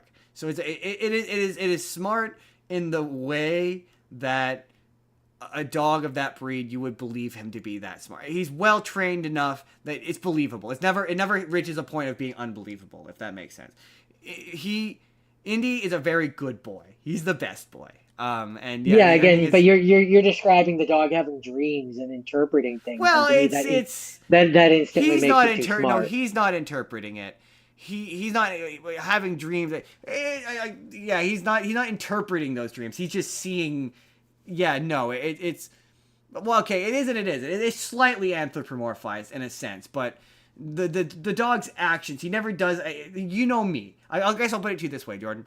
I'm the first person to nitpick a shit, right? You know me. I wouldn't if I was like the dog is too smart, I would be the first person to sit here and be like the dog is too smart and it's unbelievable. Like it's a better version of it's funny. It's ironic because I said I didn't like Stray. It's different because it's a live action dog. I think that's what the difference is. Is he doesn't do anything that is unbelievable for a dog in that situation to do. I guess is my point. For me anyway. I'll take you at your word. But yeah, if you're looking for like a spooky, scary, I will say for a lot of the movie, it didn't work for me until the end. When it became metaphorical, like as the movie went on, it became okay. No, I think this is metaphorical, and it's working for me. For a lot of it, I was having an issue with. I don't emotionally relate to this creature because he's a dog. He doesn't have the same emotional response to things as I would because he's a dog, and it's making him hard to relate to, and it's making this hard to follow. But yeah, once it became allegorical, I was like, okay, this is actually kind of interesting. I see what they're going for here, and like. The other thing I will say to wrap up is I'm just gonna say it. Seems like it would have been a fun movie to make. It was 400 days to shoot, and you just hang out with a dog all day. I mean, I can see that. That doesn't sound like a bad time. Also, $700,000 budget. Very cheap. Want to guess how much it made?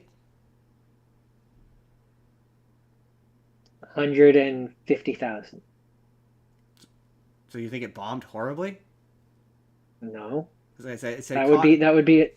You said it cost 70. So I think it doubled it. 750,000. Oh. Close to 2 million. You know, you're not far off. You are far off, but like in terms of millions, it made 7 million. So you're close. It did okay. Well, I'm far off then. You are far off, but you're correct in the sense that you guessed millions. So that's pretty solid. It was a hit. It was a pretty decent hit. And like, yeah, I want more movies like this where like it's a creative concept that's well executed, well made. There's some quite good cinematography in this that I quite liked involving the dog. I was never bored. I never felt bored, and I didn't fall asleep. I will say that. Interesting. Interesting.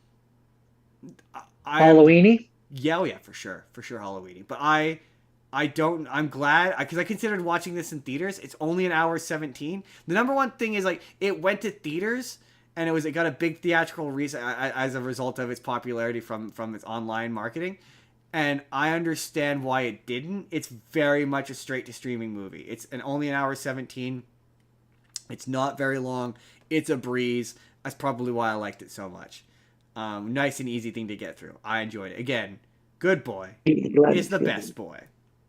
That's it. One more thing left. Okay. So to finish off my week, I did Happy Halloween, Scooby-Doo, which I had a lot of fun with, but it was how do I word this? The guest characters that showed up were an eclectic group. They were strange and weird. They did the mash. So the way this movie starts is the Mystery Inc. gang are in a covert operation, and Elvira, Mistress of the Night's Halloween of Horrors parade in Crystal Cove. That Crystal Cove, that's interesting. Because I when you said Elvira, I went, I wonder when this came out. I wonder. This came out. Whoops, I accidentally closed it. This came out. Because Elvira is in Scooby-Doo Return to Zombie Island. I mean, it's not technically Elvira. No, it is. No, it is Elvira. Because they say that they paid Elvira to do it. Yeah, so it's the second Scooby-Doo thing with Elvira in it. Which makes me wonder if she showed up in anything else Scooby-Doo related. This came out in 2020. Okay, now we're going to Google. While you Google, I'll talk about it. So yeah, it starts. They're at What they're year did you at say it came out? Elvira 2020? 2022. So this No, came 2020. Out, so this came out 2020. after Zombie Island. The return to the one that Zombie Island. Specifically, this was October 6th, 2020. Oh, so we're already like right smack the dab of you know what. So yeah, this came out after that Return to Scooby-Doo, Return to Zombie Island movie, which also had Elvira in it. So this is theoretically Elvira's second appearance in a Scooby-Doo movie for some reason. Interesting. But yeah, they're Halloween of Horrors parade in Crystal Grove to capture the haunted Scarecrow. The gang captures him, and they unmask the haunted Scarecrow, and it's the Scarecrow But okay, from Batman. That just feels like putting a hat on a hat. You're already a scarecrow. No, so dressing... literally, he had the Scarecrow mask on underneath the Halloween face, like the pumpkin head mask. So he had two masks on. So he's a scarecrow dressed as a scarecrow. That's just again, it just feels like a hat on a hat. So yeah, Velma is like the identity of the Scarecrow is the original Scarecrow, Jonathan Crane. And I'm like, I know canonically they exist in the same universe in DC and all that, but it's weird. They're technically friends. It's weird to have a Batman thing, like a DC thing, and not have one of the heroes there. So Batman doesn't show up. It's just Scarecrow. It's just Scarecrow. And it's just like the one scene. No, he does show up again later in the movie. So funny. He's actually kind of a hero in this movie. That is so funny.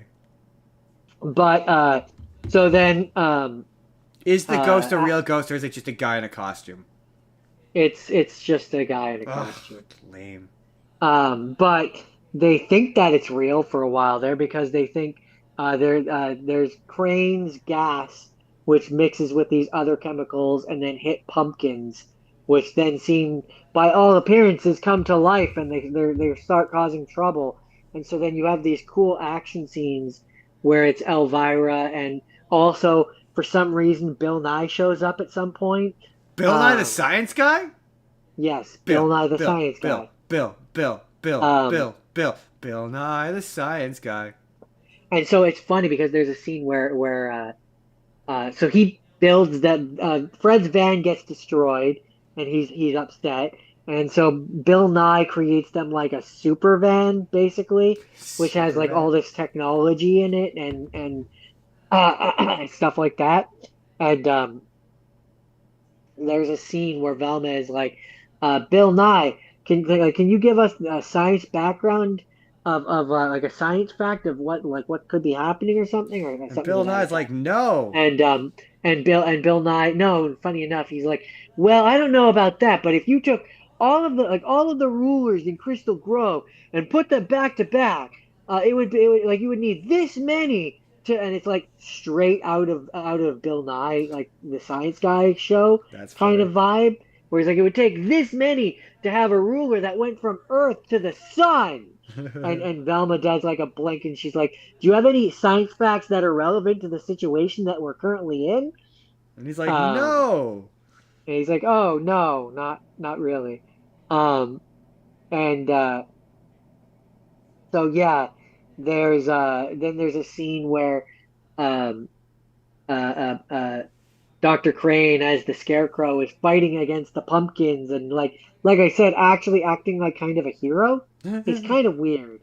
And you end up finding out that the police officer of Crystal Grove, who has been telling the Scooby Gang since they did this one this other thing, which was their first thing in this universe. Is it played by Patrick Warburton and he has a mustache?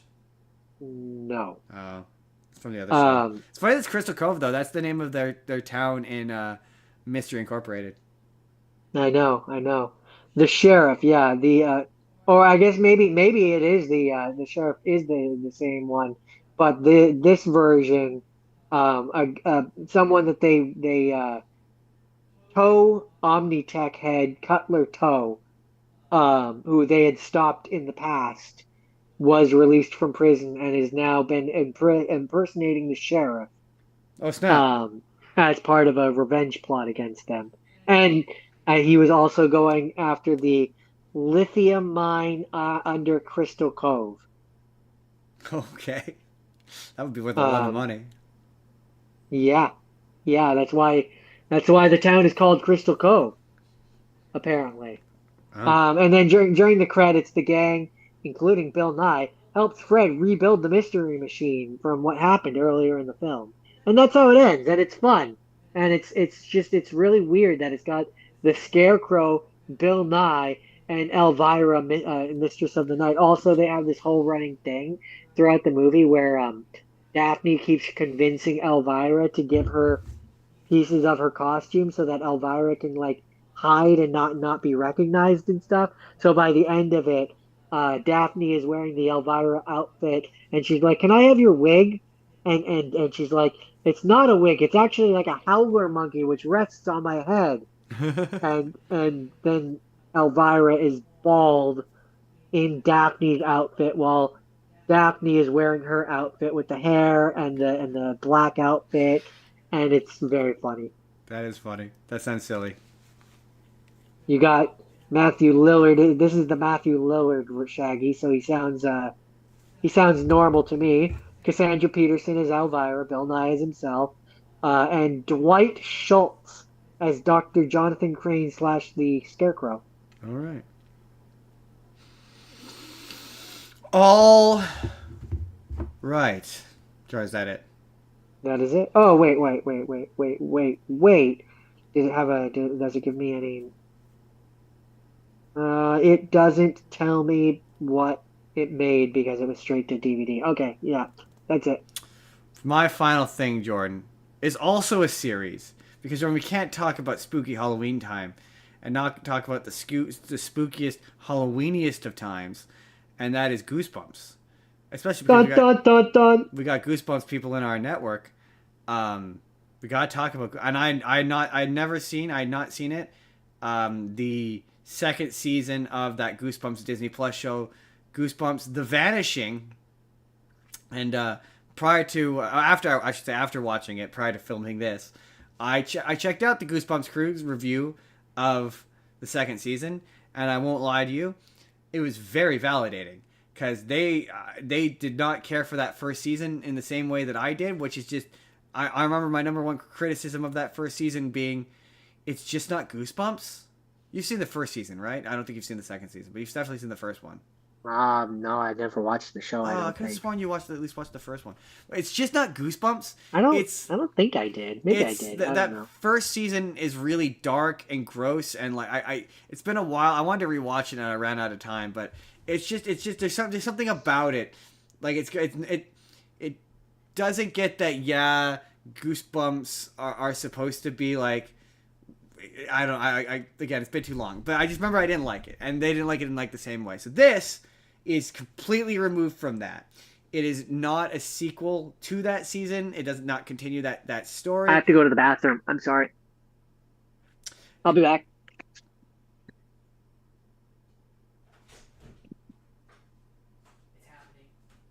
That's unfortunate. We're like right at the end.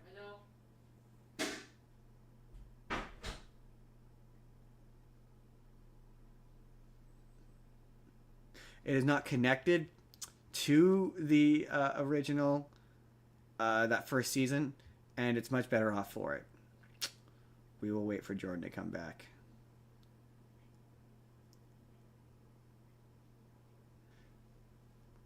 He will be back.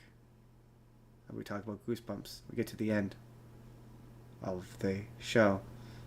If you are on Spotify, you are not listening to this bit. Because I'm probably going to cut out this bit. We are so close to the end. I also have to use the bathroom.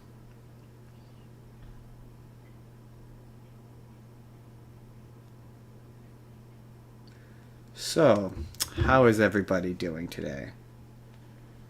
Did you enjoy the rest of the show? Was it good? Are you excited for a spur of the moment conversation? You know, we're still alive. We're still here. We're like almost at the end.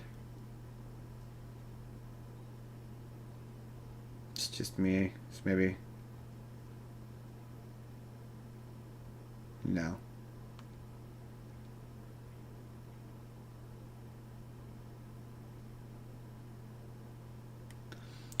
Just a ton of dead air.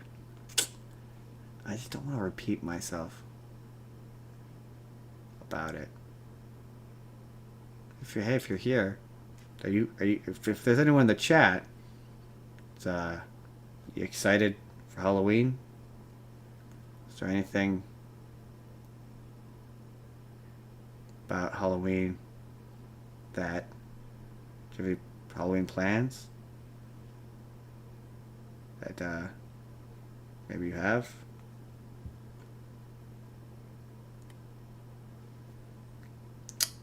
I'm stalling while I wait for Jordan to come back.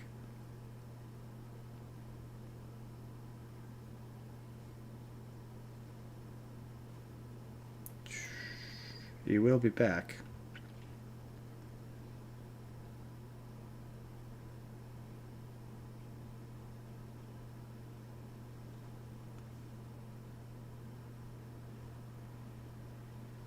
No, don't do that.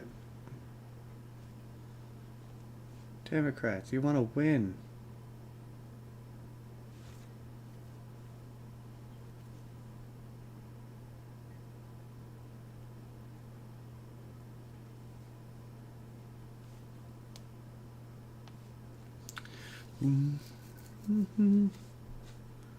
Just gotta wait for Jordan to come back.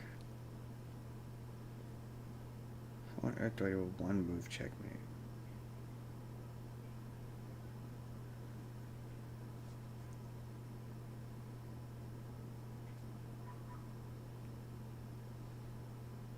Waiting for Jordan to come back.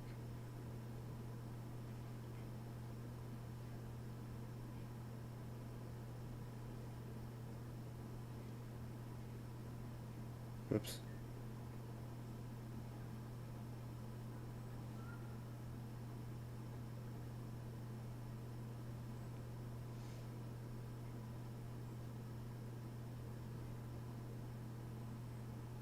We're so close. No. No.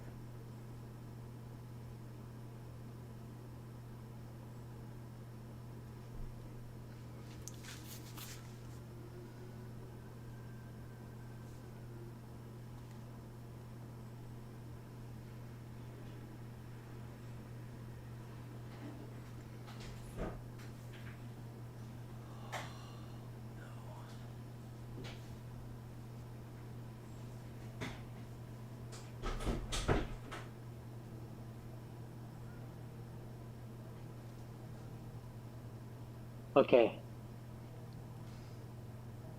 Can you hear me? I can hear you. Keep talking. I can hear you, and I will be back in a second, but I need to do something off screen. Okay. Where was I? Goosebumps. Okay, yeah. So, Goosebumps crew didn't like it, or didn't mind the second season. Valid. Okay. The big thing about the second season is it's not connected to the first one. So the big thing with this show was they wanted each season to be an anthology and not continue off of the storyline of the previous season. So, and each of the seasons are kind of roughly based on the stories without like directly adapting them. And because these were stories I wasn't as familiar with, it didn't bother me as much when they were changed. But the big thing with this is it's adapting. Yeah, it's a lot easier to kind of like to look past the thing when you don't know the source material pretty as much. well. Pretty well, yeah. And so this is kind of loosely based off of Stay Out of the Basement for a lot of it. Do you remember Stay Out of the Basement? Not specifically, but just judging from the name, I can infer a lot. It's basically like there's a dad. He tells him to stay out of the basement, and I don't remember the context of it exactly, but it turns out that he's a plant guy. Okay, Or he's that connected. sounds vaguely It familiar. ends up being Invasion of the Body Snatchers, I think. And so yeah, this has like it's the same as the first season. There's like a season long mystery. David Schwimmer is the dad who wants them to stay out of the basement, and I Right. don't think there is anyone else in this that you would recognize or care about. That comes to mind. And when he was a kid, his brother just disappeared. They told him David Ross's character. Rock this character. Yeah, when he was a kid, his brother disappeared. Basically, they there's a fort that's by their town called it has a particular name where it is rumored that they did a bunch of government experiments there to turn people into mutants that they call Camp Nightmare. And so his brother, as part of his senior prank, chose to stay at Camp Nightmare overnight. And there's a scene in the opening of this where their faces melt off that is legit upsetting. That you're like, oh, whoa, okay, this is a bit much. And then, the following episodes, you get introduced to the various characters. There's David Schwimmer's two kids who are going to stay with him for the summer. And then they have a group of friends. And the David Schwimmer's son has a crush on this girl who is dating the bully character. And the bully character... Or she is. That's the trope. Yeah. the bully character keeps parking in David Schwimmer's parking spot, and he's like, stop doing that. So David Schwimmer, in an attempt to make him think, I don't know what he was doing, but he wants to make him think he's crazy. So he like smashes his window, his mirror, or no, his window. He smashes his window. He's like, stop parking in my parking space. And so in the meantime, David Schwimmer has received the clothes that were left over from when his brother disappeared, and he finds this substance on the clothes, and the substance combines with one of his plants and turns into this plant bulb that he's now studying. And so the bully character breaks into the basement and destroys his basement and goes to open up the fridge that is containing this plant specimen and gets eaten by the plant and gets turned into a plant monster. And the plant monster is legit kind of upsetting looking. Like it's like a solid body horror for like a kid's show. You're like, oh, for a family show certainly. Like, oh yeah, this is kind of upsetting. And he goes for the girlfriend or whatever, and they drop a car on him, and then his spirit possesses the car. And this is the one episode they never really explain. His spirit possesses the car, and then the car ends up in the river, and they end up finding him, and he's alive now, and they find him in a pod. Anyway, I'm not gonna go into the show like specific, but I am gonna give away the ending because this show reminded me a lot of Stranger Things, and I don't mean that in a favorable way. I was going to say, so it goes on. The episodes are way too long. It has no satisfying ending, and it's going to be on for 45 years before they finally get to the end. No, the show got canceled, so no, not all of it. But just in the sense that, like, Stranger Things does a really good job at setting up a mystery, of setting up intrigue and creating intrigue and making you wonder what's going on, but then their resolutions are never satisfying. Like season 1 of Stranger Things is like, okay, what's going on? What's happening? Oh, it's just kind of a monster. And so this is like same deal. They introduce eventually a woman who's part of a conspiracy, and they seem to be covering stuff up. And there's an episode later on which shows like the background of what happened to the brother, and it's basically a found footage movie, which is kind of neat because you're kind of like, whenever you watch a found footage movie, you're always like, who's the people who find the found footage, you know? Because with found footage, you're like, part of the concept is someone has to find the footage. You actually see there's an episode where you see the people who find the footage. Like there's an episode where, the episode is literally, the entire framing of the episode is just them watching found footage. Interesting. And it does a decent job of like, you're like, okay, how is it they always have a camera, like it does a decent job of explaining like how a person always manages to have a camera and all. It's kind of a fun concept, but you find out basically that the Fort Nightmare is essentially a prison for an alien. Oh, aliens. okay. And the alien ship feeds on people, basically. It ejects goo, because one of the episodes is monster blood, but it ejects goo, and it absorbs you, and it puts you in a pod, where it keeps you, and it feeds on you So, forever, presumably. so I'm just gonna say it. That doesn't sound very Halloween to me.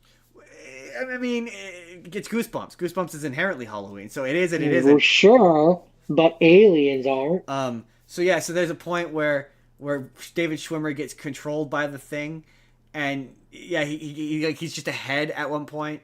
That's kind of upsetting.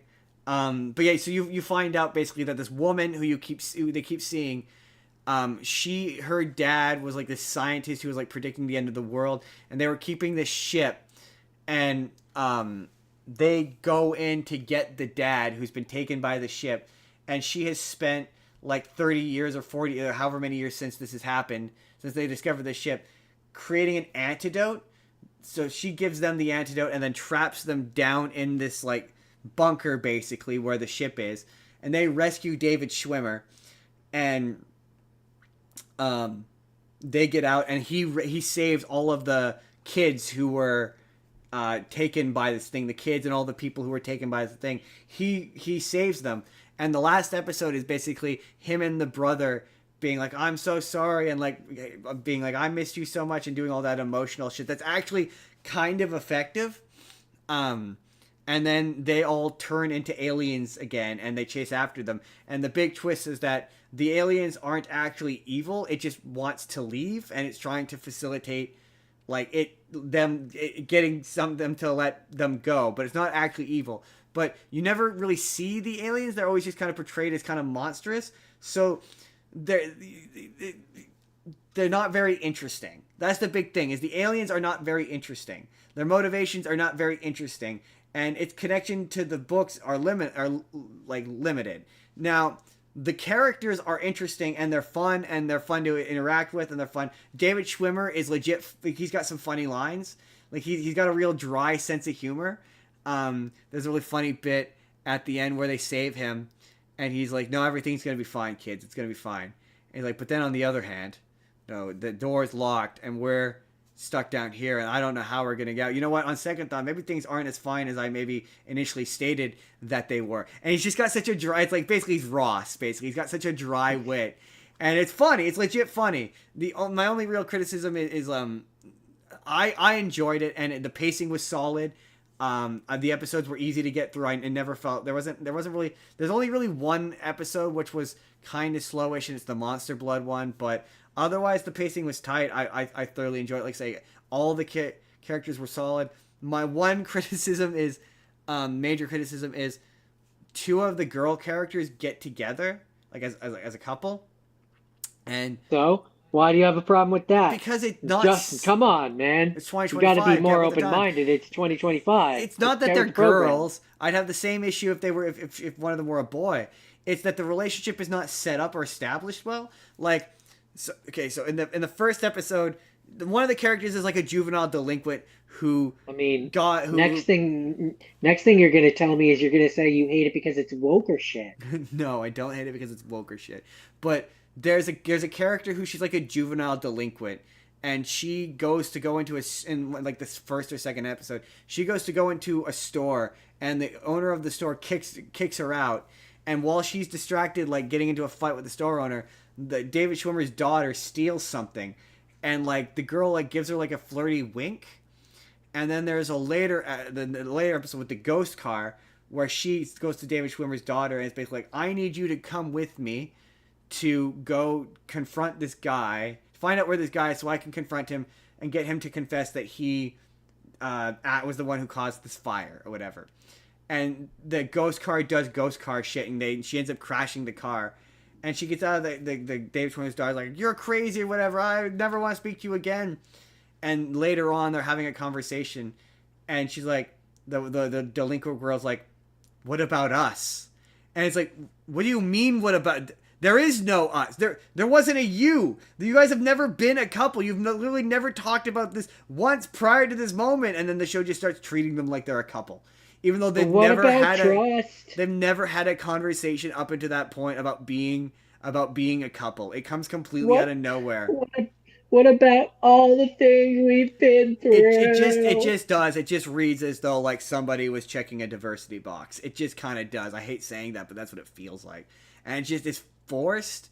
Like the relationship just feels forced. It just doesn't work. At the end of it, she goes to go back home to live with her mom, and she's like, "Well, I guess we'll be long distance or whatever." And it's like, okay, all right. I am a little disappointed they canceled this show, though. That's how I will wrap this up. I quite enjoyed this, and I thought it was definitely a substantial improvement over the last season. And yeah, I would have watched the third one. I also think they could have, because this one ends, I mean, to be fair, it ends on that, like, you know how all horror movies end on a cliffhanger? This ends on a cliffhanger where the guy one of the kids goes to walk away and he spits up the alien shit, and the alien shit's still around. So they theoretically could do a sequel to this season, but yeah, the show got canceled, which is disappointing. But this one very much was like, this felt like a 2020, however 2024 version of what we watched in the 90s, where it's like, yeah, it gets a little intense, and yeah, it's a little scary, and yeah, it's a little gross, and it's a little violent at times, but like, when you remember that our show was cheap and on a budget and came out in the 90s, it does feel like a higher budgeted version of Goosebumps, more so than the first season did. The first season, this one feels closer to feeling like Goosebumps. The first season, all I can remember is just being like, this is all right, but it's not Goosebumps. This at least feels Goosebumps-y. Well, okay then. Jordan, would you watch this? Probably not, now that I know that it's been canceled. I mean, it doesn't. You could watch it and it wouldn't matter. It's not, again, the first. They're in fact on Disney Plus, separated. Like they're two. This is Goosebumps: The Vanishing, and then the first season is just Goosebumps. This is considered on Disney Plus its own show, so you could watch this and not have to worry about there being multiple seasons. Yeah, maybe for next year then I will. Maybe. Dun dun dun dun. That's it. That is Halloween. Have a happy Halloween, everybody. Enjoy your Halloween. There are some Halloween movies you can watch. But Jordan, going into November with the family. No, going into November, I had this idea. I wanted to go back, Jordan. Go back to the beginning, and I wanted to redo episodes that I felt were an utter failure. And so the next 2 weeks, it's going to be themed. It's going to be redoing it again. And we are redoing based on a true story next week. So based on true events. And the question will be, Jordan, how true is this? How accurate is this to the real story? Did this really happen? Is it fake? Or is it real? Do I believe that it happened this way? Do you believe that it happened this way? That's next week. And then the following week, you're just going to have to tune in next week. I already know what it is, though. I'll tell Jordan what it is. But you all will have to wait till next week. But I know what it is. Or Jordan, do you want to, right before we wrap up, do you want to guess what you think it might be? Sports movies. What? How on earth did you manage to guess that it was going to be sports movies? Oh, it was just a hunch. How did that's a solid guess. I won't reveal whether or not that's true. You'll have to wait till next week to find out if that's true. Well, I mean, I feel like now it's not true because I've guessed it, so now you have to pick something so that I'm wrong. No, I'm not changing it.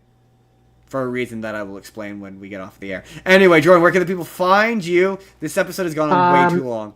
I do Minecraft Mondays on my Twitch, ZepGore187, and I do this.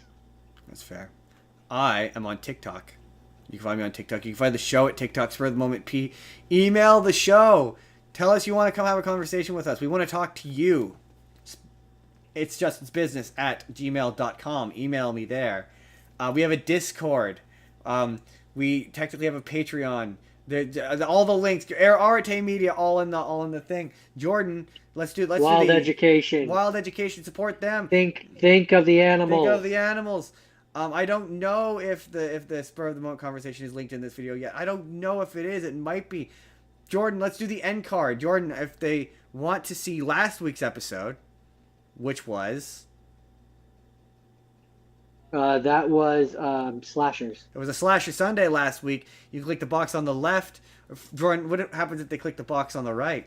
I mean, YouTube is going to recommend something that they think that they'll enjoy to They're them. going to enjoy. Jordan, why should people hit subscribe? Because they want us to like them. And because what else? What do we do every single day of the week, Jordan? I mean, we post content on content on content. 7 days a week, a new video. That's why you should subscribe. And if you can't subscribe, leave us a like. That helps the videos out too. It helps us so much. Leave And us a comment. Tell us what you're thinking. and if you can subscribe but actively choose not to, you're a nerd. You're a nerd. And just so you know, just a reminder, we're at 280. At 300, we're eating spicy hot sauce. That's happening. Yay. We've locked it in. We've locked it in. That's what you get if you subscribe.